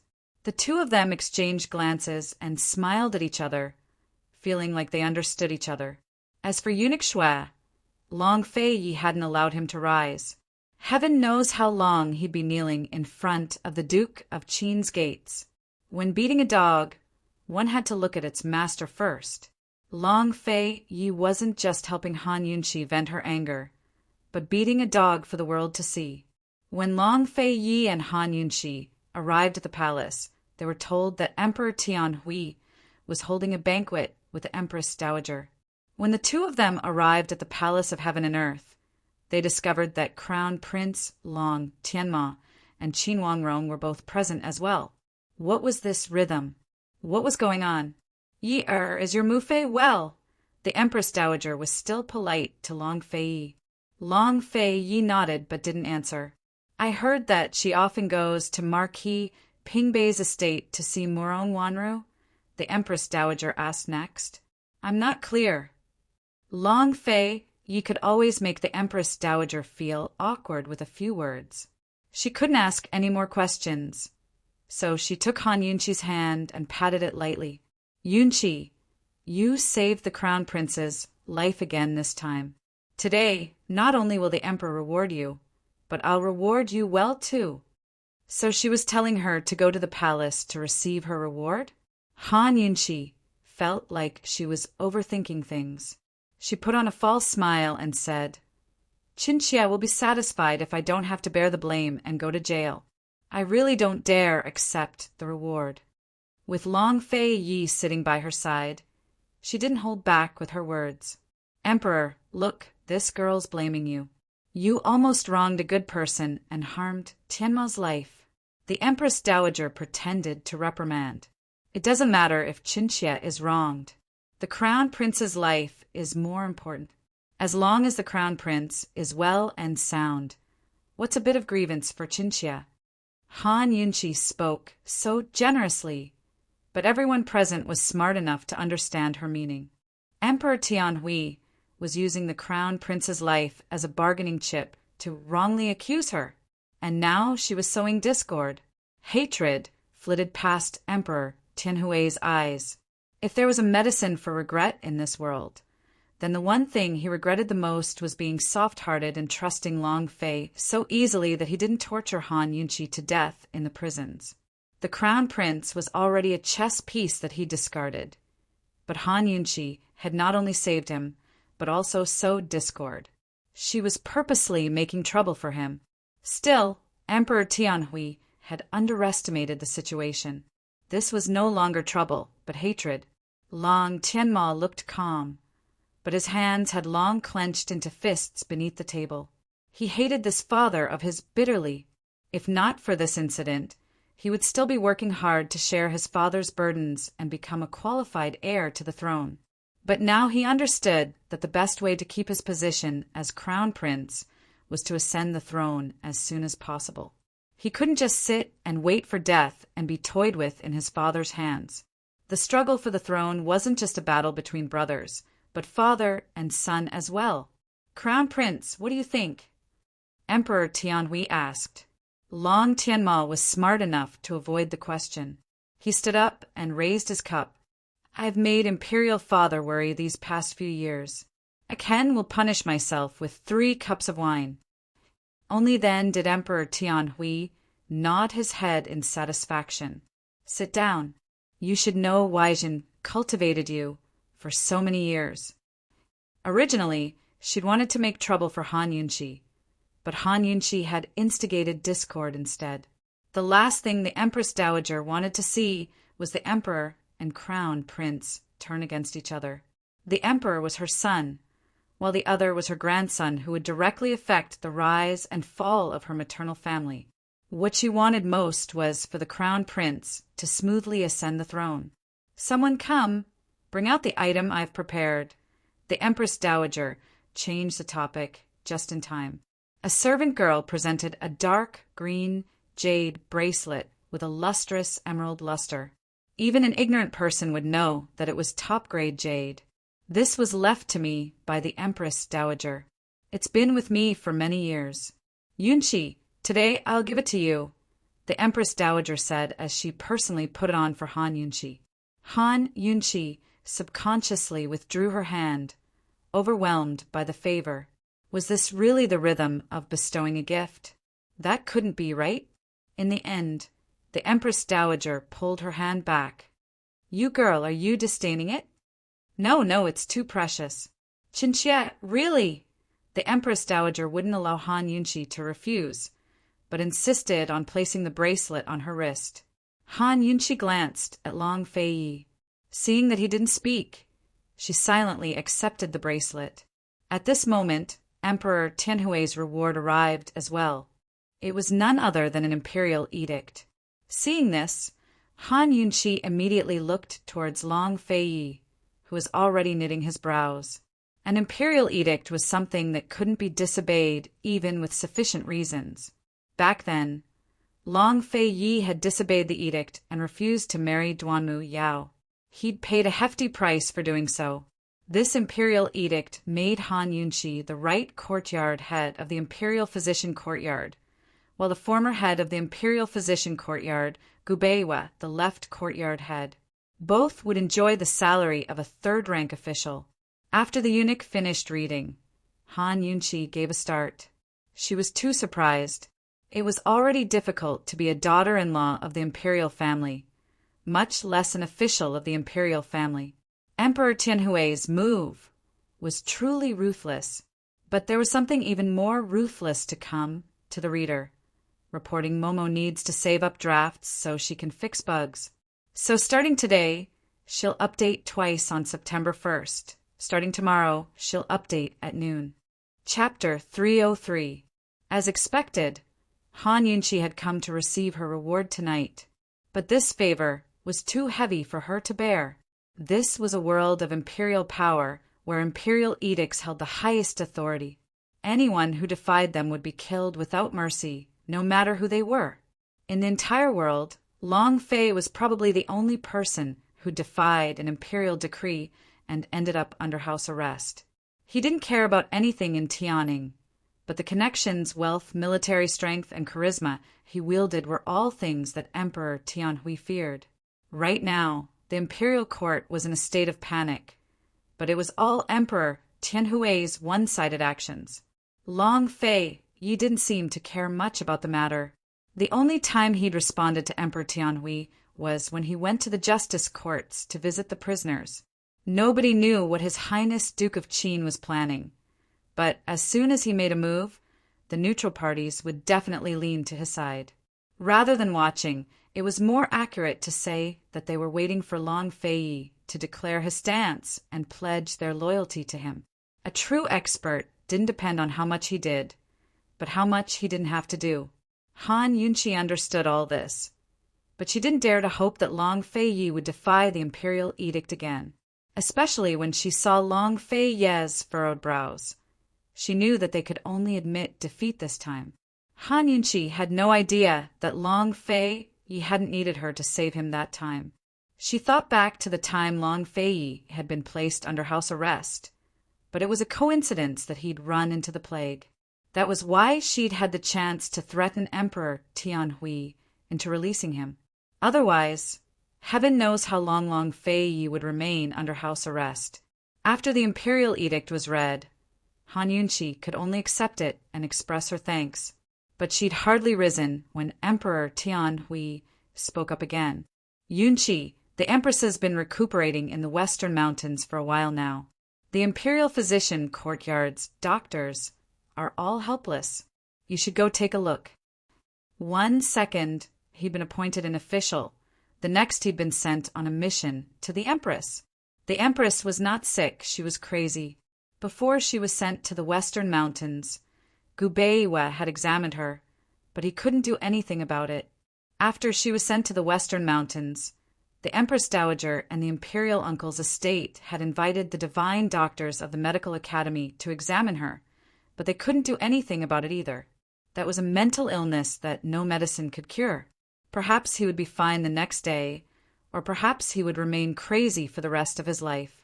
She said that she was going to take a look, but once Han Yunqi really went, it was very likely that she would have to guard the Empress in the West Mountain until her mental state recovered. Emperor Tianhui wasn't just trying to get her away from Long Fei Ye's side, but to avenge the Empress and Princess Changping as well. This move was ruthless and despicable. Han Yunqi didn't answer for a long time. Long Fei Ye's face was cold, and it was obvious that he was angry, but he didn't say anything. The Empress Dowager took Han Yunqi's hand again and said sincerely, "Yunqi, your mother saved my life while you saved the crown prince. I'll only be able to set my heart at ease if I hand the Empress over to you." Han Yunqi chuckled in her heart. These words were clearly telling her that things had already been decided and that she had no room to refuse. "Empress Dowager, your Majesty, Qinxia knows how to treat poisons, but not illnesses. I'm afraid that I'm unable to help," Han Yunqi said tactfully. "None of those who know how to treat illnesses can treat them. Perhaps someone like you, who doesn't know how to treat illnesses, can treat them. This matter has been decided.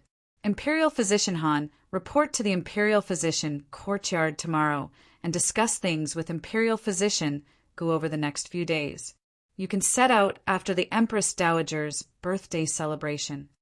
Imperial Physician Han, she'd even changed the way she addressed him. Without a doubt, this wasn't a discussion, but an order. Han Yunqi glanced at Long Fei Yi again out of the corner of her eye, only to see his unhappiness written all over his face. Still, he didn't say a word. Han Yunqi thought that this was an imperial edict and an order. Long Fei Yi couldn't help even if he wanted to. What else could he do but accept the order first? "This official obeys the imperial edict," Han Yunqi said reluctantly. On one side, Long Tianma clenched his fists. He was about to speak up for Han Yunqi when Qin Wangrong, who'd remained silent the entire time, held him back. "Tianma, a lack of forbearance in small matters will spoil great plans," Qin Wangrong said in a low voice. At a time like this, anyone who treated Han Yunqi well would be standing against Emperor Tianhui. Qin Wangrong didn't have any intentions of interfering with the struggle for the throne, but he still favored Long Tianma. Thus, he'd reminded Long Tianma to keep his distance from Han Yunqi on the way back from Medical City. It wouldn't be too late for him to repay her for saving his life after he ascended the throne. When it came to the struggles of the imperial family, it was all about forbearance. She'll definitely suffer hardships this time. Her life might even be in danger. Long Tianma wasn't impatient but distressed.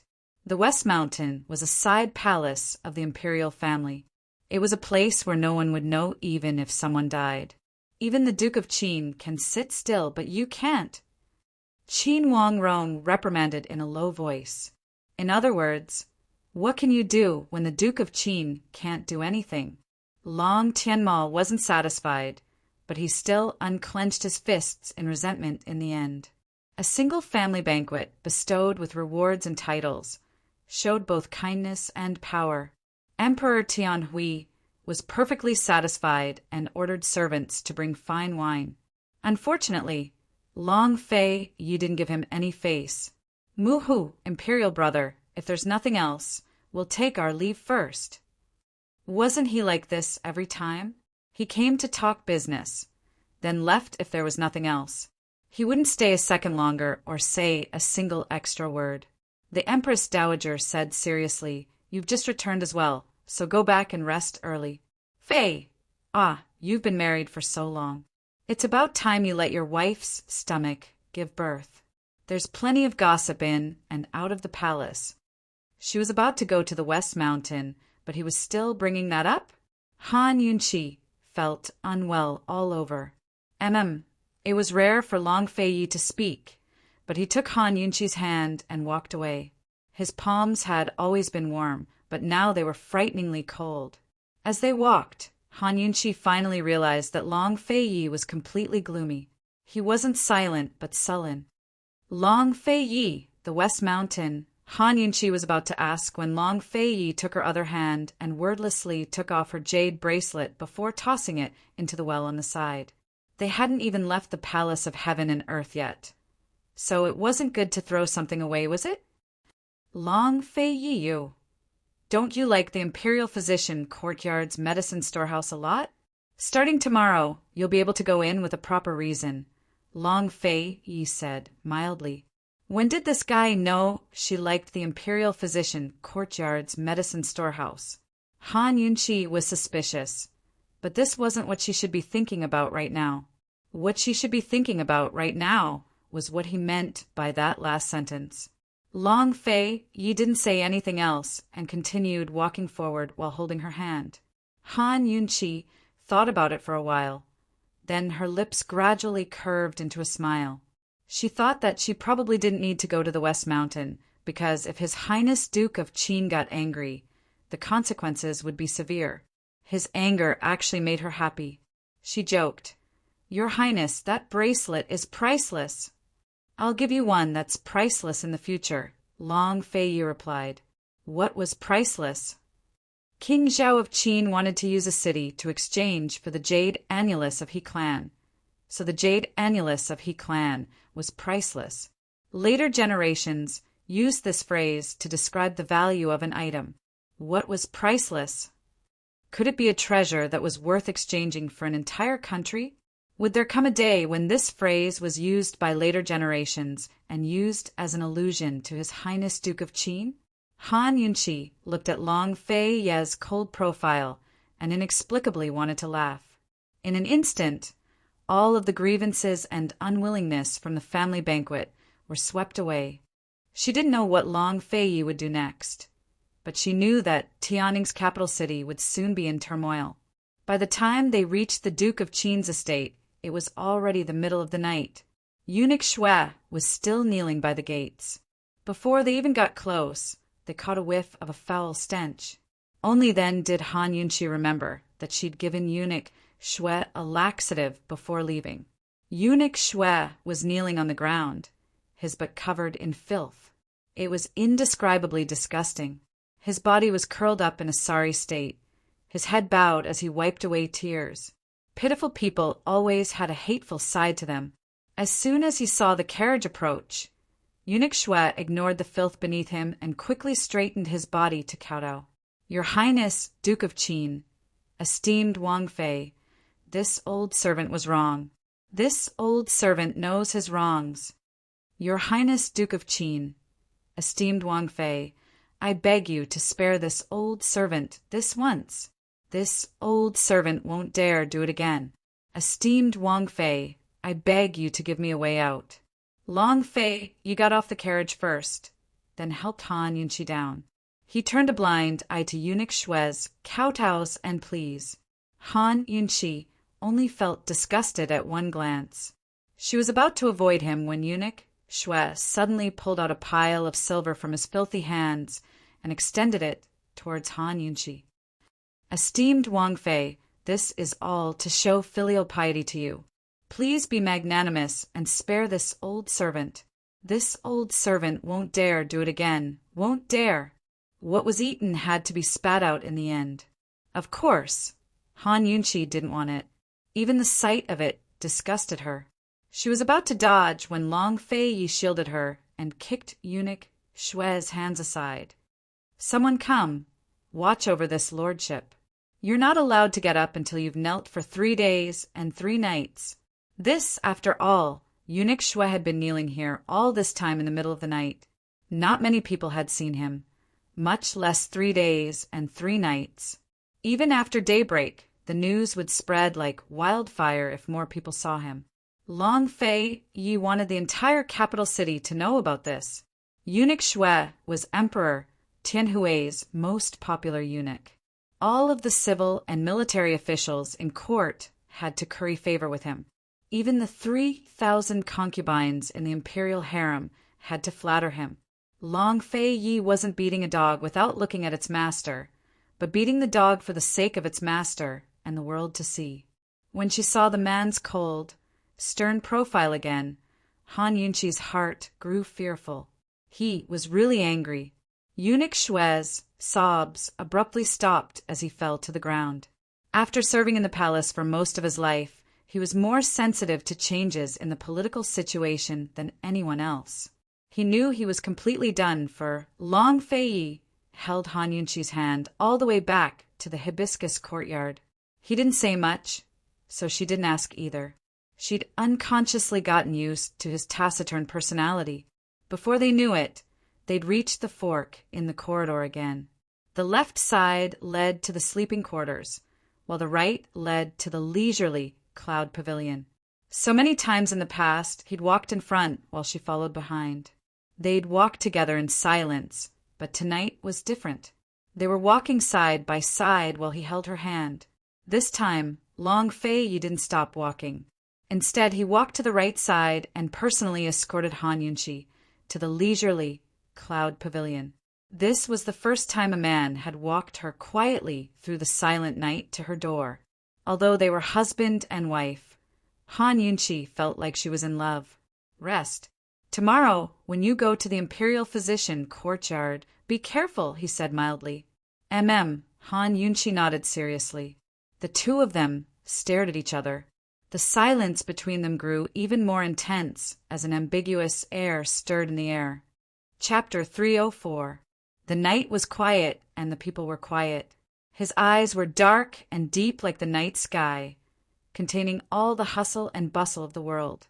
Her eyes were clear and bright, as pure as a lake in the highlands, untainted by a single speck of dust, eternal and unchanging. Their eyes met and the world was silent. Unknowingly, he slowly moved closer, and his breath fell onto her little face. She did not move, but her heart was beating fast. His eyes moved down and fell onto her tender red lips. He slightly lowered his head and slowly moved closer to her lips. He had never kissed her so quietly and gently before. His movements were very slow. This was the first time she did not move back or feel any fear. She even felt a little bit of anticipation. She did not move as her eyes looked down at him approaching. This was the first time she had seen him approach her. Her eyelashes trembled a few times before she closed her eyes. But who would have thought that at this time, Mama Zhao's voice would come from inside the room. "Princess Consort, you're back!" Suddenly, Long Fei Yi froze and Han Yunqi immediately opened her eyes to look inside the room. She saw Mama Zhao walk out. The two of them were still in the same position as they were about to kiss. When Mama Xiao saw this, she was first stunned. Then she gave a loud cry and turned to run away. If she had quietly left, then it would have been fine. But with her loud cry, Long Fei Ye's reason had already been pulled back. His warm eyes suddenly became calm, and he immediately raised his head. Han Yunqi did not move and remained silent. The two of them were silent for a while before Long Fei Yi finally spoke. Rest. I still have to go out. There's something I need to. Who would have thought that before he could finish speaking, Han Yunqi would suddenly stand on her tiptoes and gently peck him on the cheek. She was very nervous, but she still pretended to be calm. You can go. She did not wait for him to reply as she turned and ran into the room.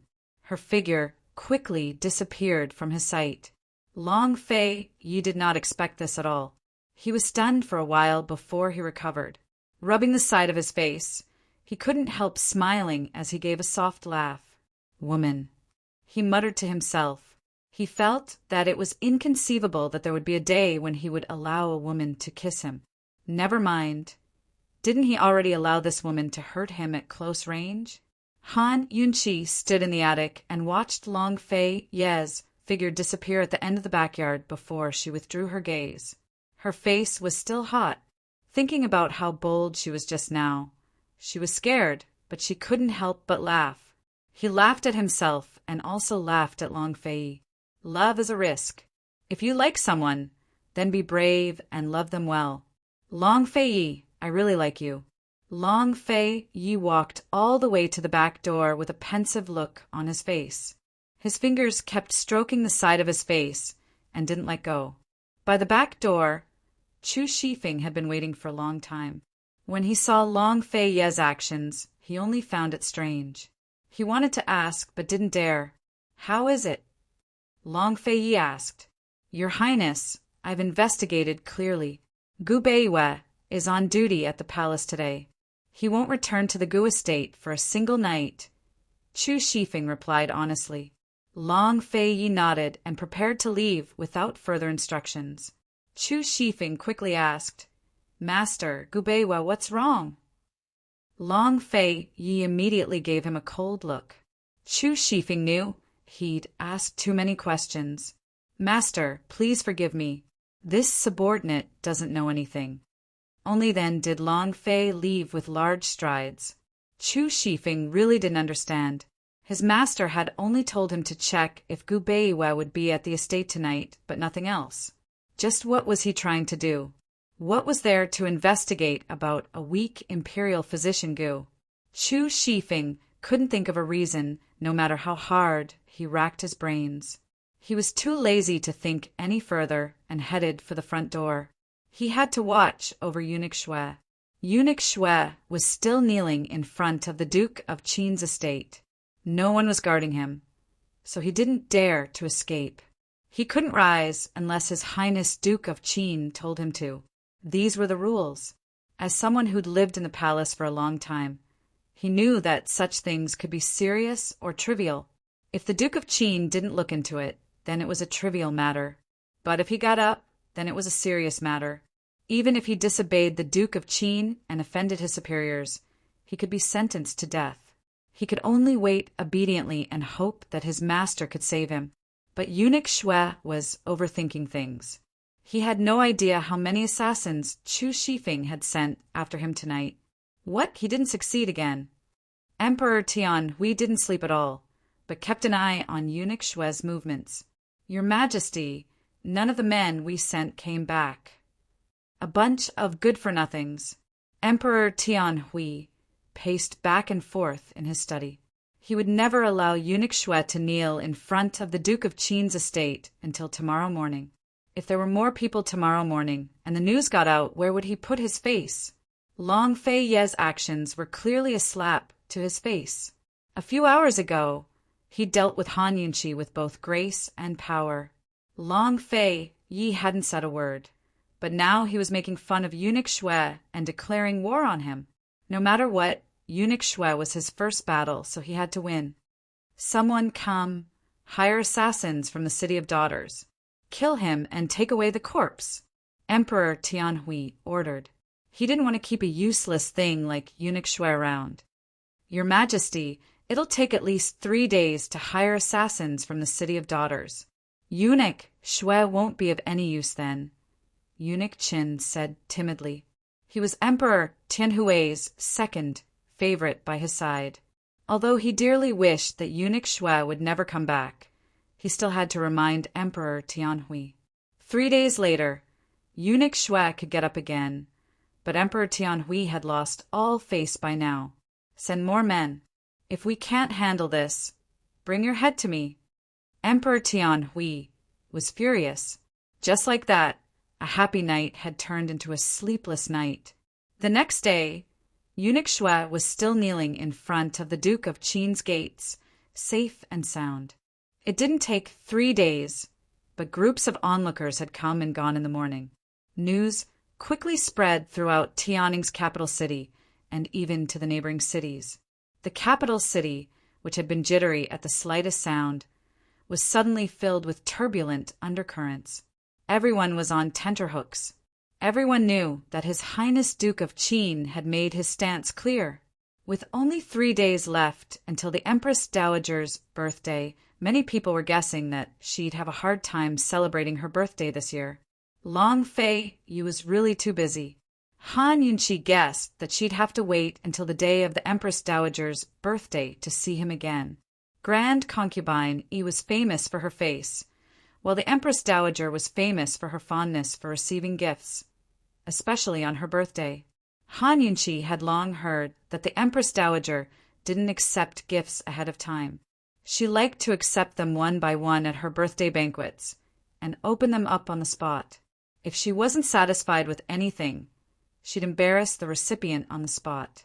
Heaven knows how long the court, civil, military, and noble families had been busy preparing her gifts. Gift-giving was a very particular matter, especially when it came to a person of high status in public. If it was too shabby, it'd be mocked and ridiculed, which wouldn't be enough to express sincerity. If it was too expensive, it'd attract jealousy and overshadow the person in power. Thus, the gifts had to be appropriate, both to suit the person's desires and surprise them. But for Han Yunqi, it wasn't the same. She'd have to make things difficult for the Empress Dowager without giving her a hard time. Han Yunqi was conflicted when Chu Shifeng came to pass on Long Fei Ye's words. He said there was no need to prepare any gifts, and that she should just rest well. Is he planning to give away Muing Dong's medicine fan? That thing must be the Empress Dowager's favorite. Han Yunqi considered giving it to the Empress Dowager. Perhaps she could even negotiate terms with the Empress Dowager and have the Emperor rescind his orders to exempt her from the trip to the Western Mountains. Is His Highness ready? Han Yunqi asked.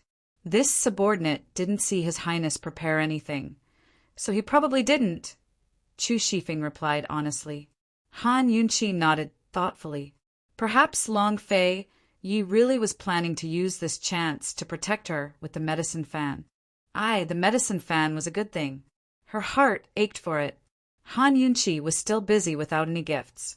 The Empress Dowager's birthday banquet wasn't a small occasion, but the biggest one she'd ever attend after marrying into the Duke of Qin's estate. She was going to represent the mistress of the Duke of Qin's estate and stand alongside Long Fei Yi in front of all the civil and military officials and noble families. Her clothes were very important. Her clothes, hair accessories, jewelry, and makeup couldn't be done carelessly. She couldn't lose face for the Duke of Qin or herself, either. Zhao Mama had long prepared multiple sets of custom-made clothes, but Han Yunqi wasn't satisfied with any of them. Tomorrow was the day of the banquet, so there wasn't enough time to order them herself. She might as well go out and buy them herself.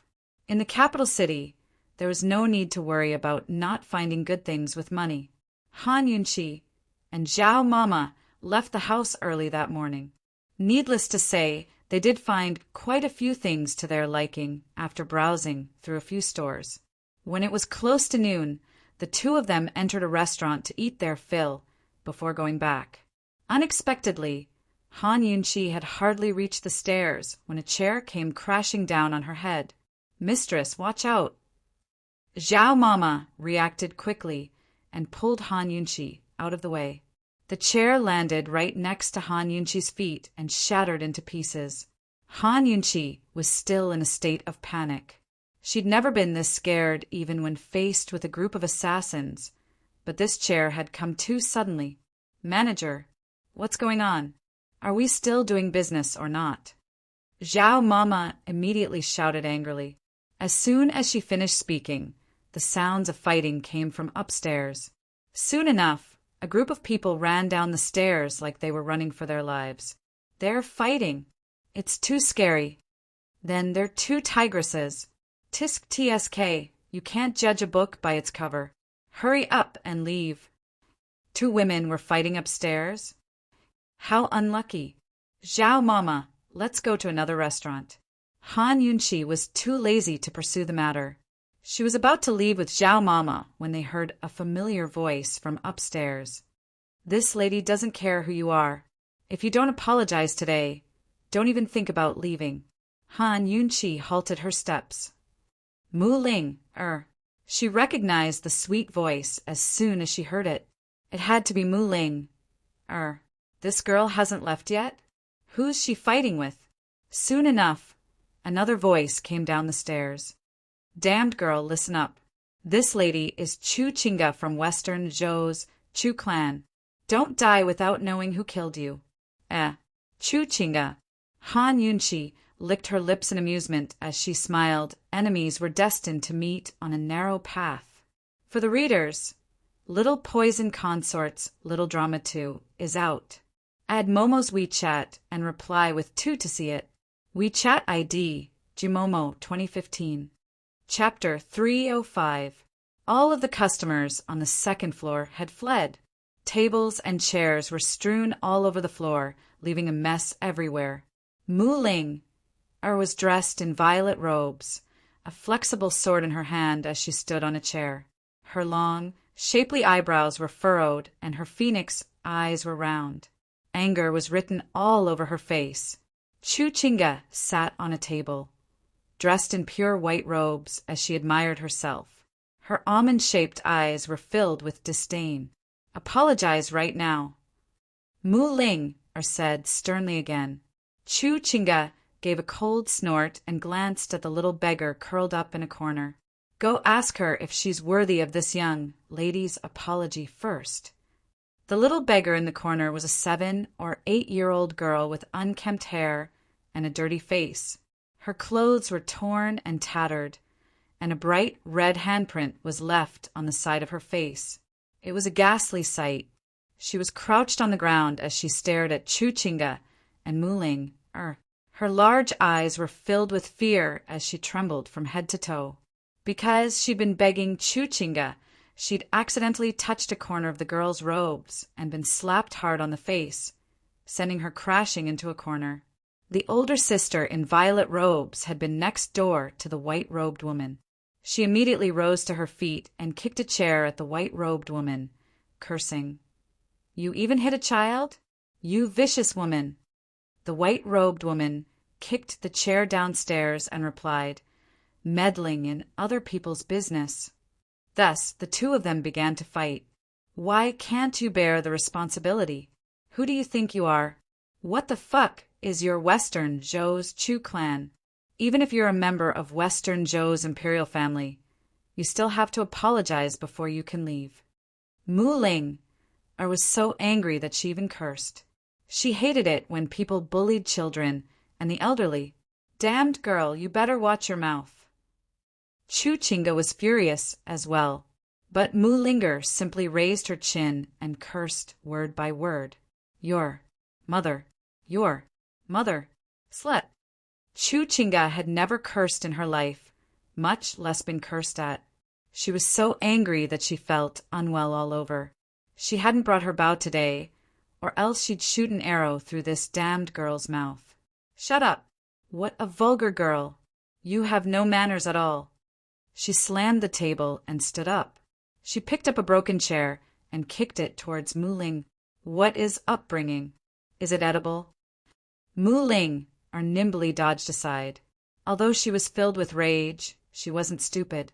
Of course she knew of Western Zhou's Chu clan and their unparalleled archery skills.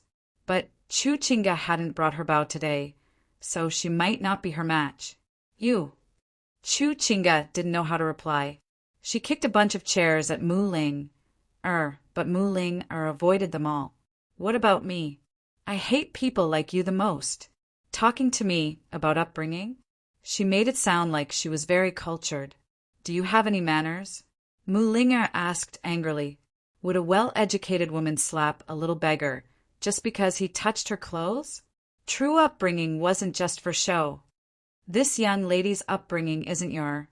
Before Chu Chinga could finish, Mu Linger cut her off. Why don't you squat on the side and pee yourself in the mirror? You're pretending to be noble and virtuous, but your heart is filthy and lowly. Even the prostitutes in the brothel are more likable than you. No matter how I look at you, all I can see is disgust. Chu Chinga could only gape at the curses. The filthy words made her feel like her ears were dirty. She was so angry that she wanted to go crazy.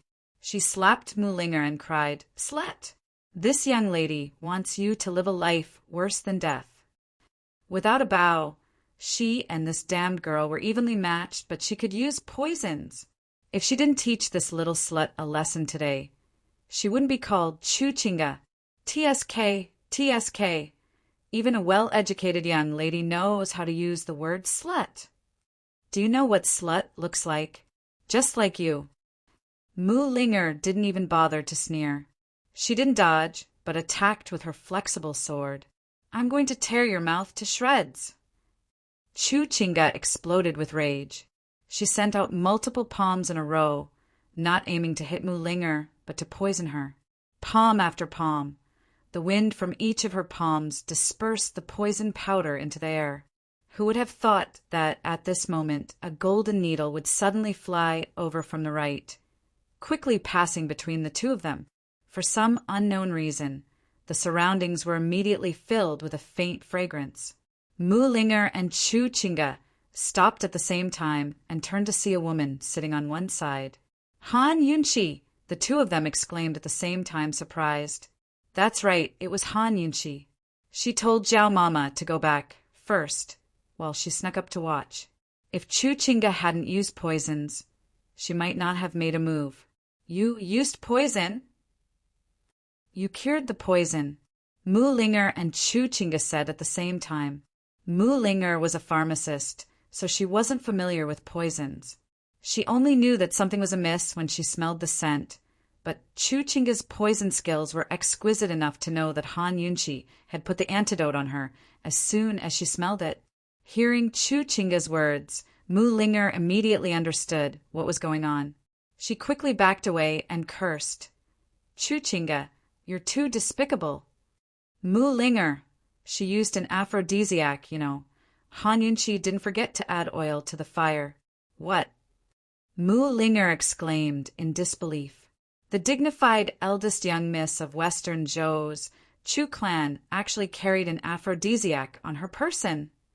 Han Yunqi smiled ambiguously. Chu Chinga was both embarrassed and angry. Han Yunqi, shut up. Stop meddling in other people's business. Han Yunqi calmly stood up and asked coldly, Who kicked the chair down the stairs just then? Seeing her like this, Chu Chinga hastened to reply, It didn't hurt you. As soon as she spoke, Han Yunqi knew what was going on. You scared me. This Wang Fei has never been able to take scares. Chu Chinga knew that she was at a disadvantage in Tianing without any weapons, but she wasn't afraid. Then what do you want to do? She asked. Han Yunqi glanced at Mu Linger before calmly sitting back down. You two continue first. I'll tell you when you're done. Then you wait well. Chu Chinga said meaningfully. At this moment, Mu Linger suddenly attacked with a sword. Chu Chinga couldn't dodge in time and lost half her sleeve, the blade scraping her skin. You sneak attacked me, she raged. You're the one who did the sneak attack. Mu Linger was already mad with rage over the aphrodisiac. She didn't even care if Chuchinga would continue to poison her. Her flexible sword stabbed, slashed, flicked, swept, and used all sorts of moves to force Chuchinga into a corner. She could only keep using poisons, dodging and dodging to the side. Every time she dodged or dodged, she scattered poison powder. The powder was colorless and odorless, but as Chuchinga moved, it accumulated in the air. The toxicity was so strong that anyone who breathed it in would be poisoned. At this rate, Mu Linger would lose without a doubt. But Han Yunqi was watching from the sidelines. She used the detox system to accurately estimate the concentration of poison in the air. Once the concentration reached a point where it could poison someone, she'd use an acupuncture needle to treat the poison. As soon as the antidote's fragrance filled the air, Mu Linger realized that Chuchinga had poisoned her again. At the same time, Chuchinga realized that Han Yunqi had ruined her plans again. Mu Linger glanced at Han Yunqi out of the corner of her eye. She was about to speak when Han Yunqi spoke up. "What are you looking at? Don't think I'm helping you. Once I help you once. There'll never be a second time. I just don't like the sight of her. She'd helped her once, but was repaid with enmity. There would never be a second time." Mu Linger naturally understood Han Yunqi's words. She gave a cold snort and ignored Han Yunqi to continue fighting Chuchinga. Chuchinga looked towards Han Yunqi with a venomous glare. "Han Yunqi, this young lady will accompany you to the end today." She had studied poisons since elementary school. She refused to believe that she couldn't defeat Han Yunqi. Han Yunqi liked to treat poisons so much, didn't she? She'd like to see if she could treat every single one of them. Very soon, Chuchinga took out a bunch of powerful poisons, but Han Yunqi dispelled all of them. She refused to believe it and continued stubbornly until Mu Linger stabbed her in the shoulder. She hadn't even recovered from her injuries at the poison grounds yet, but now she'd suffered more injuries. She pressed down on her shoulder until she finally stopped. "Apologize," Mu Linger demanded. How could a proud person like Chuchinga lower her head? She didn't even spare Mu Linger a glance before turning to leave. Mu Linger blocked her way with her flexible sword and said coldly to the little beggar, "You come here!" Although the little beggar knew that Mu Linger was standing up for her, she still didn't dare to. "What are you dawdling for? Come here." Mu Linger was in a bad mood, so her temper had worsened as well. Frightened, the little beggar didn't walk over, but hid behind Han Yunqi instead. Mu Linger grew angry. "What are you afraid of? Come here." At this moment, Chuchinga suddenly shoved Mu Linger aside. "She doesn't appreciate your kindness. Who told you to meddle in other people's business? Get out of the way." That's right, Mu Linger suddenly stiffened as she felt her entire body turn numb. She couldn't move. Chuchinga looked towards Han Yunqi and snorted disdainfully. Without a doubt, her poison had succeeded. She swaggered off, but Han Yunqi suddenly shot out a needle from the teardrop rain pear blossom hidden in her sleeve. It swept past Chuchinga's nose like a hot knife through butter and embedded itself in the wall beside her. Frightened, Chuchinga hastily touched her nose to make sure it was still there before she relaxed. She never expected Han Yunqi's needles to be so fast, accurate, and ruthless. Hee, looks like the eldest young miss of the Chu clan is as easily frightened as this Wang Fei. Han Yunqi's smile was elegant and poised. Chuchinga didn't move. It wasn't that she was listless, but that she was too poisoned to move. She only knew that she'd been poisoned, but she didn't know what kind of poison it was. In other words, she had no antidote. Only then did Han Yunqi leisurely walk over and tug at Chuchinga's belt with amusement. If this Wang Fei remembers correctly, eldest young Miss Chu still owes this Wang Fei a debt, right? Last time at the poison grounds, the two of them had made a bet. If Chuchinga lost, she'd have to leave her clothes behind. Of course, Chuchinga remembered. When she saw Han Yunqi slowly undo her belt, she shrieked, "Han Yunqi, stop it! Stop it!" Han Yunqi ignored her and slowly undid her robes bit by bit. Leaving aside Chuchinga, even Moolinger was trembling with fear as she watched from the sidelines. After all, this was a restaurant. No one dared to watch the ruckus here, but there would definitely be crowds outside and downstairs. Would Chuchinga be able to keep her clothes?